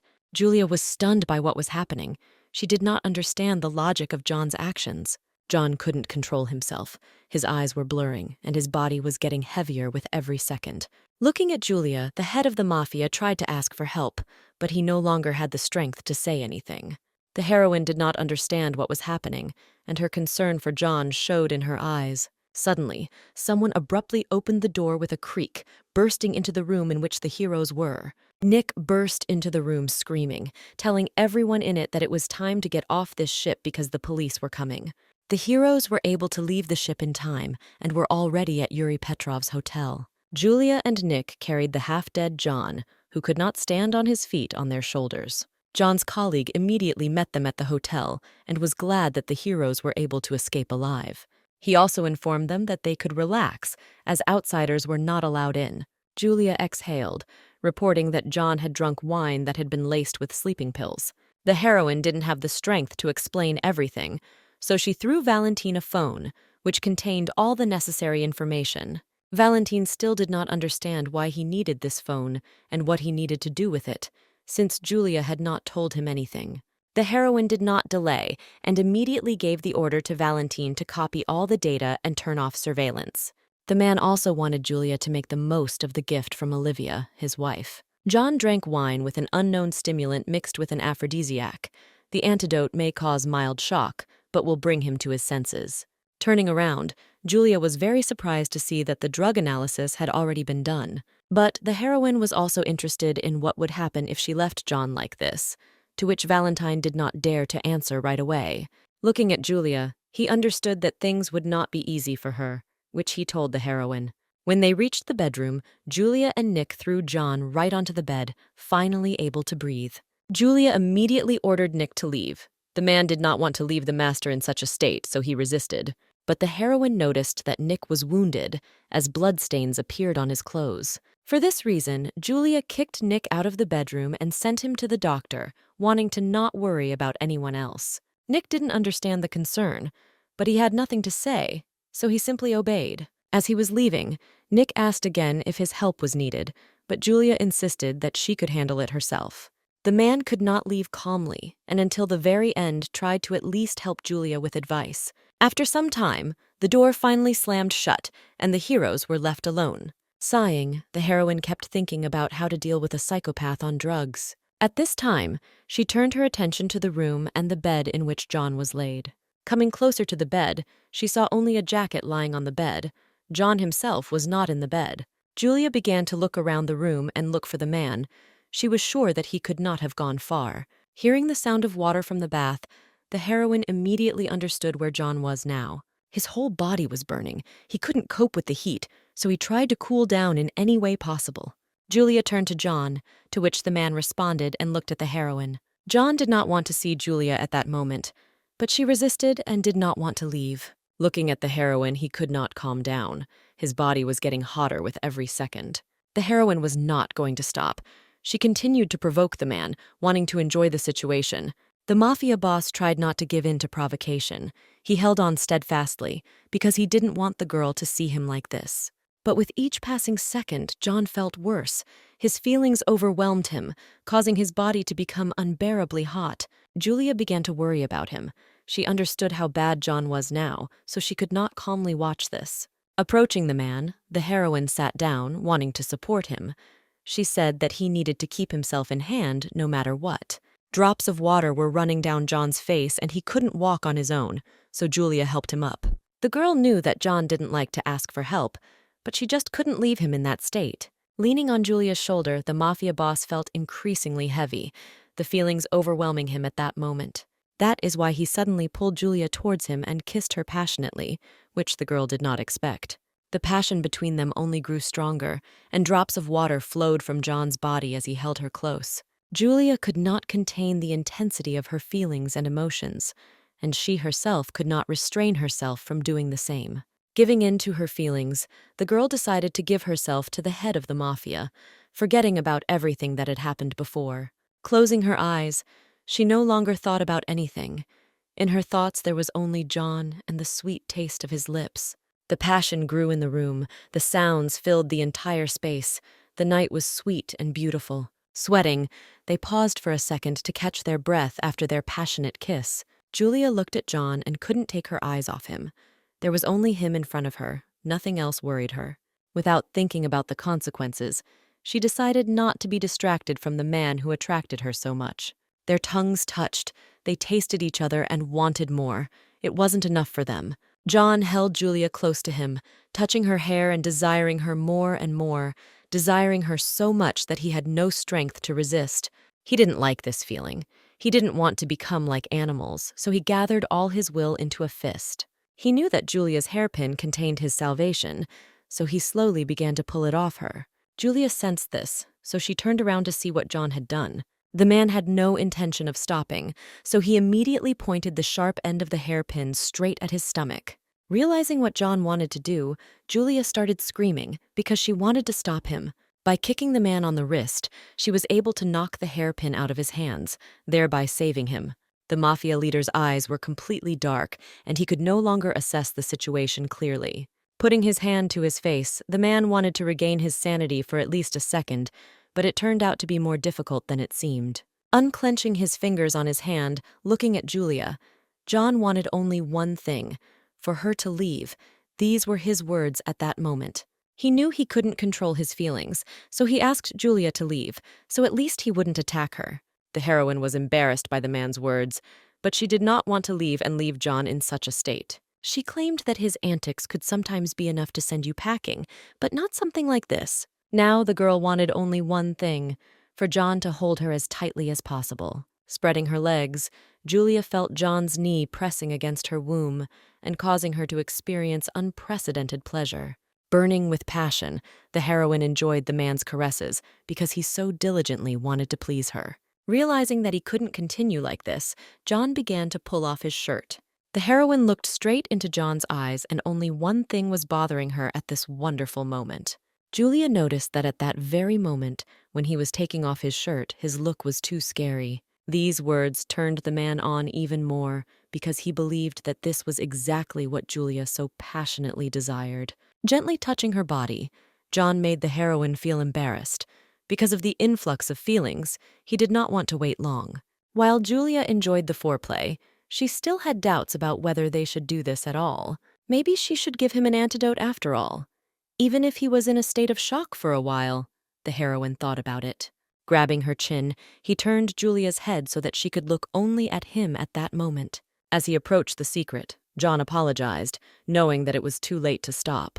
Even though Julia didn't like to admit it, she knew she couldn't back down at that moment. Therefore, she playfully agreed with the words of her lover and did not retreat. Locked in a passionate kiss, Julia enjoyed the incredible night, wanting to possess John. This continued for a long time. The room became hotter, and sounds filled the entire space. John's things were scattered across the bed, and his shoes were next to the bed. They weren't following the rules that night. John pressed the girl to the bed, holding her hand. He gently enjoyed her, and he also whispered tenderly in her ear, wishing that she would never leave him, never go away, but stay with him. Julia could not answer, only the sounds that so passionately escaped from her little mouth. To stay with him until every part of her body falls into his power and she herself becomes drunk with passion. At this time, Not everyone had such a sweet and wonderful night as John and Julia did. The man entered a room where various things were stored, not all of which were legal. In his hands, he held a craft bag, which obviously contained someone's dinner, which was very much awaited. The man waited a long time for his dinner, so at every opportunity he hurried the person who brought him food. He was also interested in why the man was dressed like that, to which he replied, "It was a cover. And in order to safely escape from the ship, I had to disguise myself as a delivery man." Having received his dinner, the man who had been rushing the other man can finally relax. The warehouse was just a cover. In reality, there was a secret intelligence base there, where everything was installed with computers. But such an outcome was too obvious, since this nondescript place was an ideal base. Christopher spoke calmly to his friend, since there was no more reason to worry. Gavin looked at the guy and wondered if he should tell Christopher that he had met Julia. And yet, Gavin decided to say that there were many acquaintances on board, and for a moment it seemed to him that he met a long familiar person. Christopher turned his head towards his friend, wondering who Gavin had met. But when Christopher heard the answer, it surprised him, because he did not expect to hear Julia's name. Although Gavin wasn't sure about it, the girl he met looked a lot like Christopher's sister. She walked next to the famous John, but what struck me most was their image of lovers. The stormy night at the Russian mafioso's hotel is over, and a quiet and calm day has arrived. Julia and John were resting after a passionate night, staying up until bedtime at lunchtime. John woke up a little earlier and began to enjoy the beautiful view of the girl. From the man's light touch, the heroine woke up and opened her beautiful map eyes. Waking up, the girl turned to the man. Her whole body was covered in marks and marks. John hovered right over his beloved. Looking her straight in the eyes, he tenderly said her name. Looking at her sleepy and tired, John moved lower and kissed the heroine on the forehead. The girl was surprised by the man's behavior. Was he really checking to see if she was alive after such a night?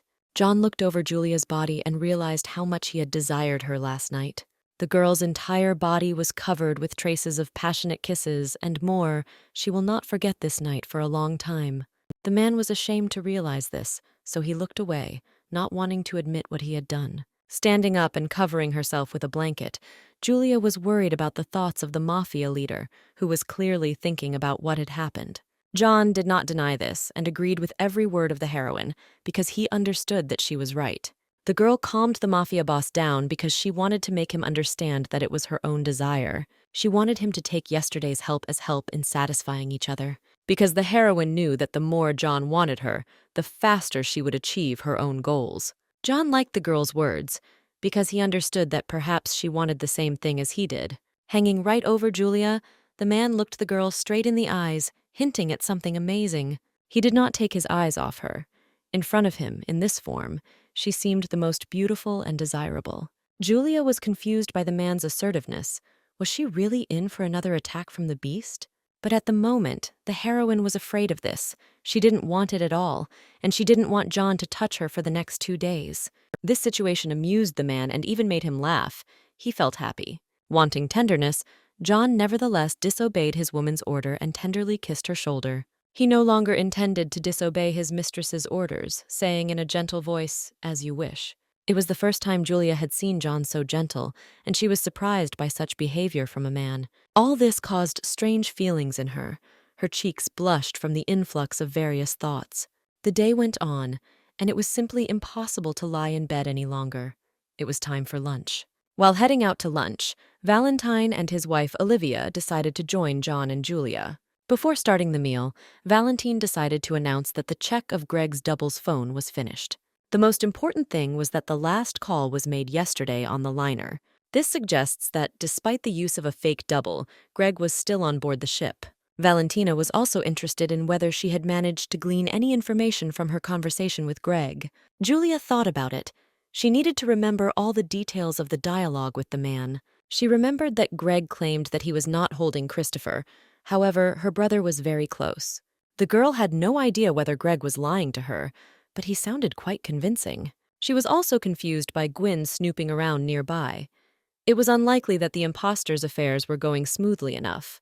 Valentine suggested that Julia try to get Rick to talk, but she had already tried and all attempts were in vain. After these words, suddenly, there was complete silence in the room, and only the sound of the wind disturbed this peace. Suddenly, Olivia spoke.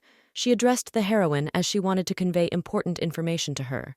The girl gave Julia a photo of the real Greg, and yesterday she spent the whole evening at the computer improving the quality of the photo. Although the image was not of the best quality, the silhouette of the man was very familiar to the heroine. She recognized this silhouette of a face immediately. She didn't even have to look closely to understand who it was. Lorenzi was so similar to this silhouette that it even scared Julia. She couldn't believe her eyes. Looking around, she did not notice her bodyguard Lorenzi. It all seemed too suspicious to her. Many questions arose at this moment. Julia suspected everyone. But now Lorenzi, whom she had not seen since the morning, was the main suspect. Oblivious to everything around her, Julia was lost in her own thoughts. So she jumped when John called her name. He didn't like the fact that the girl was looking so intently at another man's photo. John was jealous. He was worried that the heroine might be tired of him, even though they had spent such a wonderful night. Olivia and Valentine are amused by this situation. They like to look at lovers, once they themselves were like that. Julia was indignant. She didn't like John's behavior. She thought that he had chosen the wrong time for such a showdown. But John was not going to listen to the heroine, because right now he received fresh news. Approaching Julia, the man wanted to please his lady with great news, because yesterday there was an attempt on the life of the man who treated Julia so cruelly. The heroine found this strange, because she did not understand who could need Mark's death. Turning to John, the girl was not yet sure, but already wanted to voice the name of the supposed one. John immediately understood whose name Julia wanted to call, since there was only one person capable of such a thing.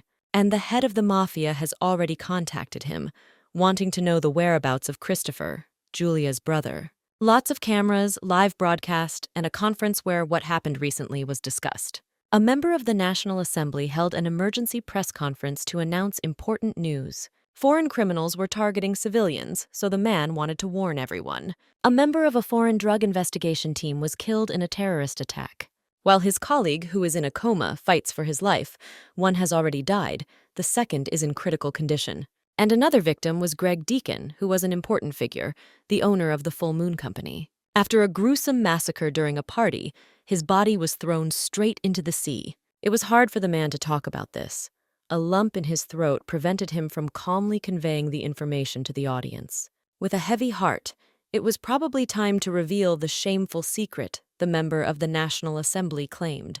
With tears in his eyes, the man said that the now deceased Greg Deacon was his half-brother, and he swore to bring justice to the vile criminals who had killed his brother. Having already managed to involve the FBI, the man wanted to convince everyone that the criminals would be punished. The person who observed this conference could no longer listen to the empty words of the front man. Reflecting on the situation, she even amused him, as evidenced by the smile that appeared on her face. Lorenzi liked the way things were going. It was even better than he had expected, because he did not expect that his proxy would immediately resort to manipulating public opinion. He didn't even suspect about his skillful acting skills, Kolya, an excellent actor. But no one gave Lorenzi permission to get drunk in peace. Rick came closer, wanting to discuss some details. Lorenzi did not expect Rick, who was in charge of protecting the person, to arrive. Rick wanted to inform that their contract was terminated because some points were violated. The Valentine's Day boss believed that Greg Deacon had crossed the line by targeting his charges. But Greg thought that was too much of a statement, since he hadn't even shot at them. Rick didn't want to back down because he was interested in who was shooting at his people. He wanted to know. The head of the Full Moon Company did not want to answer Rick's questions, because he thought that now the head of Valentine's Day would have other concerns. If Cole continued to broadcast to the entire country about Greg's death and was not going to stop there, he had grandiose plans. Cole's political machinations worked like a charm, causing the public to become alarmed. And very soon the masses will begin to angrily demand justice, as Greg Deacon predicted. And among those involved, there will also be John, the head of the mafia. Everyone will demand his death. Greg wanted to know Rick's opinion on the matter and who would benefit most from this situation. Rick tensed up when he saw the news. He didn't understand why everything was going exactly according to Greg Deacon's script. The situation was becoming too dangerous. It was necessary to keep a distance and not inadvertently harm oneself. But Greg decided to up the ante, thereby stopping Rick from leaving, and the man couldn't just turn a blind eye to that. Because Greg was talking about compensation that was 5 times the base cost of the service. Rick knew it wasn't just for nothing.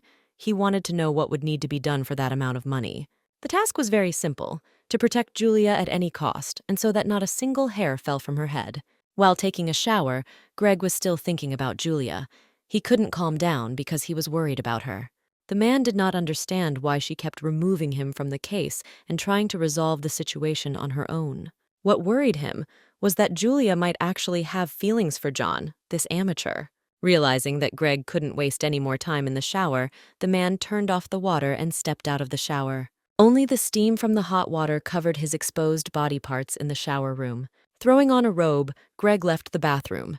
He was infuriated by this whole situation because he also wanted to have such a beautiful girl like Julia. Coming out of the bathroom, the man did not expect guests.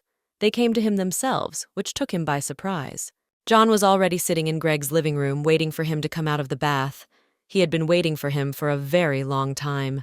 Looking at Lawrencey with a predatory gaze, John greeted him not very warmly. Lawrencey didn't want to show it, so he paused for a moment, trying to contain his feelings and emotions. After which he easily got into character and began to joke, wanting to quickly see off the uninvited guest. But John didn't care at all about Lawrencey's words. He calmly lit a cigarette. When John turned to Lawrencey, he wanted to tell the man some important news, straight to his face. Holding a cigarette between his fingers, John informed Lawrencey that he was fired and that the mafia boss no longer needed him. These words amused Lawrencey and made her smile. All the best things come after. Lawrencey knew that John felt like a rival, so he wanted to tease the man as much as possible. This behavior irritated John because he did not want to be humiliated, especially in such a manner. The men clung to each other because they did not want to share one woman.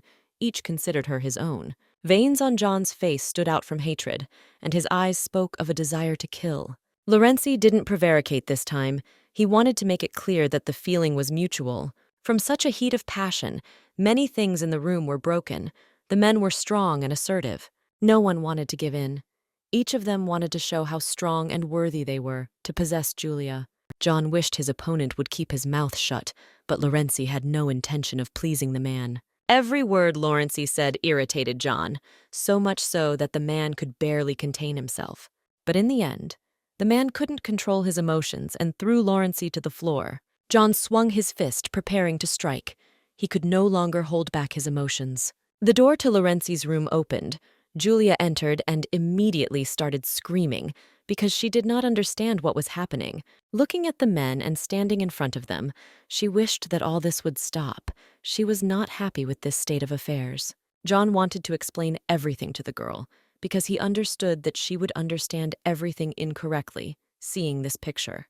But Julia was not going to wait, since the girl was used to trusting her eyes, not her ears. Realizing that things can't go on like this, John reluctantly lets Lawrencey go. The hand no longer held the man by the robe and threatened him with a strong blow.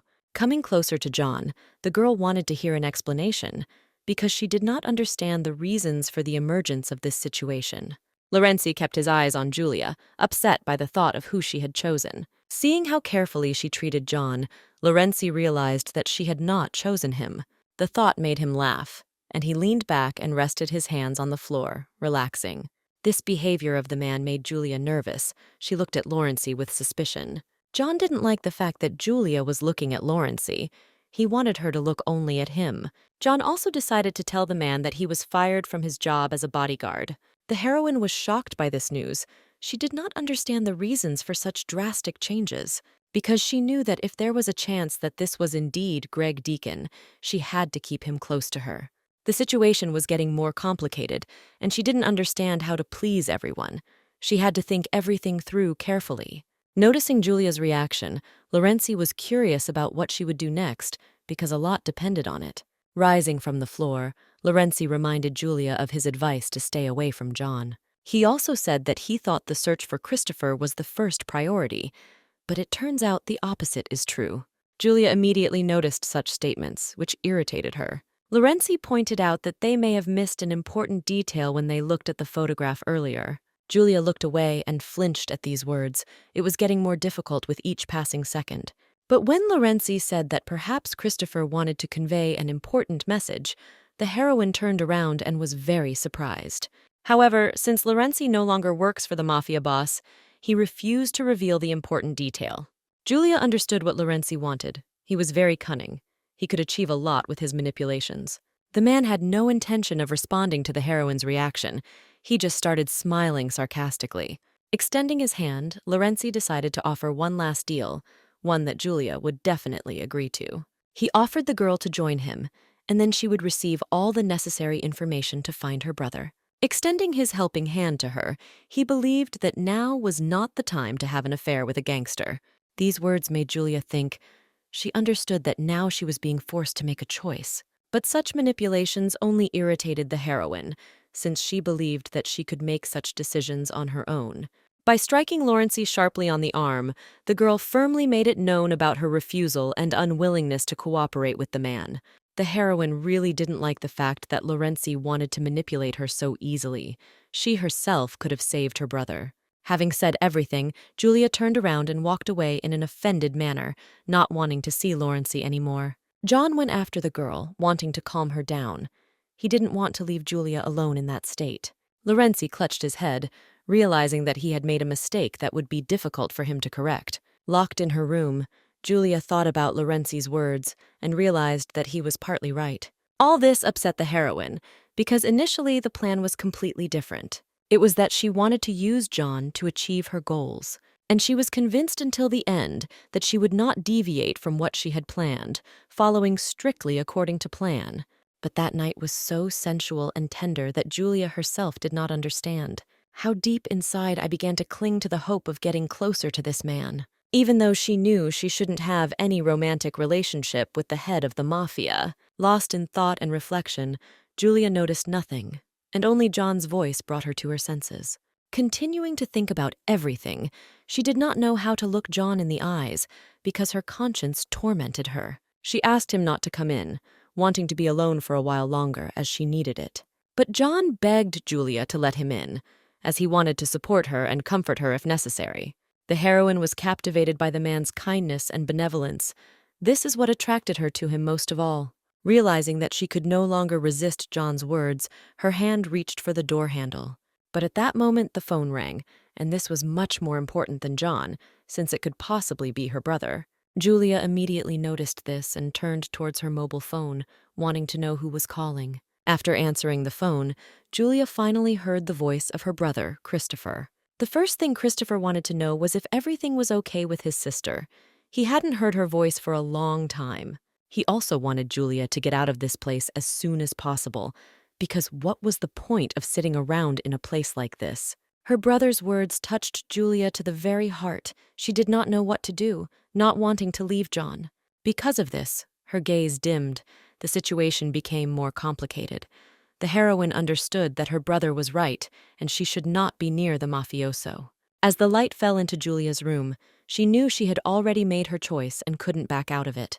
Timidly approaching the door, the heroine finally decided to make the choice that she needed. That's why she decided to open the door to John, who had been waiting all this time for her to let him in. John looked at the girl with a stern gaze, not understanding why he was not allowed into the bedroom for so long. Continuing her conversation with her brother, Julia listened to lectures about being around the mafioso. She didn't want to listen to what her brother was saying. Julia wanted to know where Christopher was now, but Christopher couldn't give his coordinates because he was worried that the phone might be tapped. Taking up a pen, Julia insisted that Christopher give her his contact details. Listening to the numbers her brother was telling her, Julia drew lines on the map that intersected at one point. Now she knew exactly where her brother was. She knew that he was alive, so her anger at her colleagues who claimed that her brother was dead only increased. Christopher knew Julia was right. Those words hurt him, but he couldn't resist it. Having learned everything, Julia finally calmed down. There was very little time left to meet her brother. After finishing the call, the heroine could barely hold back her tears. She missed her brother so much that she wanted to talk to him for at least a second longer. John put his hand on Julia's hand, wanting to support her at such a moment. He did not want to leave her alone. The man also offered to go with her to save Julia's brother, because he wanted to be close to her. Julia didn't understand why John wanted to go with her, because she would be going after Christopher and the mafia boss had nothing to gain there. But John understood how important Christopher was to the heroine, so he wanted to help her with this too, so that everything would go smoothly. Even though he was upset that his brother was taking all the attention, John wanted to support Julia. The heroine looked at John. Her heart was fluttering at that moment, and her cheeks were blushing from an excess of feelings and emotions. Julia looked down, wanting to share with John what had been bothering her all this time. While working as an agent on Valentine's Day, she once threw a man behind bars who, while serving his sentence, lost his entire family. The criminal then vowed to make her go through the same hell that he did. It was for this reason that Julia was so worried about Christopher, thinking that she would lose him forever. After listening to Julia's story, John found it ridiculous, as he could not believe it. Julia didn't take these words seriously either, but after Christopher's disappearance, the heroine began to have nightmares about this episode. The man understood the girl's concerns, even though he himself always lived in constant stress. The heroine believed that the chain of anger that she had started with her own hands could boomerang. This is how she explained why she was so afraid of letting other people into her life. She was worried that the vicious circle was growing more and more every day. Touching the girl's face, John turned her head towards him, wanting to distract her from sad thoughts. John kissed Julia, which surprised the girl greatly, as she did not expect such support. Julia enjoyed this moment. She couldn't tear herself away from the person she had feelings for. Looking straight into his eyes, Julia understood that she already belonged to John, and it was stupid to deny it. After such a tender kiss, John said that all these were baseless statements and the heroine had nothing to fear. Looking into her eyes, he asked permission to share his past, wanting to talk about the woman who gave birth to him. A beauty with jet black hair and white porcelain skin. A beautiful woman. But after some time, she took a lover, although she had a living husband. John's father was not stupid, and as soon as he noticed this, he forgave and let her go out of strong love. Not everyone in his family was like this. The youngest brother could not come to terms with this situation. Anger filled his mind. He wanted justice and judgment for the woman who betrayed his father. And as a result, his younger brother was killed by his mother's boyfriend, and that was the end of his life. John later discovered the lifeless body of his younger brother hanging from a noose. His mind was clouded by a veil of despair and rage, and the veins on his forehead stood out from anger. The man could not contain his feelings and emotions. That's why John immediately rushed to his mother's boyfriend with a desire for reprisal, and in the heat of the moment, he made a cruel decision.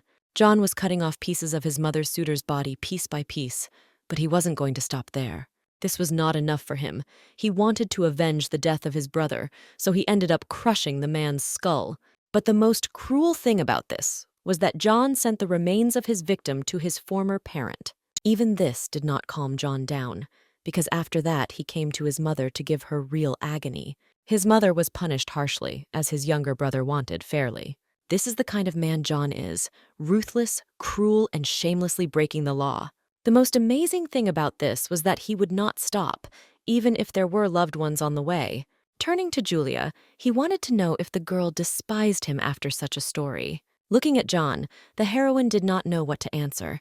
She needed to think about the answer. Suddenly, the girl began to speak. Remembering the past, she wanted to tell her opinion about John. At their very first meeting in the trailer, Julia thought the man was completely different. In his eyes, the heroine saw something she had never seen in any of her opponents, and she had many of them. She saw a furious desire to jump into the arms of death. She saw it in the man's eyes. Raising her head and looking him straight in the eyes, Julia asserted that she hated no one or was afraid of no one. She just feels like she's starting to understand John much better than before, and that makes her feel good. Pulling him towards her, she moved closer and closer, her eyes fixed directly on him. At that moment, she realized her true feelings. Now they had no more secrets. It would be wonderful if everything were like this, but Julia believed that in the current situation, love was a luxury. So, as soon as she finds her brother, she will leave in 2 days and never meet John again. Christopher's friend claimed that the situation could not be worse, since Julia had started dating a mobster. But Christopher believed that everything was not so, and Julia definitely had another plan that she was putting into practice. The brother defended his sister to a colleague because he understood that she went on a search after receiving false information. Gwyn believed that the situation was still not the best, and that one could not turn a blind eye to something like this and let things slide. Christopher understood that there was some truth in Gwyn's words, and this made him nervous, because it created new difficulties. Seeing all this, Christopher's friend was amazed at how attached he was to his sister. Gwyn and Christopher first encountered each other during a terrorist attack in their hometown. Christopher suspected everyone then, but Gwyn convinced the boy that he was on his side. Christopher waved his fists and refused to listen to the man, but Gwyn knew who Julia's brother was looking for. Hearing this, Christopher stopped, amazed that a stranger knew his goals. He didn't know how to react to this, but he couldn't continue to swing his fists senselessly. So, having stopped, Christopher wanted an explanation. He was not satisfied with words without confirmation. Gwyn was long reluctant to let the guy know that they had a common goal, but eventually Christopher agreed to work together.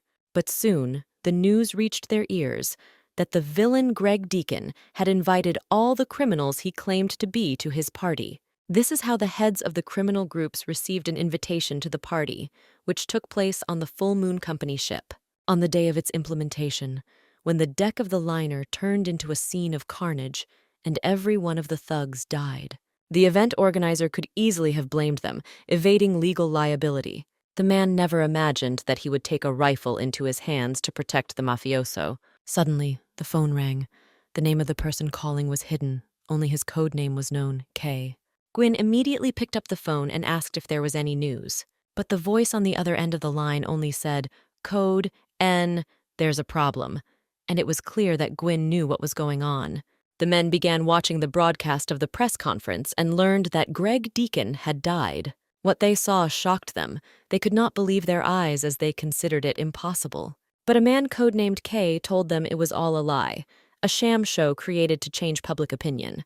The news went on to report a thorough investigation and review of surveillance footage, during which it was discovered that Mr. Christopher, who was believed to have been killed by criminals, was alive. In addition, his involvement in drug trafficking and criminal activity was revealed, so a national investigation will be carried out. Nobody expected such news. Everyone was stunned by what was happening, because now Christopher is considered a criminal. The voice also reported that the FBI and CIA had received a warrant for Christopher's arrest, and there was nowhere to run. He also reported that one person had sniffed out that Gwyn was working with Julia's brother. The country's best agent, Matvey Sergev, had already gone out to look for Gwyn. The situation was worse than ever. So Gwyn packed his things into a suitcase and immediately went to start the car so he could get out in time. But Christopher couldn't just leave, as he knew that Julia had already left and would look for him if she didn't find him. Gwyn couldn't take that risk, so he suggested that the boy call his sister again and warn her. Christopher couldn't call from this location because there was no signal, so it was difficult for him to contact his sister. The man realized that he couldn't leave things as they were, so he decided to open his suitcase and offer help. Christopher noticed that Gwyn had started rummaging through his suitcase, but he didn't understand why. Gwyn wanted to find the cell phone he used while he was undercover in another city. After John Parenti's betrayal, he swore to never turn it on again, but now there was no other choice. Gwyn took out his mobile phone and asked Christopher to hurry up, as they didn't have much time. The day was drawing to a close, the sun was already setting, and the horizon was clearly visible. Rick, who was in the car with Greg, asked the man a question regarding their conflict with John Parenti. Greg didn't want to answer directly, so he just said that John apparently didn't like his efforts to get closer to Julia. Although, most likely, the dismissal was even beneficial, since Greg did not want to put Julia in danger. However, the words Julia said at that moment sounded harsh and rude, and they also haunted Greg. He blamed himself for saying too much and trying to manipulate the woman so stupidly. While Greg was pondering everything that had happened, Rick sat nearby and watched the news. Seeing that the FBI had already begun their work, he argued that it was necessary to leave the country as quickly as possible. But suddenly, Greg interrupted him as he noticed something very important, something that had value in his eyes. A passing car caught the man's attention because he realized who was driving. Rick noticed it too, but when he realized who was driving the other car, he was stunned. And the men were stunned when they saw Julia's brother, the very one the girl had been so desperately looking for. Greg found it all strange, but he thought that this information might be useful to him. Looking at her twin brother, the image of Julia popped into Greg's head. They were so similar. They were so similar that it was even funny, which brought a smile to Greg's face. Realizing that he had to follow this car, he gave the order to his driver, surprising everyone. But Greg wasn't going to listen to anyone. He thought they needed to keep an eye on that car. As he prepared his revolver for combat, the man understood that anything could happen. His desire was understandable, because he wanted to catch Christopher alive for Julia. So, opening the window a little, he prepared to catch the one he needed so much. Perhaps this would make Julia forgive him. So, Greg changed his route and went after Christopher, wanting to catch him for his beloved. John stood in his room talking on the phone. He realized that the FBI was already on the move. Gwyn Smith called John and told him all the latest news, advising him to get out of this town. Valentine also confirmed this information and offered to meet John to cross the border safely. John disagreed with Valentine because he thought it would be difficult to leave now. The man immediately realized that it was because of the first one, which John was not particularly happy about, since it was difficult to admit. This was not like John, Valentine noted. The man usually acted completely differently and was much more careful. John couldn't deny it. He had indeed become softer, but there was a good reason for it. This even amused Valentine. He wished he could turn into a complete idiot and say that he believed John. But this was not so. The man decided to remind John about the bracelet, which contains a sleeping pill that has no side effects. Now John has a choice: to put the heroine to sleep and take her away, or to mess around with her until they are caught by the FBI. After hanging up the phone, John was left alone with a difficult choice. On one side, Julia and her brother; on the other side, freedom. Nick approached his boss. He needed to hear the order and find out what to do next. After some time, John finally gave the order for everyone to go out. He would join the others later. And also, looking at Nick, John asked him to bring him a syringe, since he had made a decision. The sun was setting. It seemed that at such a time everything should be quiet and calm, but it was not so. The sounds of gunfire were heard on the road. Greg wanted to catch up with Julia's brother and get him. Gwyn and Christopher tried to escape their pursuers, not understanding why the car was following them. It was difficult to contain his feelings and emotions. Gwyn was very nervous because he did not expect a shootout on the road. Christopher also didn't understand what was happening. He could only assume that Matvey Sergeyev had already tracked them down. It was difficult to think logically now. The first thing that had to be decided was how to get out of the narrow road. Bullets were hitting the car. It was becoming more and more dangerous. The men did not understand what their pursuers wanted from them. But Greg was in high spirits. He liked to corner, and he wasn't going to stop, giving the order to approach the car. The driver sped up, but it wasn't enough. He needed to get even closer to hit the target. His eyes seemed crazy. In pursuit of his prey, he lost his mind and wanted only one thing. By pressing the gas pedal, the driver was able to approach Christopher's car and support it from behind. Because of this, Gwyn lost control, and the car began to literally slide along the road. It was hard to maintain his composure at that moment, but Gwyn tried to stay sane in order to cope with the situation. Because of Greg, an emergency situation was created. Gwyn lost control and drove straight into the side of the road. The car was in terrible condition, cracks all over the body. It seemed like there were only dead people inside. Although at first glance everything looks terrible, in fact, this is how Greg planned it and everything went well. Having achieved the desired result, Greg opened the door and got out of the car, wanting to verify the result of the work done. He walked with a light gait straight to the car. This time he was in no hurry because there was nowhere else to run. With his gun in hand, Greg was slowly but surely approaching. Christopher and Gwyn were unconscious.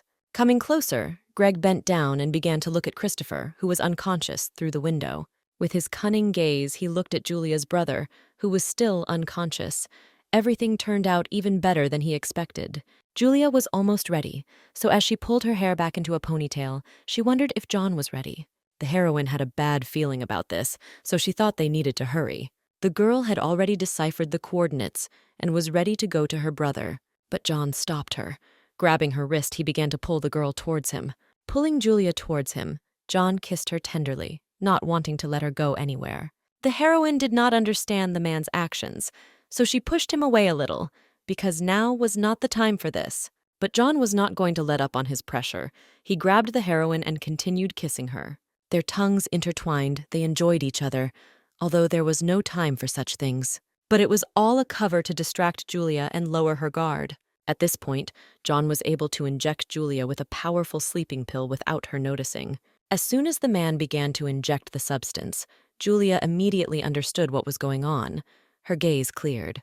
Not wanting to give in to chance, Julia knocked the syringe away from John with a sharp movement of her hands. The girl clutched her neck, not understanding what the hell Parenti was doing, since she trusted him. But it was too late. The sleeping pill had taken effect, and her thoughts began to slow down. She could no longer resist.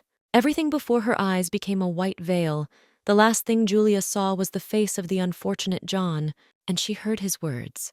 Before falling into a deep sleep, he told her that he was sorry. Having fallen asleep, Julia fell onto Parenti's chest. He hugged her, regretting what he had done for their own good.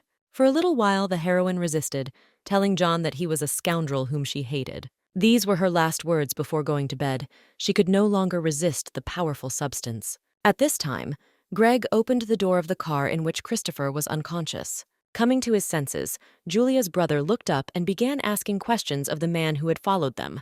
But this only amused Greg, he playfully asked again, wanting Christopher to repeat the question. By putting the gun to his throat, he made it clear that he would be the one asking the questions, and no one else. In this guise, Greg appeared before Christopher, in the guise of an impudent pursuer, in whose power they found themselves.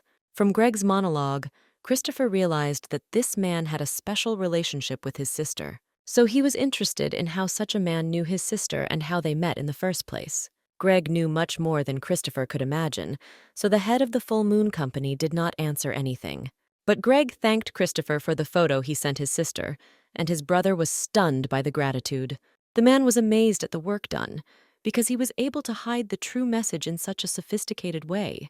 It's a pity that this photo never reached Julia, so she couldn't find out where her brother was. Christopher was irritated by the whole situation.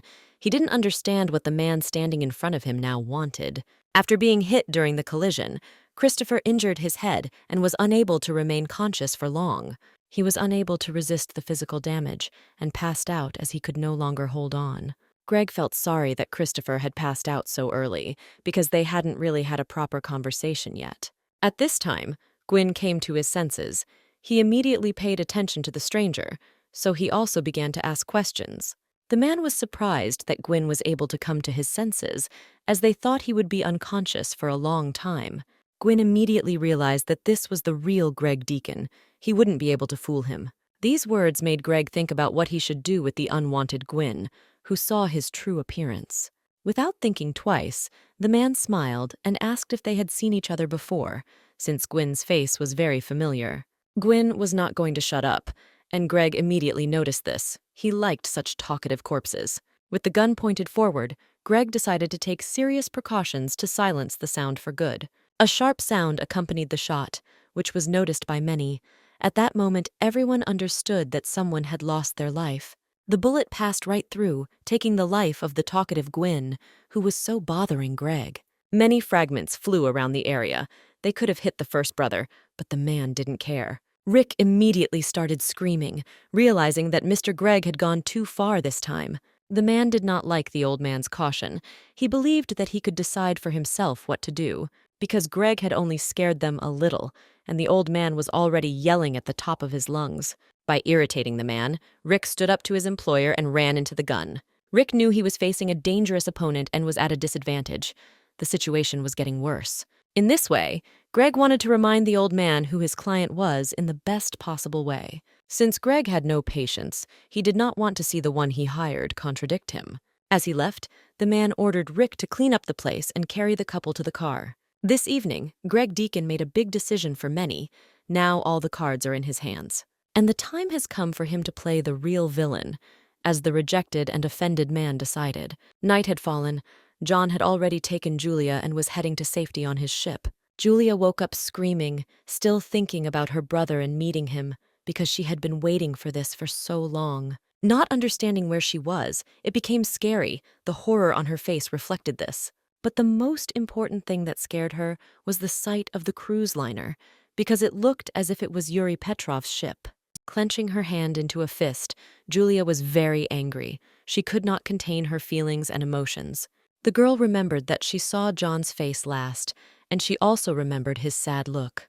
And the way his lips moved and said he was so sorry, that was something she remembered well. She didn't understand why John didn't let her meet Christopher. Julia wanted to know the reason. After all, He said that everything had been done to help her find Christopher, and Julia believed it. She realized that she had been deceived, and this made her furious. The girl did not want to put up with it. The heroine did not understand why John had treated her this way, as all these promises were for. The girl couldn't lie quietly in bed after something like that. She wanted to understand the situation. So she jumped up abruptly and went to John, wanting to find out everything, since she considered herself deceived. Having burst into the meeting room, Julia wanted to sort out the situation, even in front of strangers. Having fixed her hair, she thought of something irreparable and let others know about it, because she had enough reasons. John was glad to see Julia. He was waiting for her to wake up so he could explain everything to her personally in a calm environment. Approaching her, he asked how she was feeling, but Julia was not going to be friendly. The only thing she was interested in now was where her brother was, and that was the only question she asked John. The man did not know how to answer the girl's question, because he did not know where her brother was now. John wanted to explain that he had to do this because the FBI was about to launch a search operation. From these words, Julia began to shake. She could not believe that she had lost her brother and that she would have to look for him again. Julia grabbed John by the shirt and pulled him towards her, the surge of emotion causing her to pull the man towards her. The heroine could not contain her emotions because John said that he would help her find her brother. John understood that he could not justify himself in this situation, so he endured the girl's screams. After a while, Julia stopped screaming and began to cry, clutching John's shirt in her hands. She didn't want to see him anymore, so she let go of her clothes and turned away, going into her cabin. Finally, Julia said that John could stay here, but she was not going to be here, even if she had to swim there. The man understood that he couldn't stop Julia, but he wanted to at least explain himself to her. Now he realized that this choice was a mistake. He could not please everyone, and most importantly, his beloved. He ran after her to the very edge of the ship, wanting to stop Julia, but it seemed that it was all useless. The girl didn't want to stop, so John decided to use force, grabbing Julia by the hand. Turning her towards him, the man saw Julia in tears. He had never seen such bitter tears before. What he saw shocked him. He didn't know how to react to something like this, how to calm his beloved. Julia didn't want to be touched by the hypocritical man, the man who had so brazenly deceived her. Crying, she continued to ask John questions, because she did not understand how he could do this to her. Suddenly, the whole atmosphere was destroyed by a phone call made to Christopher's mobile phone. Julia was very surprised, as she did not expect a call, especially on a phone that belonged to her brother. Overjoyed, she immediately grabbed her mobile phone and picked it up, expecting her brother's voice. The long silence made the girl nervous. She wanted to know what was wrong with Christopher and where he was now, but whose voice Julia heard shocked her. Fear took over her body, and she could no longer move. The heroine immediately realized that it was Greg Deacon talking to her, and this scared her the most because she didn't know what he could do to her brother. Clenching her fist in anger, she asked only one question: where is her brother? This was the most important thing for her. Greg was at the hotel at the time, playfully engaging in a dialogue with his favorite victim, Julia. He wanted to apologize to the girl because things had gotten physical. From these words, Julia understood that her brother was injured and not in the best condition, so she began to worry. The man also said that he really wanted to kill her brother, but he was too similar to Julia, so Greg couldn't. Greg also said that he knows a lot about Julia, and he will use the information he received to the maximum. But the most interesting thing was that Greg used this call to track Julia's location. With this information, Greg suggested that the girl leave this amateur, who was now standing next to Julia, and join him. This phrase made the heroine think, because it reminded her of someone. Someone had already used this phrase. Lorenzi had once said long ago that John Parenti was an amateur, and it was from these words that Julia was able to understand who was talking to her. After all, he also offered her to join him, leaving John, since now is not the time for romantic entanglements with the mafioso. These words gave Julia a thought that pointed out exactly who Greg Deacon could be. There was no doubt. She finally realized that it was all his doing. After so much time, the heroine realized who had been hanging around her all this time. And when she said the name, Greg Deacon, whose name was also Lawrencey, was shocked by Julia's discovery. He was upset by the heroine's cleverness, but nothing could be done, because he himself was mistaken. Finally, all the masks were removed from him, and this situation became so funny for him that he could not hold back his laughter. The heroine's tone changed. She was ready to put a gun to Lornsey's throat the next time they met. These words made Greg shudder. He understood that this woman could really get to him. At this point, their dialogue ended. Now all the cards are revealed. What awaits our heroes now, how Julia will act. Turning around, Julia asked John if he knew that Lornsey, these Greg Deacons. But John didn't know anything. Hugging her from behind, he wanted to console the girl, because he was sorry that everything turned out this way. Julia asked a lot of questions, but most importantly, she was interested in what would happen to Christopher. She was shaking and could not contain her feelings and emotions. She was scared, so John tried to calm her down. Since he had already paid to save her brother's life, there was nothing to worry about. The heroine was very surprised because she did not understand who John could pay for her brother's life. Standing on board the ship, John claimed that he had paid death itself for the life of a loved one. Valentine's Day, the hired agents who were close to Greg will now keep a close eye on him. Julia was shocked by this news, as she knew that Greg was their client. But John believed that a mercenary's real client was the one who could offer more money. The heroine understood that John was right, so she began to feel embarrassed because the girl was grateful to him. Only after all this, he still couldn't regain his former trust, since she believed that all this happened because of him. Placing her hand on John's chest, the girl pushed him away. With her head down, she asked for a deal. She decided that she could go to the FBI and tell them that John had nothing to do with it, that he was just a victim. Her hair swayed in the wind. Her offer was tempting, but that was not all. Standing in front of John, she continued speaking as she wanted him to save her brother. His rough features softened, and with a smile on his face, John agreed to this deal, all for the sake of his beloved. Looking at the rainbow after the rain, they knew who was who, and John in this play was a good villain used by Julia. The distance between them was growing again, because in this game, everything was not so wonderful and romantic. Because Julia in this game was the bad villain who took advantage of her situation. But John was not satisfied with this state of affairs, so approaching the heroine, he began to voice his conditions. Holding her close, he knew he would do anything for her, even without a deal, so Julia wouldn't go anywhere. Looking at her under the moonlight, he enjoyed her appearance, wanting to do everything for her. The man said he would arrange things so that Julia would not have to go to the FBI. This time, he would correct his mistakes. After these words, he wanted to know if he could kiss her, but Julia was wondering what would happen if she said no. Looking straight into the heroine's eyes, John claimed that then he would have to steal that kiss. Not wanting to irritate Julia too much, he wanted to please himself at the same time, so he kissed the heroine on the cheek. This greatly surprised the heroine, as she expected that such an impudent mafia boss would do everything as he wished. They argued about this for a long time, figuring out why it was a peck and not a full-fledged kiss. Julia didn't want to leave things like that, so she immediately pulled John towards her, playing by her own rules. She wanted him to behave as usual, calling him an amateur. The girl pointed out his inexperience. Now she was taking the initiative and taking everything into her own hands, pushing her leg between his. She didn't want to let him go, because this night could be their last together. John was very surprised by the words he heard, but at the same time he understood what Julia was talking about. Smiling, he also did not want to waste time, since he could not help but take advantage of this last night. Therefore, taking everything into his own hands, he decided to enjoy the heroine. This night would be the sweetest for them. A light breath of wind, an open window, and moonlight that illuminated the hero's room. Lying on the bed, Julia watched as John took off his shirt right in front of her. The man noticed the heroine looking at him, so he said that she was fascinated by his strong and muscular body. The girl did not deny John's words, deciding to tease him a little in this way.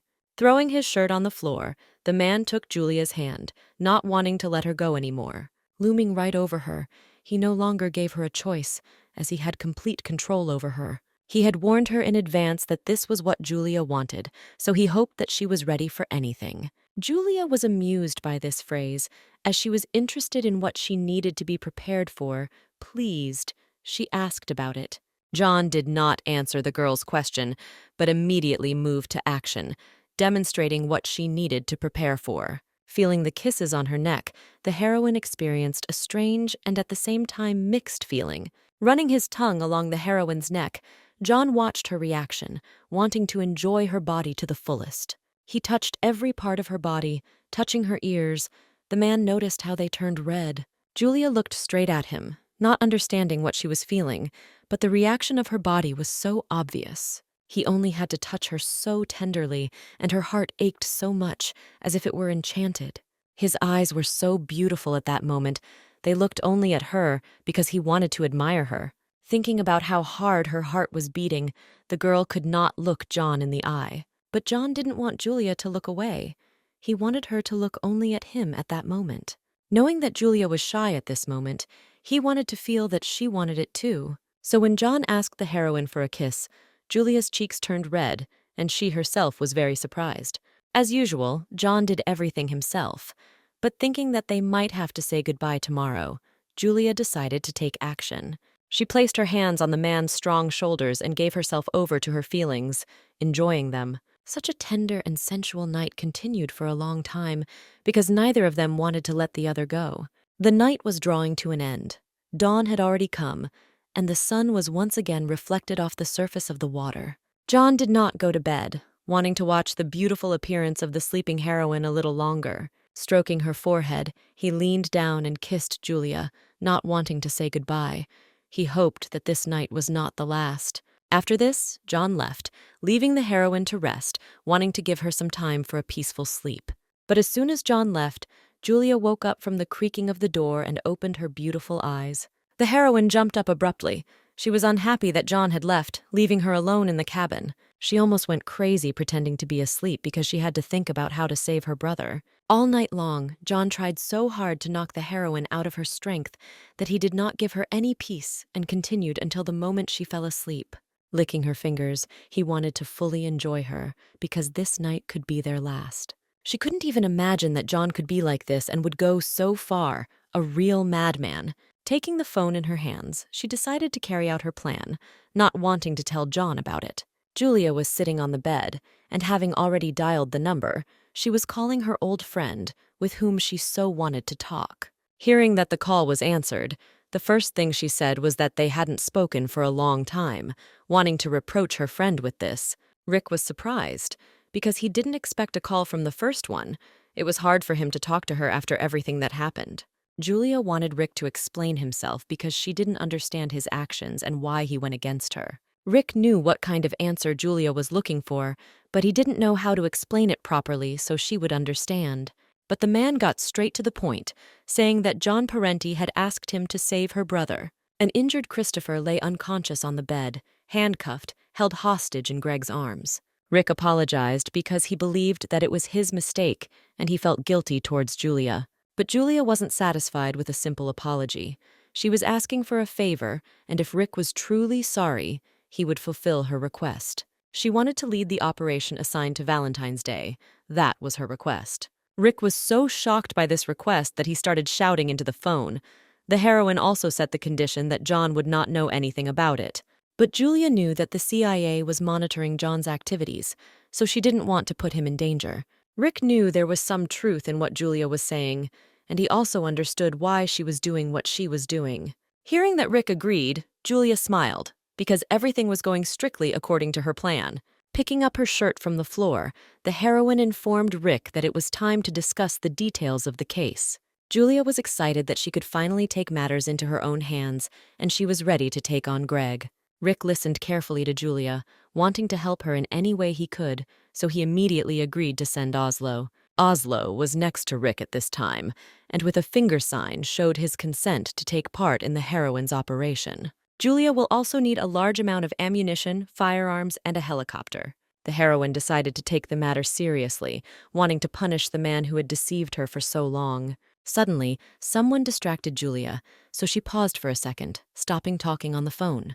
The door to her cabin opened. Someone entered the room. It was still unknown who exactly it was. Julia's assistant, Valentine's wife, Olivia, who was also known for her elaborate decorations, entered her cabin. Hearing about the assistant, Rick was surprised that someone else besides them was involved in this matter. Julia decided not to hide who it was and said that it was Valentine's wife. She promised to provide support. Coming closer, the pregnant woman asked if Julia was ready for this serious operation. The heroine did not respond with words and simply nodded, showing Olivia that she was ready. Olivia immediately unfolded all her equipment, as well as medical instruments, preparing for something grand. Rick immediately realized that the first one was up to something, so he asked what exactly she wanted to do. The girl did not hide what she was going to do, and told about the fact that a GPS chip would be implanted into her body. The blood from the injection flowed down the heroines. The deed was done. All that remained was to begin executing the plan. The pain was bearable. Julia understood that it was necessary for her safety because Greg was very dangerous. Rick also understood why the girl was doing all this, so he calmed down and asked when they would start the operation. Julia reported that they would begin the operation in 32 minutes, by which time she would reach the coordinates. In the meantime, she hoped that Rick would keep an eye on the safety of Christopher, who was unconscious. Olivia finished her work and reported that the chip would activate as soon as Julia entered the water. Placing her hand on Julia's hand, Olivia convinced the heroine that she was doing all this of her own free will. During this short time, a trusting and friendly relationship was built between them. The girls understood that John would not approve of such a risky operation, so they kept everything a secret. Olivia understood the risk the heroine was taking, but she saw herself in her, so she wanted to help in any way she could. But the pregnant girl wanted to know one thing. Standing on board the ship, she asked what Julia's feelings were for John. Julia was shocked by this question. She was not ready to answer it, since she herself did not understand what she was feeling.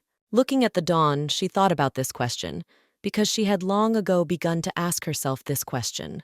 After some time, the heroine got dressed and began to warm up before the upcoming operation. She hadn't sailed long distances for a long time, so she was a little worried, but there was no time to think. Olivia approached Julia and informed her that the guards would be able to buy her some time. Extending her hand, the heroine wanted to thank Olivia for everything she had done for her, because without her help she would not have coped. The pregnant girl did not know how to react to this gesture. Her thoughts were bothering her. She kept thinking about whether she was doing the right thing. No longer doubting her actions, Olivia smiled brightly and widely, supporting the heroine. Instead of shaking hands, she simply hugged her, showing all her feelings and emotions, sincerely wishing the girl good luck. Hugging Julia, Olivia was grateful to her for the fact that the heroine was able to trust her and tell her about her plans. She also wanted to know how much Julia cared about John's feelings, which had remained unknown until now. The heroine did not answer this question.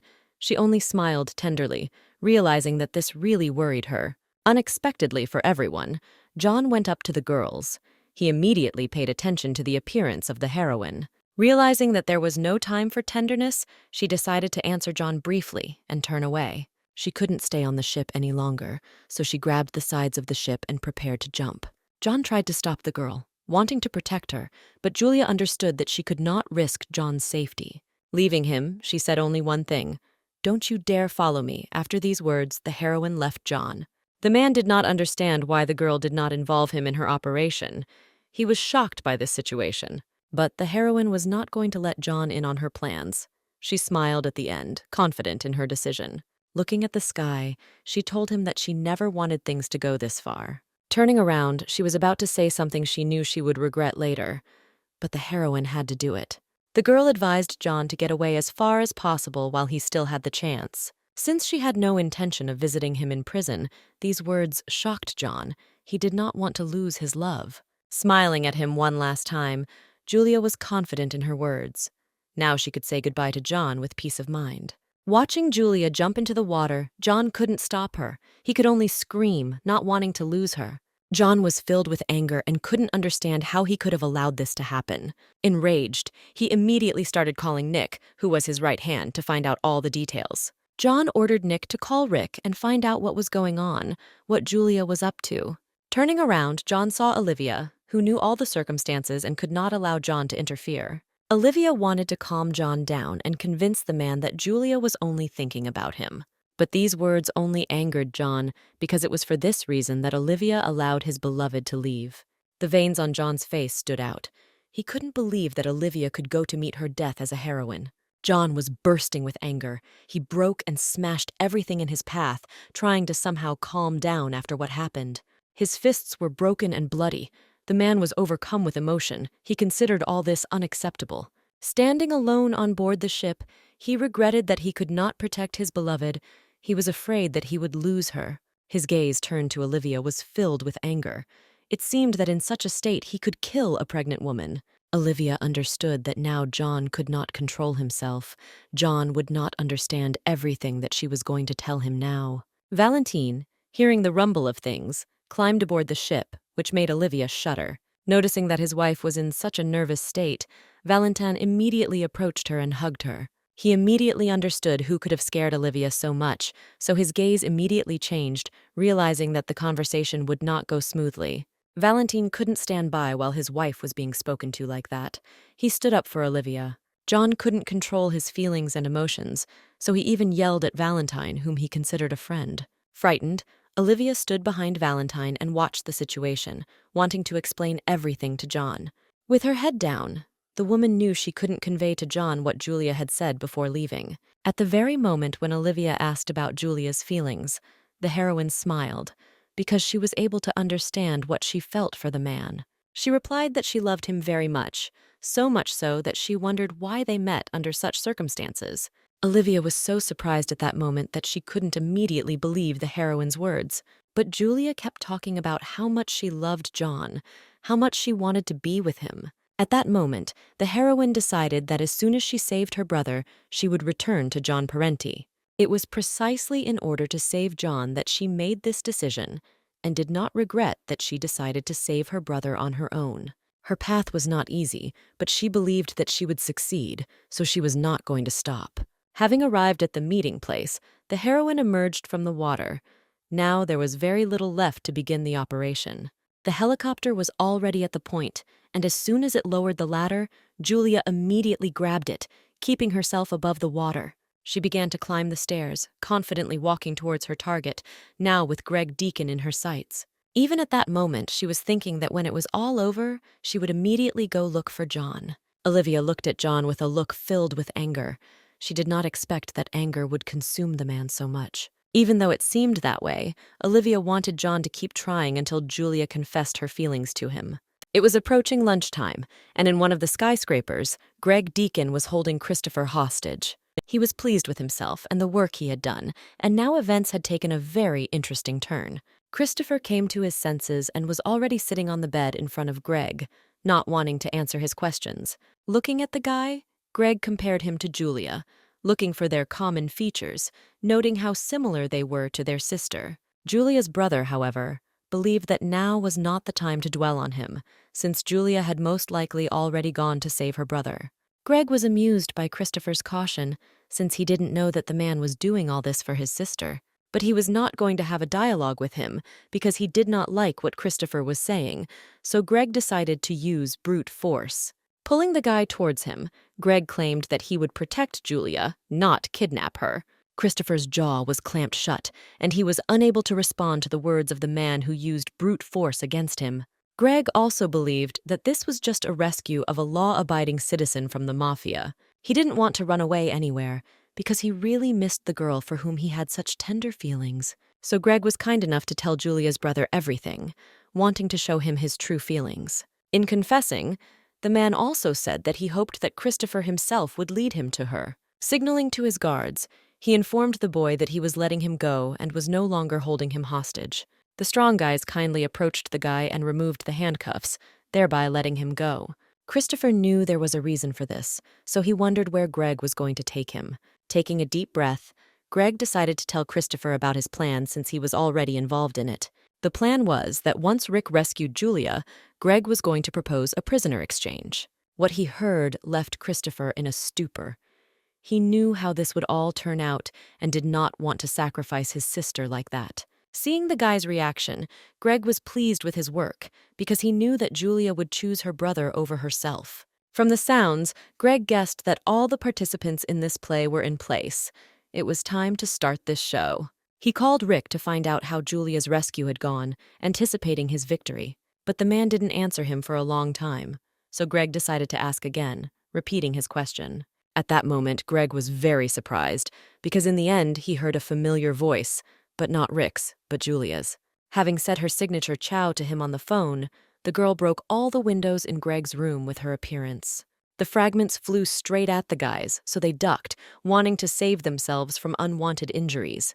The strong wind from the helicopter blew away everything in its path, and it seemed that the men had difficulty standing on their feet. The guards did not understand anything and only screamed in pain as they received many small cuts.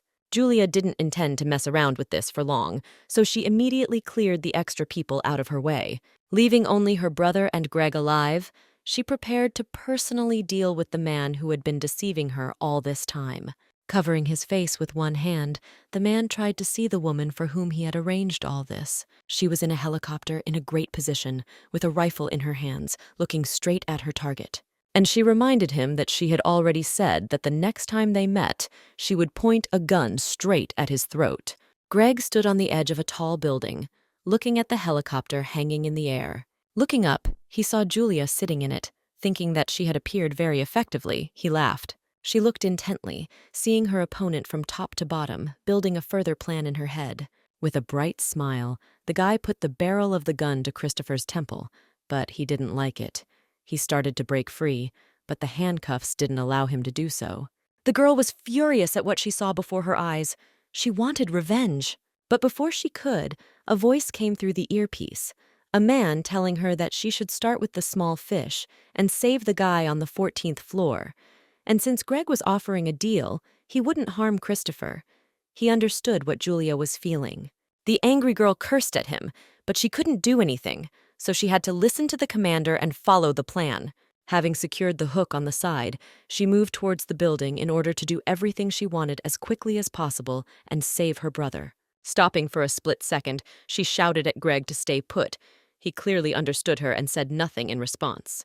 With a loud crash, the glass shattered into pieces, and the girl, having grouped herself, entered the building without difficulty. The fair-haired guy watched as she effectively did everything to save her family.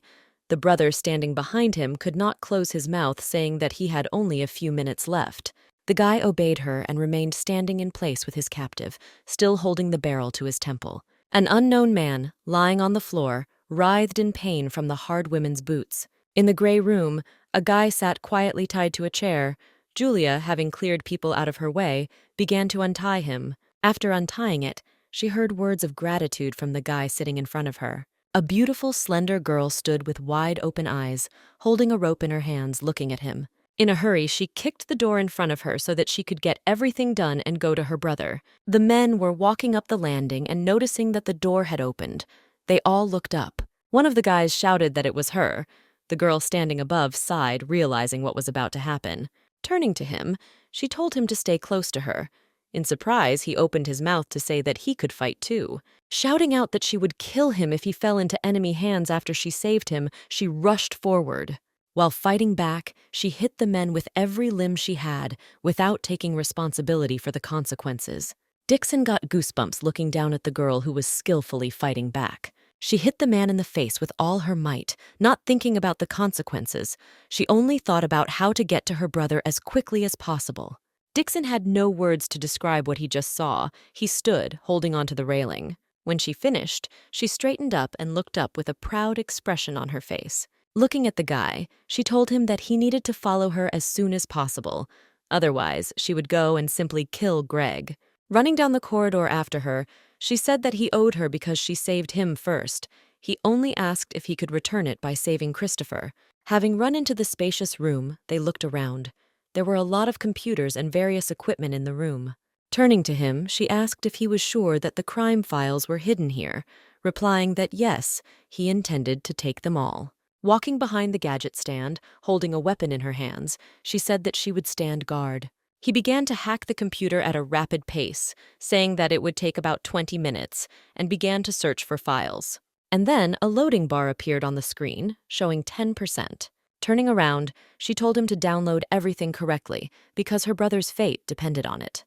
But suddenly, their conversation was interrupted by a phrase telling her not to move and to stand still. The girl turned her head towards the sound.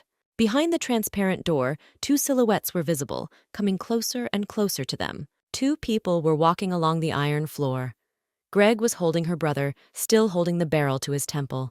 He approached her with a grin, removing the pistol and the safety catch. Standing in front of the enemy, she reported that he was not alone with a gun in front of her, but he responded only that his target was closer. Lowering the gun, she looked at her brother and only told him to raise his hands up. Rushing forward, she knew what she wanted to do to save her brother. Greg held the gun out in front of him. Christopher heard his sister's words and raised his hands. Running up, she shouted for him to lower his head after firing. He realized that she had freed him, mentally thanking her for that. Without wasting any time, he grabbed the guy and threw him over himself, dropping him onto the iron floor.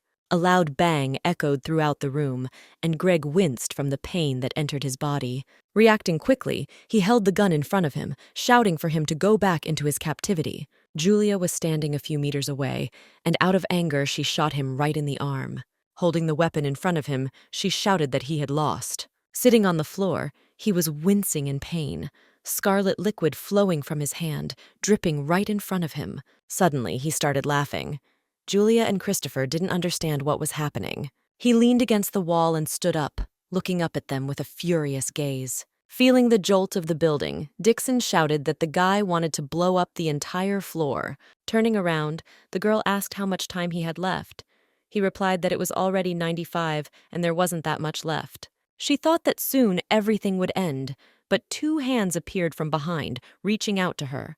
Greg grabbed Julia and pulled her back towards him, blocking her actions. Seeing the man dragging his sister into the elevator, he couldn't do anything about it. Having dragged her into a small room with all his strength, he pressed her against the cold iron wall. There were threats and knocks outside the door, but the door was locked and he could not get inside. Looking down at Julia, he only said that they were alone and no one would disturb them. Above them, the counter showed that the elevator had stopped at the 81st floor. Looking at her again, he whispered that he seemed to have fallen in love with her again. Taking her by the shoulders, he pushed her into the elevator. She did not resist. Suddenly, a large force pushed her into the wall, causing her to double over in pain in her back. Gently taking the girl, he stroked her cheek, saying that she could give him a little attention. With every second they became closer, she couldn't even imagine that he was so crazy. Taking his hand, she made it clear that she did not want to continue the dialogue with him. He looked at her questioningly with his blue eyes, wanting to hear at least a word.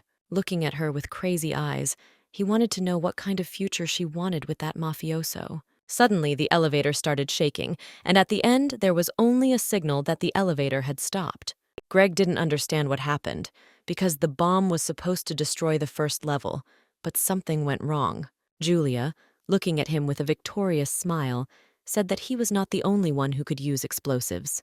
Christopher was beside himself with worry as he waited to find out where his sister was and whether she would get out of there alive and well. Dixon held him with all his might and did not let him into the building, but the guy broke free and screamed. The man tried to convey to him that he could not do anything to help her because the building was about to collapse. Having snapped at the elder, he did not want to listen to him and stood his ground, breaking free from his grip. With a sharp movement, he broke free and was already ready to run to save his sister. But the sounds of engines were heard, and the guys turned with an incomprehensible look at the source of the sound. Many military vehicles were approaching them at great speed. They were watching everything that was happening. Looking at all this, Dixon did not understand how they appeared here, and it seemed he guessed what was happening. A black car drove up to them with a whistle of tires. They looked questioningly and waited for whoever would get out of it. There was a stunning scene in the sky. Thousands of helicopters surrounded the building on all sides, blocking the airways. Christopher, looking up, was amazed. Standing and watching this, he could not utter a word. Meanwhile, Julia sat in the elevator, swallowing her last breaths of air that would soon run out. They sat leaning against the wall, Greg saying that it wouldn't be much fun to die here like this. The girl snapped at him, telling him to shut up and stop wasting his breath. Feeling that she was running out of air, she grabbed her throat, praying that she wouldn't die. Leaning towards her, Greg was still joking, but the girl was in no mood for jokes. She was about to lose consciousness. Julia continued to tell him that it was his fault that this happened to her. Sitting next to her, he asked if she wanted to know about his life at least before he died. He began to tell his story. On a small bench lay a basket, from which came the sound of a child's cry. Suddenly, a warm hand reached out to the baby's face, calming him down, but the baby continued to cry. He was very cold. A sweet couple took the baby into their home. The woman smiled, looking at the little miracle in her arms. He talked about how good it was for him with his parents, how they loved him with all their soul and heart. But when his parents passed away, he was left completely alone without a single reason to smile. Suddenly, a man approached him and offered him a job in crime. He stood over the guy looking at him. Sitting on the floor, he recalled all this with sadness in his eyes, telling the girl everything in detail. Turning to her, he said that he had fallen in love, as ironic as it may sound. Moving closer to her, he asked if she had thought about choosing him. The girl looked at him questioningly, not knowing what to answer to such words. Suddenly, the elevator began to shake with great force. Julia and Greg didn't understand what was happening, and all they could do was wait. They began to shake from side to side because the building was collapsing and the elevator was leaving the platform. Greg was thrown onto the girl, and he hung over her, leaning his hands on the floor. Someone started knocking on the door, and they turned in unison towards the sounds. Daylight filtered through the sliding doors. Julia sat waiting for a miracle, looking at the light in front of her. The strong man began to push the doors apart in different directions, thereby making a passage. John appeared in front of her, shouting her name at the top of his voice, looking tired. Shouting at her to grab his hand, he reached out to her, trying to grab it. With all his strength, he began to press her to himself, holding her fragile, tired body aloft. The girl asked him what he was doing there, and he only answered that he had no reason to stay where she was not. Suddenly, Julia passes out from exhaustion, hanging in John's arms. He looked angrily at the guy sitting below, watching all this. He shouted at him, asking if perhaps he was happy now. John emerged from the clouds of smoke, carrying a fragile, unconscious girl in his arms. Seeing this, the armed forces ordered him to stand still and not move. Pointing their guns at him, they said that he was under arrest for all crimes. He stood holding the girl, oblivious to all the people around him. Carrying the girl, he walked and talked about how she needed help, hinting that they were in the way. A stretcher was brought to him, and he carefully placed Julia on the soft stretcher. Looking at the girl, he gently stroked her hair, wishing her a speedy recovery, saying that everything would be fine. Christopher was furious and started yelling at the man, telling him how bad he was. Coming closer, he swung and hit John right in the face. Shaking himself off, he said that the right to kill him belonged to Julia. Christopher wanted to hit him again, but his hand was intercepted, and they said that he had already allowed himself to be hit once, but they would deal with that later. Coming closer, he whispered in his ear that the most important thing now was to save his sister and his beloved. A man's voice came from the shadows, talking about how glad he was that all the criminals had gathered together in one place. Turning around, they looked questioningly at the owner of this voice. A man came to meet them, telling them not to think about escaping because they had been caught red-handed. Suddenly, he shouted, ordering everyone to surround them and not let them pull off any trick. He was already preparing to put handcuffs on them, but a man ran behind him, shouting for them to stop. Dixon shouted that this couple were not the ones they were looking for, holding something tightly in his fist. Holding a memory card in his hand, he said that all the information related to this case was on it. Coming closer, he showed it and said that he had been hunting for months for the owner of the information that was there. Behind them, they heard the roar of an engine, and turning around, they saw a car driving up to them. John and Christopher got into the car, ignoring everyone else. They needed to go to the hospital. Opening the window, he threw down a business card, saying that if he had any questions, he could contact his lawyer. The car drove away, leaving only black stripes behind it. The men stood looking at it all. In a calm environment, an unconscious girl was lying on the bed. John stood watching her, and seeing that she opened her eyes, he called out to her, wanting to hear her voice. Holding Julia's hand tightly, he sat and waited for her to come to her senses. Lying in his hospital bed, she began to joke that the first thing she didn't want to see when she woke up was his grieving face. Looming over her, he said he was very glad she was okay. Coming closer, he gently touched her pink lips, and they merged into one. As he got closer and closer to her, he became more insistent, making it clear that he wanted more than a kiss. Kissing her again, they enjoyed every touch of each other. Pulling away with sadness on his face, he said that what he feared most was losing her. Kissing her again on the neck, but the girl pushed him away, telling him to wait. Having hit the guy, she slightly pushed him away and screamed at him to wait. She needed to ask something. She asked if everything was okay with her brother Christopher. Kissing her hands, he replies that he is fine, receiving the necessary treatment and resting. Taking her chin gently, he said that it was late and he was probably asleep. Moving closer, he asked if she had any more questions about anything. Looming over her, he said that they could now continue where they left off. Olivia sat there crying about how no one had warned her about what had happened, and she was very worried. To calm her down, Julia said that everything was fine and kissed her on the cheek. The guys, watching this, were outraged, saying that it was time to stop the cooing. Valentine looked at her questioningly, asking if she would return to Korea. She wanted to be a bodyguard in the Blue House. Seeing the way John looked at her, she replied that she had not told him about her plans to become a bodyguard. Friends were sitting at a large table discussing their future plans for life. While talking with his friends, Valentine crossed his arms in front of him. They discussed deals and business matters, delving into the words of each of them. In a dark room under the light of a lamp, Greg sat tied up in a chair.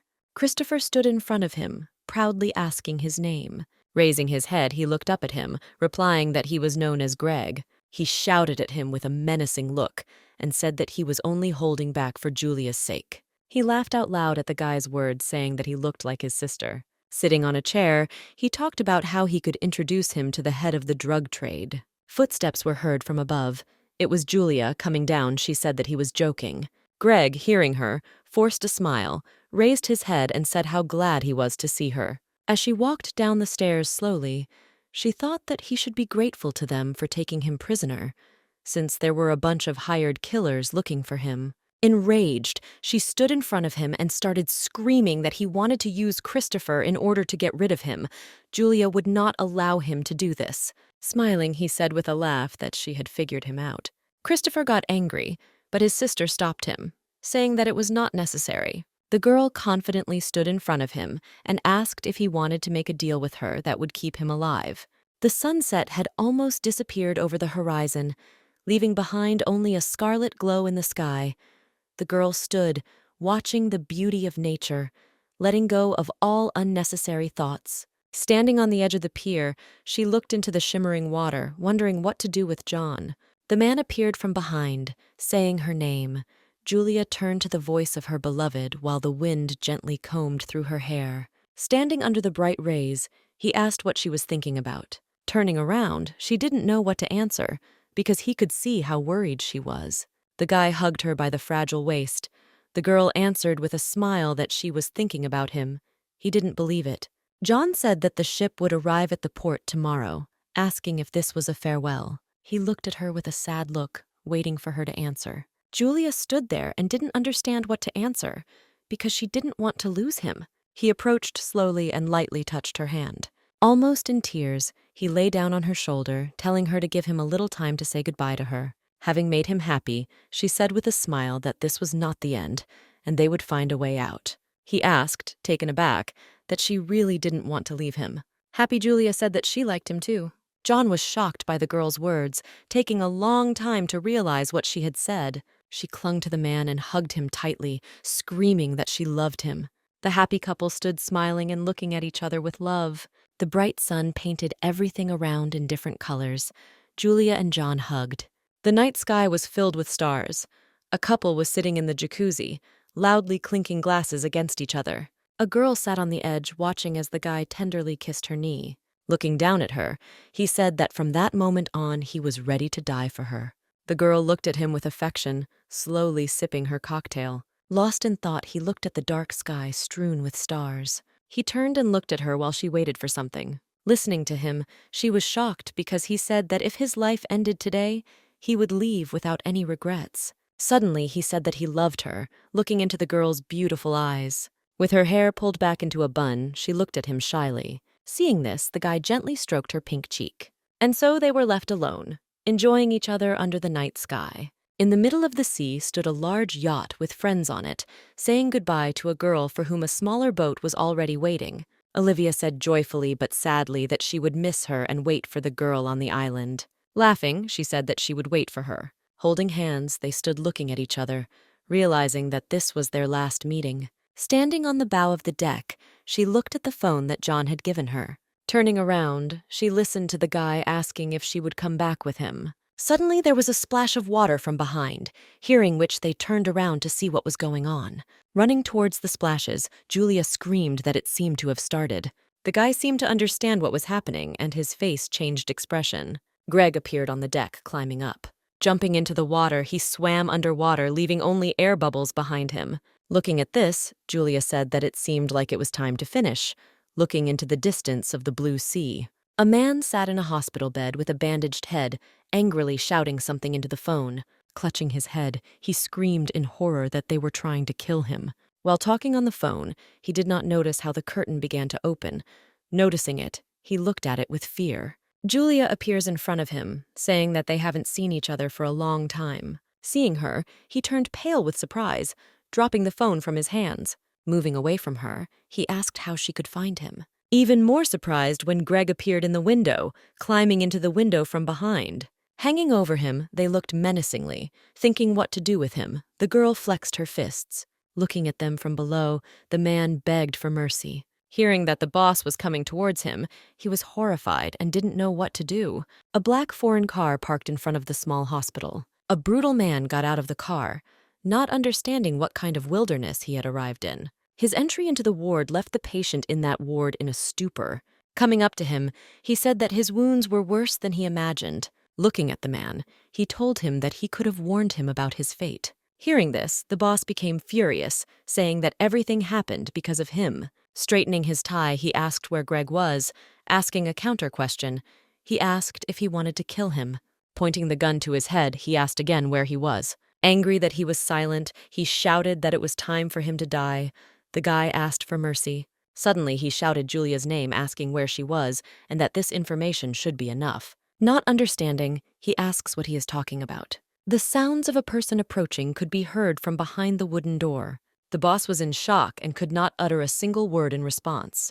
A girl slowly walked into the room, holding a pistol in her hands. The man became wary and began to threaten her, saying that she would not live if she took another step towards him. Listening to what the girl was saying, he couldn't believe a single word. Hearing that there was a live broadcast going on behind him the whole time and the whole country was watching it. As she approached, Julia recounted that he was accused of drug trafficking, attempted murder, hiring killers, and destroying evidence. Listening, he did not know what to do in this situation. He was scared. She asked him with a smirk what he planned to do next, holding the gun in front of him. The horror that had overwhelmed him made him suddenly run away from the ward as fast as he could. The guy was shouting at Julia that he was running away and she had to do something about it. Before he could finish speaking, he was hit in the head with a hard blow from behind, delivered by Greg. Greg, walking across the room, asked how he dared to tell her what to do. The man, crawling on his knees, asked for forgiveness. Heading towards the door, the girl told him not to worry. There was someone to take care of him. The boss ran as fast as he could down the dark corridor, wanting to escape from Julia as quickly as possible. Sitting on his knees, he asked if everything had been settled between them. With a menacing look, Greg said that it was better for him to stay alive. As he walked out the door, he turned to him and said that it was not over yet. In a spacious room, a girl, standing with a phone in her hands, told her brother that it seemed her house had been robbed. Standing, she listened to the proposal to live with Christopher. Having answered that she could not return, she began to leave, but the question that she wanted to join John puzzled her. Having said that she didn't want to discuss it, she turned around and started to leave. As she left, she knew that she and her brother were very different, but when she stopped, she smiled, reminding him that his plane was leaving soon and it was time for him to get ready. He told her to just go to John, her eyes widening in shock. With a smile on his face, he sincerely said that he wanted her to be happy. Listening to his words, tears welled up in her eyes, and he thanked her for coming to save him. Hugging his sister, Christopher wished her all the best and for her to live the life she wanted. Lying on the bed, she leafed through the news that the criminal had been caught, but her career in the Blue House was over before it had even begun. Putting her phone down, she didn't know what to do next. Remembering that, John gave her the phone, telling her to find him if she changed her mind. Looking at the radar, she saw 2 dots moving straight towards her. She realized that one of them was John, but the second was unknown. She looked at the phone for a long time, watching the movements, waiting. Suddenly, she heard a strange sound coming from the other end of the room. The door began to open slowly. Julia sat waiting, looking at it. Greg came out from behind the door, tired and covered in blood. She asked him, confused, what he was doing, standing in front of him with his fists clenched. He asked if he could go to the bathroom. The girl allowed it by asking where his gun was, to which he replied that he had thrown it away when he ran out of bullets. Unbuttoning his buttons, He continued his conversation with the girl, looking at her with a relaxed gaze. As he took off his shirt, he said that she had done a wonderful job. With a menacing look, she thanked him, asking if he had dealt with it. Smiling, he said that he still didn't want to let him die so easily. Sitting on the couch, he dried his hair with a towel. Julia asked him to take antibiotics and painkillers, suggesting that he rest in the room next door since it was empty. Showing the screen, she asked if the white dot was him. Greg replied that he had a t-shirt implanted in him, just like her. Listening to him, she was in slight shock. The screen showed the movement of the second beacon. Greg said that it came offering to get out of there. Turning her head sharply, she looked at the passage, waiting. The door creaked open and John walked in. Julia's eyes widened in shock, not understanding what was happening. He stood before her motionless, waiting for further action without saying a word. And now, after a long time, they stand opposite each other and look into each other's eyes. Approaching the girl, John lifted her up with sharp movements, hugging her with both arms. Taking her by the back of the head, he did not let her utter a word, kissing her on her inviting lips. Pulling back, he told her that she could ask something else after a long separation. Looking at her with happy eyes, he couldn't take his eyes off her. Julia was shocked by Parenti's words that he could not live a day without her. Pressing himself tightly against the girl's body, he said that the distance was driving him crazy. Listening to John, she fell even more in love with him and his beautiful speeches. Looking at each other, John invited her to go with him. Two young people stood in front of a huge estate, admiring it. The girl stood looking at it. John came up from behind, asking if she liked the family castle. The huge castle stood surrounded by mountains and forests, blocking the sunset in the background with its size. As they walked up the stairs, the man said he wanted to introduce her to his family. Turning around, he gently stroked her cheek, saying that they needed to do a couple of things before that. Walking into the spacious room, the girl turned her head from side to side, asking why it was so quiet here. Surprised, she said that she didn't even see a servant in such a room. With a sharp movement, John pulled, pressing against the massive doors. Pulling her close, he kissed her, asking her what she liked about having someone listen. Opening the doors, he pulled her towards him as he walked deeper into the room, telling her not to worry and to relax. He unbuttoned his jacket as he walked. Julia held onto it with both hands, continuing the kiss. Sitting on the bed, she looked at the guy with a smirk and watched him undress, exposing his torso. Slowly touching the girl's body, he kissed every part of her body. Looking up at him from below, a blazing heat emanated from her, her cheeks instantly taking on a pinkish tint. Looking at each other, they talked about how they loved each other. Pressing close to each other, they became more and more immersed in the process. Lying in bed, John said he needed a security specialist.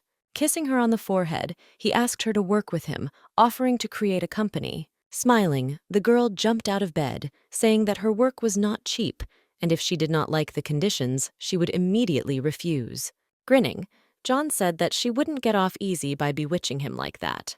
Grabbing her by the back of the head, he pulled her towards him, insisting that she would not go anywhere until she changed her last name. Looking into his eyes, she asked if this was a proposal, and it didn't come out very romantic. Holding the girl, he warned her that a banquet dedicated to his grandfather's birthday would soon take place. The warm day warmed the house with its rays, illuminating the entire facade, making it even more beautiful. John walked along the marble slabs, dressed to the nines in a gray tuxedo, a red tie, and a flower in his pocket, making him look even more beautiful. In a bright room stood a girl waiting for her gentleman, dressed in a beautiful tight white dress with her hair up in a bun and pinned up with flowers. Seeing his lady, John could not take his eyes off her, looking at her as if she were an angel. Holding hands, they stood side by side, preparing to walk out into the backyard for the celebration.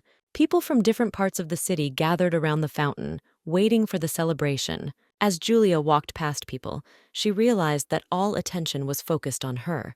Kissing the girl, he said that he would go away to say hello to his grandfather, asking her to wait for him at this place. There were ladies walking around in short dresses. Julia didn't think that this was how parties for older people were held. Footsteps were heard behind the couple, and they turned to look at their source. An elderly man stood in front of them, surrounded by ladies, saying that John had brought a girl after all.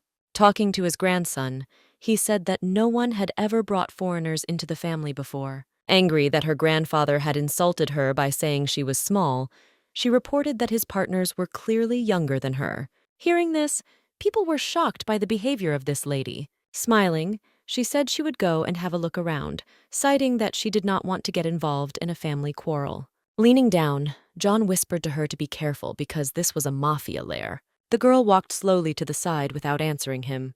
The grandfather, turning to his grandson, said that he could keep her as a mistress. But John responded that these were very rude words. A guy approached the man, holding out a paper envelope, and asked what it was. The envelope contained documents about the change of ownership of the island, including the surrounding beaches. Having seen and read it, the elderly man stood in a stupor from the shock that was approaching him. Raising his head, he saw the satisfied look of his grandson, who looked at him with pride, telling his woman not to be insulted. Having said that he has grown up, he announced that his actions do not play a big role and that he is the boss here. Looking to the side, he gestured with his fingers into the air.